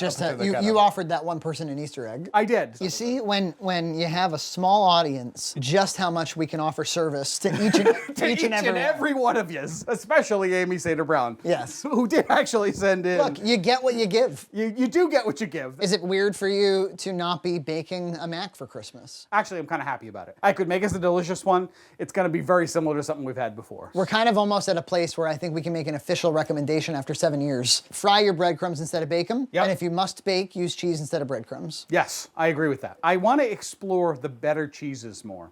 I was a little inspired by our Halloween efforts. The $80. This will be the second time in my life I've ordered a cheese fancy enough that it needs to be fresh cut out of a block. I am actually really excited. It looks like such a good cheese. Maybe by spending $15 on cheese, we could get into some new angles that might be really interesting. I'm fine with a traditional BoxMac episode. We don't need to be pouring bechamels into specialty pots. You've seen us do it, and if you haven't seen it, it's on YouTube. Just go back through the archive and watch it. Don't seem like Christmas if the mummers are not here. Granny would say as she knit in her chair. Things have gone modern, and I suppose that's the cause. Christmas is not like it was. Any mummers loaded? Hark, what's the noise out by the porch door? Granny, 'tis mummers, there's 20 or more. Her old weathered face lightens up with a grin. Any mummers, nice mummers, loud in. Come in, lovely mummers, don't bother the snow. We can wipe up the water, sure, after you go. Sit if you can, or on some mummer's knee. Let's see if we know who you be. There's big ones and tall ones and small ones and thin. boys dressed as women and girls dressed as men. Holidays are an intimidating time for weight loss. They are. Because you're like, what am I supposed to do? And you might say, well, if you only have 3 or 4 parties or something across Thanksgiving and Christmas, then you just have 3 or 4 splurge days That's and right. you're just good every other day. And that's all logical. Yeah. But it kind of, it doesn't acknowledge the fact that breaking routine, even those 3 or 4 times, can have a cascading effect. Can have a cascading effect, absolutely. Remember when we had the big snack festival? Yeah, did we ruin you because of the one snack video? It messed me up pretty bad. Wow. It cost me a few weeks anyway. So because what? Because your body regained an appetite for certain kinds of tastes and flavors? I don't know. It's kind of complicated. I'm doing so much better. Do I really need to do any better than this? Yeah. Victim of your own success? Kinda. It's really tough. You just gotta have supportive people and have a lot of willpower. You have to be committed. Yeah, you have to be like, I want this more than anything. So now let's make some macaroni and carb-filled, cheese, I know. Gigantic. Frankie, I have a question for you. What do you want for Christmas? Oh, I don't know. Now that I'm back into running. Yes. Running clothes, fitness clothes, that sort of thing. See, that's a good gift, yeah. Well, you would think so, wouldn't you? And for me, especially something you're gonna be moving in, you really gotta choose your own stuff. Yeah. Like I spent 25 minutes staring at gloves the other day, trying to be like, because I don't want to buy $25 gloves that I end up not wearing because I don't like them. Give the very lame gift of gift cards. Are there other things like gift cards that are sort of like temporary, so they're sort of like luxurious and fun, but they're not going to cause like a storage problem in your house? Food, for one thing. Food is a great one. Another one is Christmas floral displays. Like even poinsettias that don't survive more than a few weeks. You have a nice display and then you get rid of it. Having just the one child's, all the family and elsewise, they go all out. I have to be very careful because, you know, I have a niece and 2 nephews, and I'm very tempted to buy them lots of things because I have money that I can do that, and I really shouldn't, because otherwise I'm just gonna like fill my sister's houses with crap. But we're trying to do the thing of like, so Gloria, what do you want to donate this Christmas? That's a really good idea. That way she's in a constant state of like, not everything is to be kept. Yes. But as far as what I would want otherwise, oh, I got one. If somebody were to buy me a voucher for joining road races.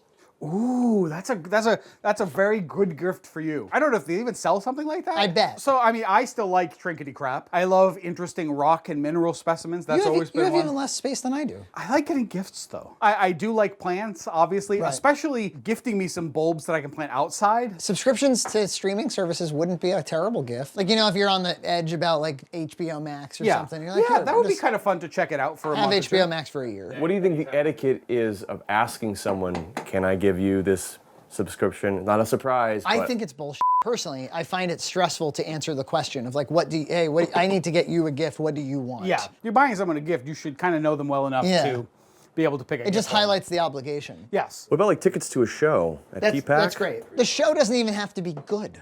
Just like an afternoon out, a show, dinner. Like most live, like off-Broadway shows or Broadway shows, they're good enough. Yeah, if they've been produced like to bring to Providence, it's good enough. I think a general mistake would be, don't try to identify something in the person's life that you think they need and fill it. But I often do that for my sisters. I've bought them all good quality kitchen thermometers before.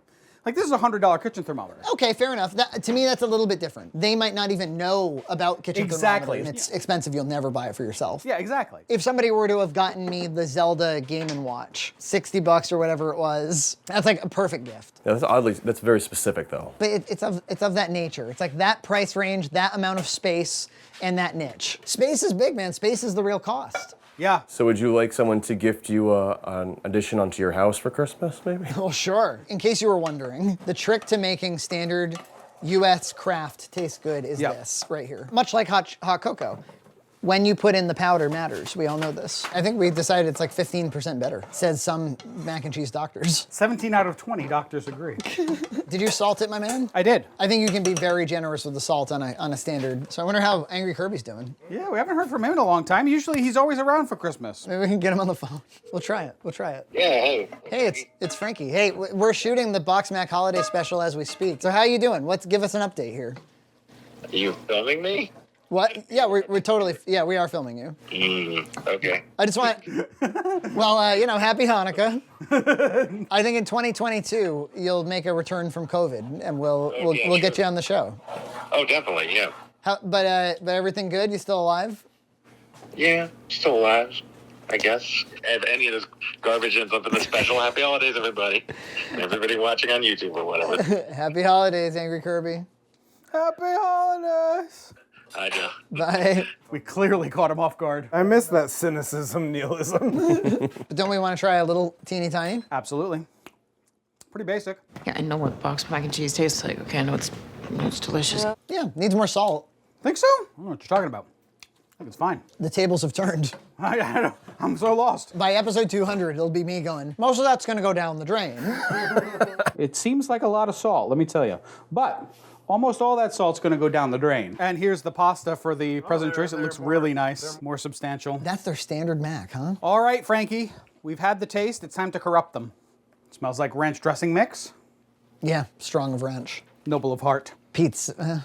Not even. It doesn't really. smell like pizza, it smells like combo pizza. Combos, exactly. That smells pretty good. Smells like buffalo, real buffalo. Everybody come in and get some mac. Oh, I did want to say something. We are aware that Little Debbie has released a Christmas tree cake ice cream. It's exclusive to Walmart. I went out to Cranston's Walmart, a special trip, because it was the only one on the website that said it had it in stock, and they didn't have it in stock when I got there. We're on the lookout here. I see Fruity Pebbles ice cream. We came all the way out here too. Yeah, no luck. No Christmas tree cake ice cream this year. Then EJ from Western Mass tried the same thing, nothing. The associate I spoke to said, yes, there was somebody in here buying them all up yesterday, and who also came from a long way. I'm done with ice creams that you can't get a hold of. How about products you can't get a hold of in general? Yeah. Like, I'm not interested. All right, I think we should try the President's Choice first so our palates are clean. Well, good pasta. Yep. Mild cheese, very mild. Very mild. No salt here. There's definitely plenty of salt in that, Frankie. Independent analysis on the Do I have white back. do I have COVID? Is it sufficiently salted? Yes. I think it's salty enough. Okay, 3 out of 4 doctors agree. I think it's good. I wouldn't like. Maybe I do like it a lot. You don't know by now? It's better on subsequent bites. It's a 3 out of 5, and there's decent cheese in there, but look, what's the big hubbub? All right, let's try this ranch thing. Holy cow. It is ranchy. I'll say. Oh, sure. It's got rid of the cheese and replaced it with ranch. Yes. Look, I think this is actually better than any of the Canadian ones. If you put less of the ranch in there, would it have Yeah, been maybe better? it's like a substitute, like a tablespoon of ranch instead of a tablespoon of butter. It tastes like a sour cream and potato chip. It does very much taste like a sour. It's clearly sour cream and potato chip mix. All right, let's try pizza. It's got that combos pizza flavor. Yeah. There's a decent underlying mac there. There that is. Standard Kraft. It's actually not that bad. The flavor just, it's like, this Very is... generic. It's fairly unwelcome. Reminds me a little of Chef Boyardee, actually.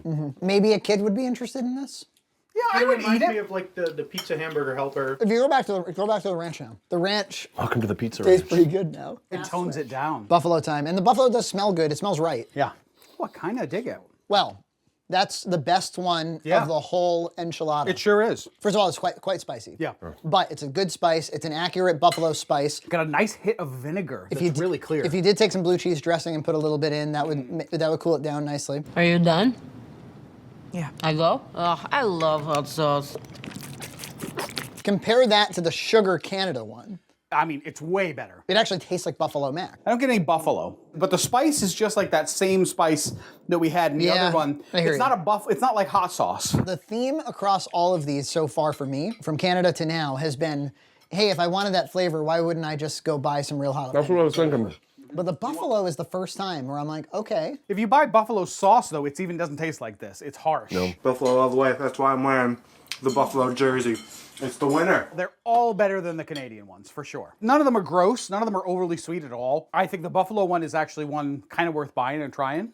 This is how they keep getting us, is because we keep saying, wait, there's no difference. You don't need to send us new ones. Yeah. And then there is. Just when I think I'm out. They pull me back in. Even though I don't think it's a 4 or a 5 out of 5. Yeah. President's Choice is easily the best on the plate.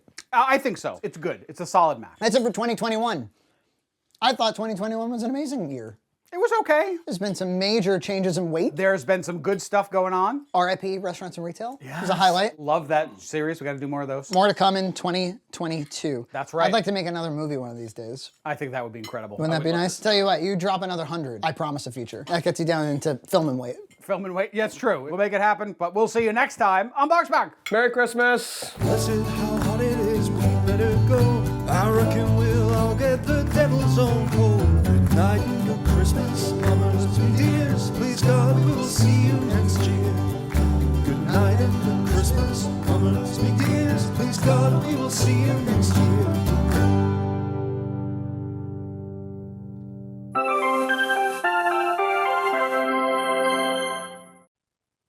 I'm Frankie Frayne. A small group of people on the internet know me as a filmmaker and YouTube content creator, most notably for producing and co-hosting a show in which my friend and I review, of all things, boxed macaroni and cheese from around the world. On June 13th, 2020, I weighed myself at 289 pounds and embarked on a massive weight loss effort with a goal end weight of 150 pounds. At the time of this video, a year later, I've reached that goal. I'm going to be detailing the weight loss for you, which is going to come with anecdotes and suggestions. And I just want to be clear that I did not do this under the guidance of a doctor, and I'm far from an expert myself, so this is just purely what worked for me. So if you're just interested in how one guy turned COVID into a weight loss marathon, let's get into it. I have a good life. I have an amazing wife and daughter. I've found a tremendous amount of creative fulfillment through our film projects. I have a cool career, and I've never struggled with substance abuse. In fact, I've never had a sip of alcohol or tried any illicit drug ever. But I have been struggling with weight gain and fitness since probably my late teens. As a child, I wasn't inclined towards athletics. I played Little League basketball, but sucked at it and didn't find it fun. I wasn't really built in mind or in body for team sports, but I did take to running to some extent, which the Rocky films turned me onto, and to which my dad pushed me. How are you gonna run, Frank? Gonna do the best I can. Oh boy, that's my son. Good luck to you. Thank you. Bye. We would regularly run road races, and when I reached middle and high school, I ran cross country and track. I was really small in my running years and got pretty fast for a shorter guy. When I was 13, I ran a half marathon in 1 hour and 42 minutes.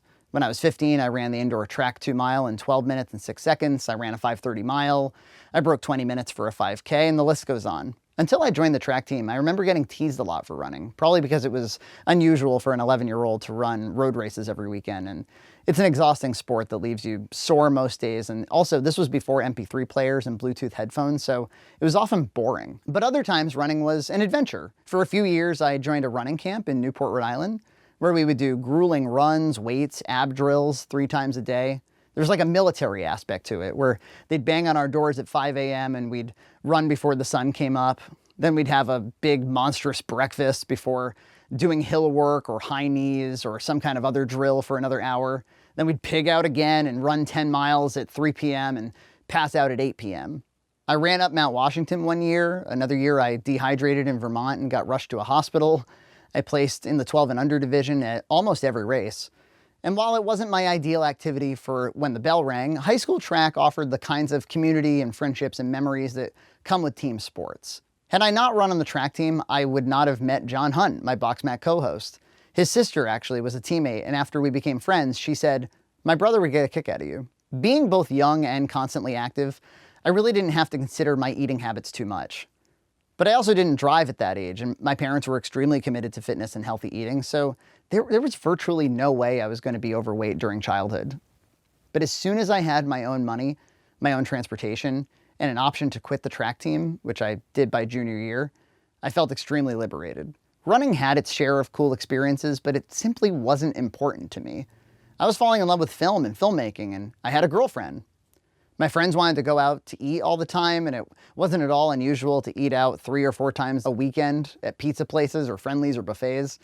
I think I went from 140 to 180 pounds in the span of about 2 years, which is a considerable weight gain in a short time, but not enough to be alarming. And at 180, I didn't feel particularly unhealthy. If anything, I felt like my physical profile was more in line with the kinds of artists and filmmakers I wanted to emulate. I wanted to be Peter Jackson, not Frank Shorter. During this time, I made my first feature film, I Need to Lose 10 Pounds, which was a musical comedy and about 70% fat jokes. The bad habits obviously worsened through college, where every meal is all you can eat and every social event has junk food. I would hit the gym or try to go on a failed run very occasionally, but never mounted much of an effort. I went to Los Angeles in 2007 for an internship program where I found myself lonely and depressed and eating worse than ever. And I returned to Massachusetts weighing 238 pounds, which panicked me. Throughout 2008, I started counting calories. I ate a bowl of cereal in the morning, normally Special K or Cinnamon Life, a lean cuisine for lunch, and a 600-calorie dinner, landing me at about 1,200 calories a day. That is Frankie Frayne. He has since lost about 80 pounds. Which is amazing. That is the fattest he's ever been, and it's wonderful to treasure it on film. My wife, Nina, who was my girlfriend at the time, had lost about 50 pounds while I was in LA, and she had turned me onto the elliptical as a fairly easy and low impact way to fit in exercise. I also started a fairly serious weightlifting regimen and found myself in the work gym every morning for years. I got down to 170 by 2009, and by that point, Nina had really fallen in love with running, a sport she couldn't have been less interested in when we were in high school. So we ran together for years, though I dropped off around 2014 or so, and she continued stronger than ever, running a half marathon per month. I made 2 feature films during that time, while getting my master's and working my first full-time job, which led to 2 major promotions that expanded my responsibilities well beyond 5 o'clock. My dedication to fitness started to slip. I would surrender to food temptation more often than not. I'd miss days at the gym. You know how it goes. Now, when I started losing weight in 2008, John had begun a weight loss effort as well, and by 2010, he was 238, having lost over 250 pounds. For years, we had met every Sunday to have a healthy meal and discuss weight loss goals, but around 2012 or so, he too had started to slip, and we just didn't check each other enough. Those healthy meals became pleasure meals, and perhaps worst of all, we stopped weighing ourselves, which I believe was the death knell. By the time we started to make BoxMac in 2015, he was back to a size that was distracting for a lot of new viewers, and I was fat enough to attract regular comments about how we were both killing ourselves, and maybe you should make a show where you review salads and that sort of thing.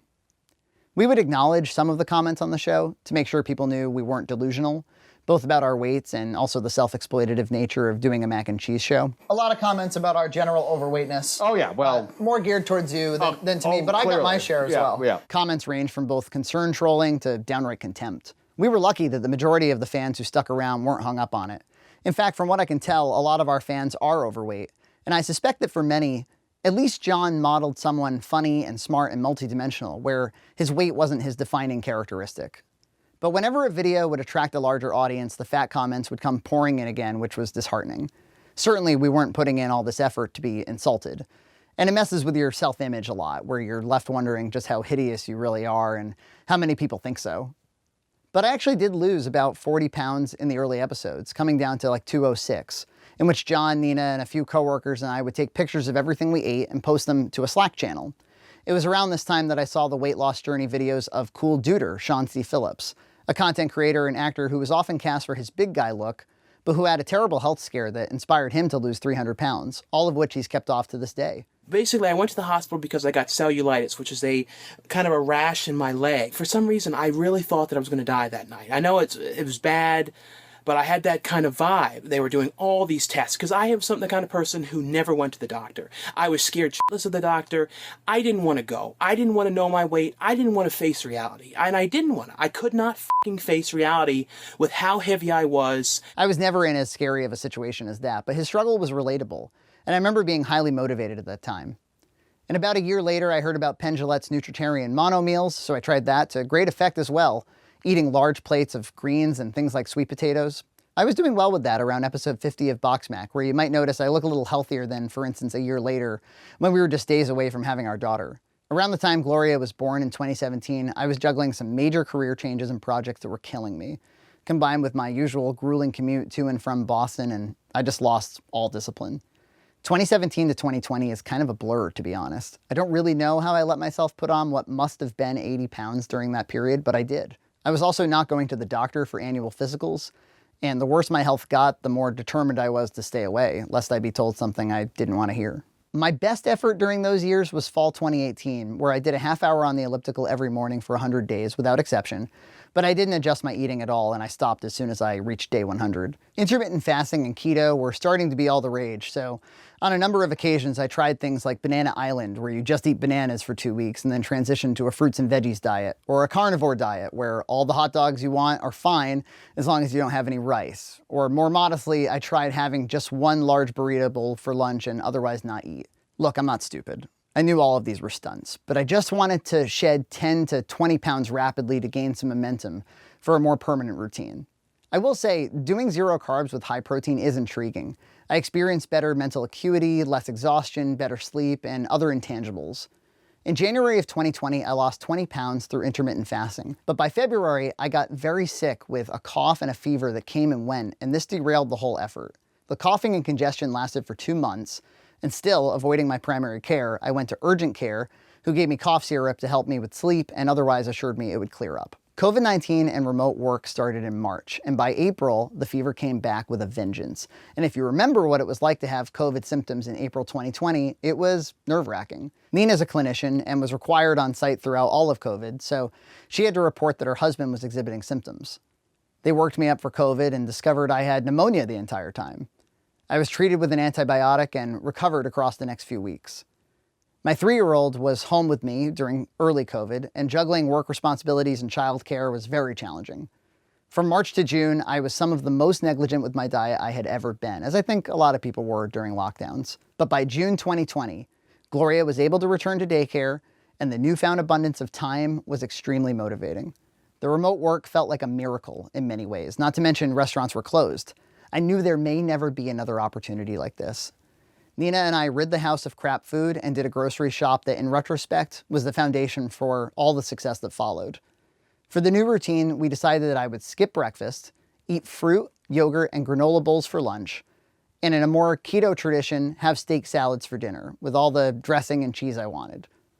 The price of a weekly shop increased by about 40%, because we were buying all this extra steak. And I'll point out that Nina does not eat meat, but was kind enough to frequently cook these steaks. The fruit bowls were absolutely delicious, and I look forward all day to those steak salads. Piping hot, juicy steak strips over spinach with blue cheese crumbles and Kent Ranch with baby tomatoes and tortilla strips. I want one right now. I'll add that I specifically wasn't counting calories. I was instead trusting that these meals and these portions, and avoiding much else, would inevitably lead me to success. But I think I was probably averaging about 1,500 calories a day. One of the most embarrassing things about where I was health-wise is that I couldn't really break into a stride. I mean, I could run if my life depended on it, but honestly not very far at all. When I was commuting, if I had to run to catch a bus, I would get lightheaded and it would be forever to recover. I was frequently calling a cab just to go from my office building to the bus station. I remember when I saw Joker in October 2019, even though he looked malnourished in his scenes as Arthur, in his later scenes as a Joker, Joaquin Phoenix looked so comfortable and flexible in his body, and I remember thinking how amazing that must feel. My first instinct was to drop some of the weight through diet and then introduce exercise later. But for years, we had this fairly expensive and largely unused true elliptical and treadmill in our basement. There was no way I'd be able to run on the treadmill, but the elliptical was rated for up to 300 pounds. With remote work, my mornings were mine again, so for a few weeks, I did a half hour a day. By June 13th, I weighed in for the first time and saw 289, and that was after 2 weeks of strict dieting. My Fitbit scale logs the weight onto the Fitbit app over the Wi-Fi, so now it was memorialized, my fattest weight ever. The food routine continued much the same. To this day, I'm not sick of the fruit, but after 2 months or so, the salads got a little tiresome. One day, Gloria's daycare was the recipient of a food donation from a local grocery, and they didn't know what to do with all the produce, so they just gave them away to parents. Nina, not having a better use for them, made a veggie soup. Veggie soup at any other point in my life would not be my go-to meal. But the beauty of detoxing off of bad food is that new, healthier cravings emerge, and suddenly getting to have a nice hot bowl of veggie soup sounded like the best thing in the world. So I did soup for a while, then roast beef sandwiches, then I transitioned back to salads, swapped steak with chicken, did flatbread pizza, and on and on. Taking another cue from keto, every week I would buy a block of cheese, which I would snack on throughout the day, often with red grapes. Cheese, I think we all know, isn't the healthiest food in the world, but snacking on fatty foods is considerably more filling than snacking on carby foods, so you're not nearly as tempted to keep going back for more and more and more and more. But you might notice that between the tortilla strips, sandwiches, fruit, and starches in the soups, I wasn't zero carb by any means. I leaned away from carbs without being scared of them. That's probably the best way to describe it. Because you need carbohydrates for the brain to function. The results came faster than I expected. I stopped snoring almost immediately. I no longer experienced heartburn. The sheer relief of knowing I was moving in a good direction isn't to be underestimated either. By August, I had lost 30 pounds, which is when it started to become real. I knew I wanted to lose at least 100 pounds, but I also knew that at 5'6", 189 pounds was still too big. BMI has gotten a bad reputation because it doesn't account for every body type and every fitness goal, but as a generic standard, I think you could do worse. And my BMI suggested I should be 154 to be in a normal weight range. So I aimed for 150. I had been through this enough to know that calories in and calories out was a proven pathway to weight loss, and I knew that exercise was incredibly important, but I still underestimated the positive impact exercise would have on me at that weight. I went from not being able to break into a stride to a guy who was exercising a half an hour a day, which was a massive confidence boost. And after a few weeks, I wondered, could I fit in another half hour during my lunch hour? Normally, the reason people don't hit the gym during their lunch break is because of the logistics of laundry and showering and getting back to work on time. But I was remote and had a home gym in my basement. I kept the laundry situation very efficient. I just wore fitness shorts and sandals while on the elliptical, so I didn't even have to cycle through sweaty socks. Hitting the elliptical twice a day with no days off made a huge difference for me. I went from active to very active with that decision. I have a TV with a Roku, and with YouTube and Disney Plus and Plex at your fingertips, it was this golden opportunity to consume media. And if I was urgently needed at work, I had my phone at the ready and could hop off. The elliptical, which I still use, is a true XM30 elliptical. The generic workout when you press start is 30 minutes. It has some fancy presets that I've never explored. I just set the resistance to 10 and go. I always aim to burn 400 calories in a half hour, either by picking up the pace or by making up for the difference when the 30 minutes is up. Depending on how I slept or what state I was in, some days it was all I could muster to just complete the workout. But other days I felt great, and I would try to get a record speed for the half hour. Before I started the new healthy routine, I would often get phantom headaches or feel kind of sickly. I still find that pounding out a half hour on the elliptical is a remedy for most transient physical ailments like these, including anxiety. And for me, working out in the middle of a workday is very helpful for my temperament, as it takes me away from the heat of whichever conflict or problem I was trying to solve in that moment. It makes me less impulsive. In just a couple of months, I went from someone who physically couldn't work out to someone who depended on fitness, as important a routine as brushing my teeth. When we had our baby, Nina had lost her opportunities to run for a few years, which had been depressing her.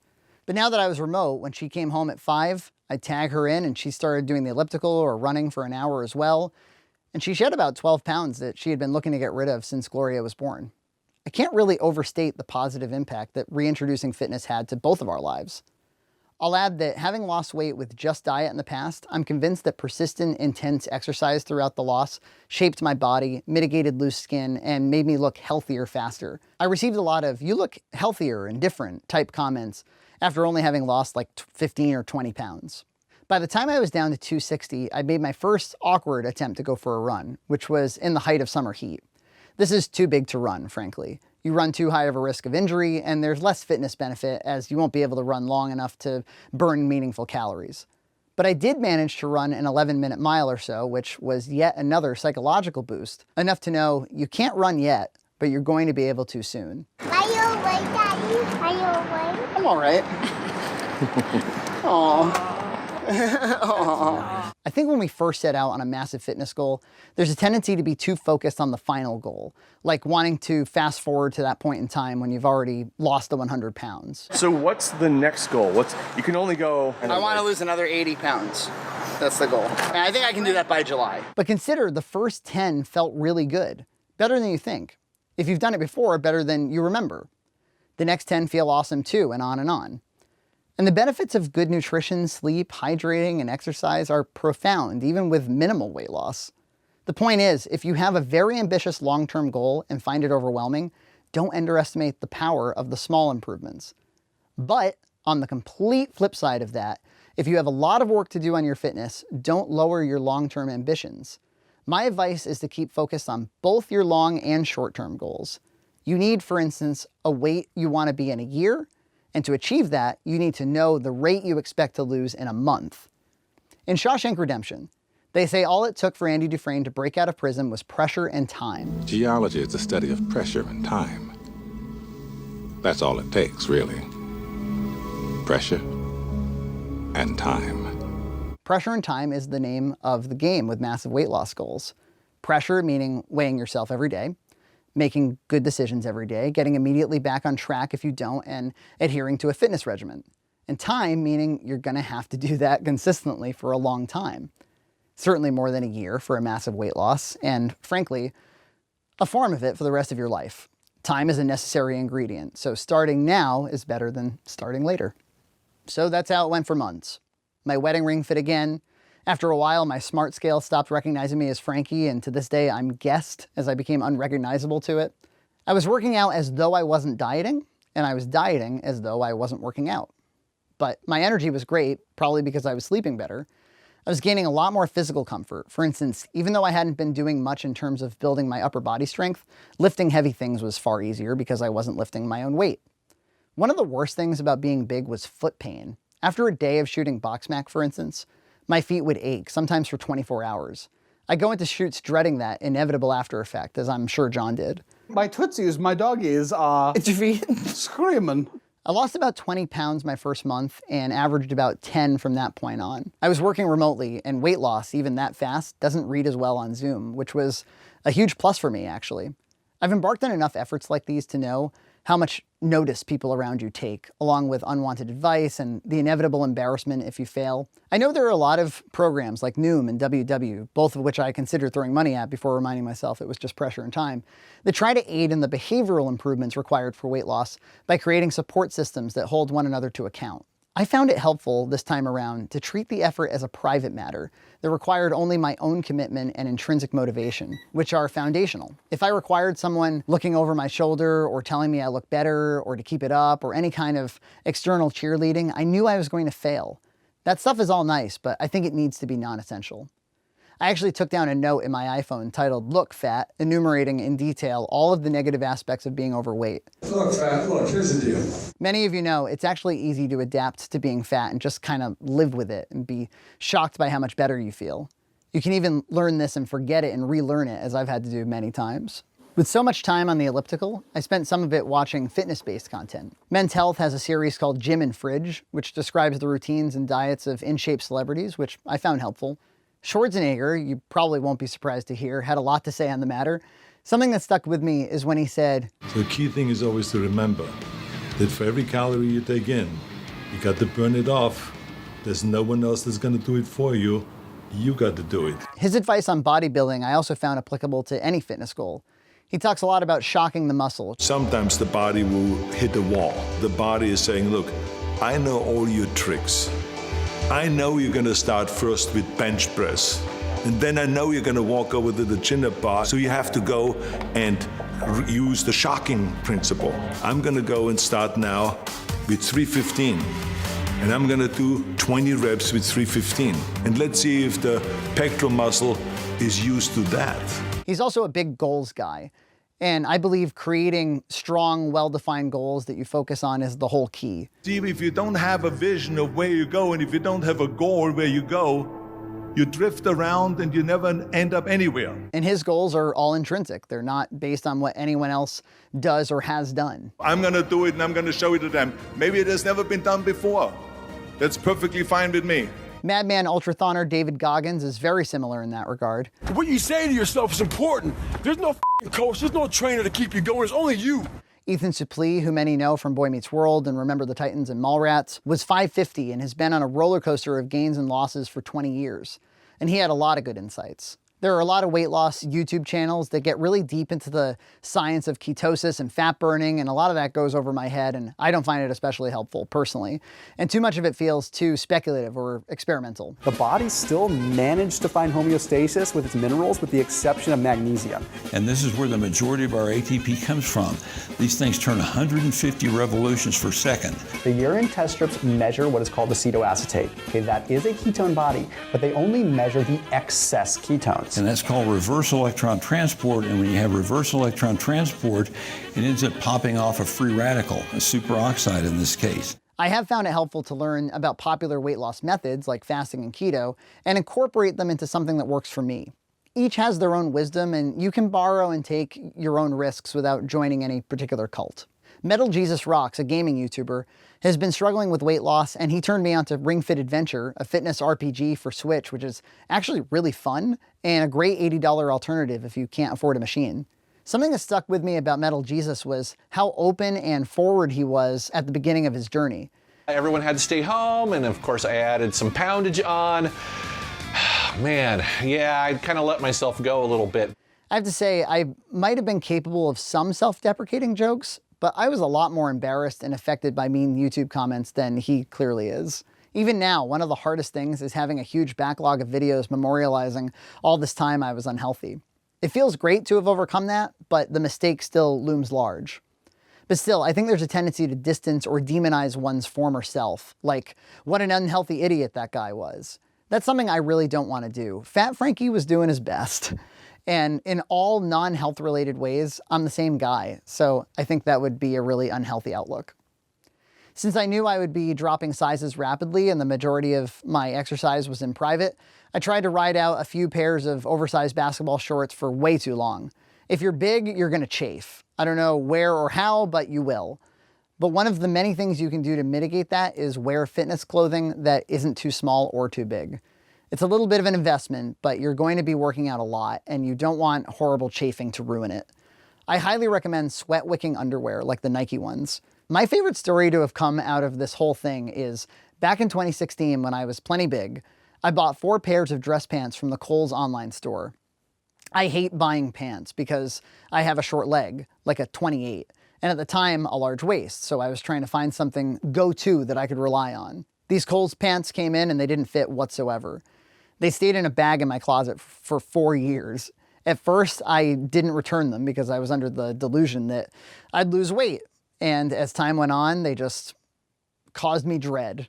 After the holidays in 2020, I did my first clothing purge, and I was hopeful this would be the triumphant moment the Kohl's pants finally fit. Well, they were way too huge. I also had a ton of Red Cow merch from TeePublic, all of which was 2X, and I'm now a men's small. I was going to donate it, but Red Cow superfan Amy Sater Brown, who has had her own incredible and inspiring weight loss journey, asked if I could send the shirts so she could make a quilt. So now all of my former merch, which includes the charcoal sweatshirt I wore in probably 100 videos, is part of a transformative work of art. Because I increased the number of showers per day, I started buying massive bottles of shampoo from Amazon, so I wasn't in a constant state of having to stock it. I must confess, I haven't given up diet soda. I'm not here to defend it, I don't think I could possibly, but maybe it's helpful to know that I drank a lot of Diet Mountain Dew throughout the entire process, and at the very least, it didn't inhibit my results in any way. To be honest, I kind of used it as a go-to treat to help me get through hunger from time to time. I'm not horrified of a treat every now and then either. I just don't stock them in the house. I'm not a smartwatch guy, at least not yet. For runs, I just use my phone's GPS to track distance and use a $10 Bluetooth headphones from Walmart. But again, I do rely on the Fitbit app to log my weigh-ins so I can track trends over time to analyze the rate of loss. I'm a huge believer in weighing yourself frequently. Some people dissuade that, thinking that small, meaningless fluctuations will dissuade you, but I think it's important to have your weight be top of mind. I think a discouraging weigh-in once a week would be a bigger blow to motivation than micromanaging daily weigh-ins, even if some weigh-ins are misnomers. Anything else these apps and devices track, like steps or heart rate, I don't find particularly helpful or meaningful. By the time I had lost 70 pounds or so, my body went through a period, maybe 2 or 3 months, where it struggled to regulate my temperature properly. Especially in the evenings, I would get very, very cold, and I would use these microwave heat pads to warm myself up, but kind of like when you have a fever, I'd make myself too hot. This is a metabolic thing, where your body thinks you're starving and is trying to hold on to calories, and it's normal and it will go away. How the hell are you wearing that hoodie? It's warm, but it's not that hot. I freeze all the time. You freeze? I freeze every day. John freezes. News to Ever me. since I lost weight. As a funny side note, I broke my tailbone in 2009 and I don't think it healed right, but the extra padding from the weight gain mitigated the pain for all these years. Now, with little padding, the pain has been awful, so that's something I'll have to address at some point. I've returned to the doctor, I'm happy to say. I work out every day, no recovery days. At minimum, I did an hour in the morning and an hour in the afternoon, but when time is permitted, I've sometimes done 3-hour days. With nicer weather, I often substitute one of the hours with running a 10K, or on the weekends, I'll run 10 to 13 miles. For at least 8 months now, I burn upwards of 2,000 calories a day from exercise alone. All this persistent conditioning has resulted in me having incredible cardiovascular endurance, unlike I've ever had. Recovery days, in my opinion, make sense if you're doing high-impact exercise, but if you do high-impact more sparingly, but make sure to always at least get in low impact, you're going to ensure exercise remains front and center in your life without risking exhaustion or injury. And with an elliptical, you never have to worry about the weather. I'll add that for me, if I hit the elliptical as hard as I can for a half hour, I can really only burn 500 calories or so. But 2 hours at a moderate or even slow pace will burn up to 1,600 calories. So I choose more minutes over more intensity every time. If you do want to introduce some running after a while, consider experimenting with low distance, like a mile.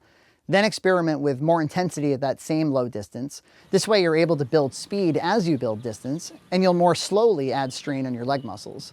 I got tight calves for the first few months I ran, partially because I was still too big, but also because the elliptical just wasn't working my calves. My damn calf sees all the way up. What's happened, yeah. Anytime we had to go up and down a sidewalk or anything, it stung. If you feel tightness like that, stop running, return to low impact exercise, and try again after a week or two.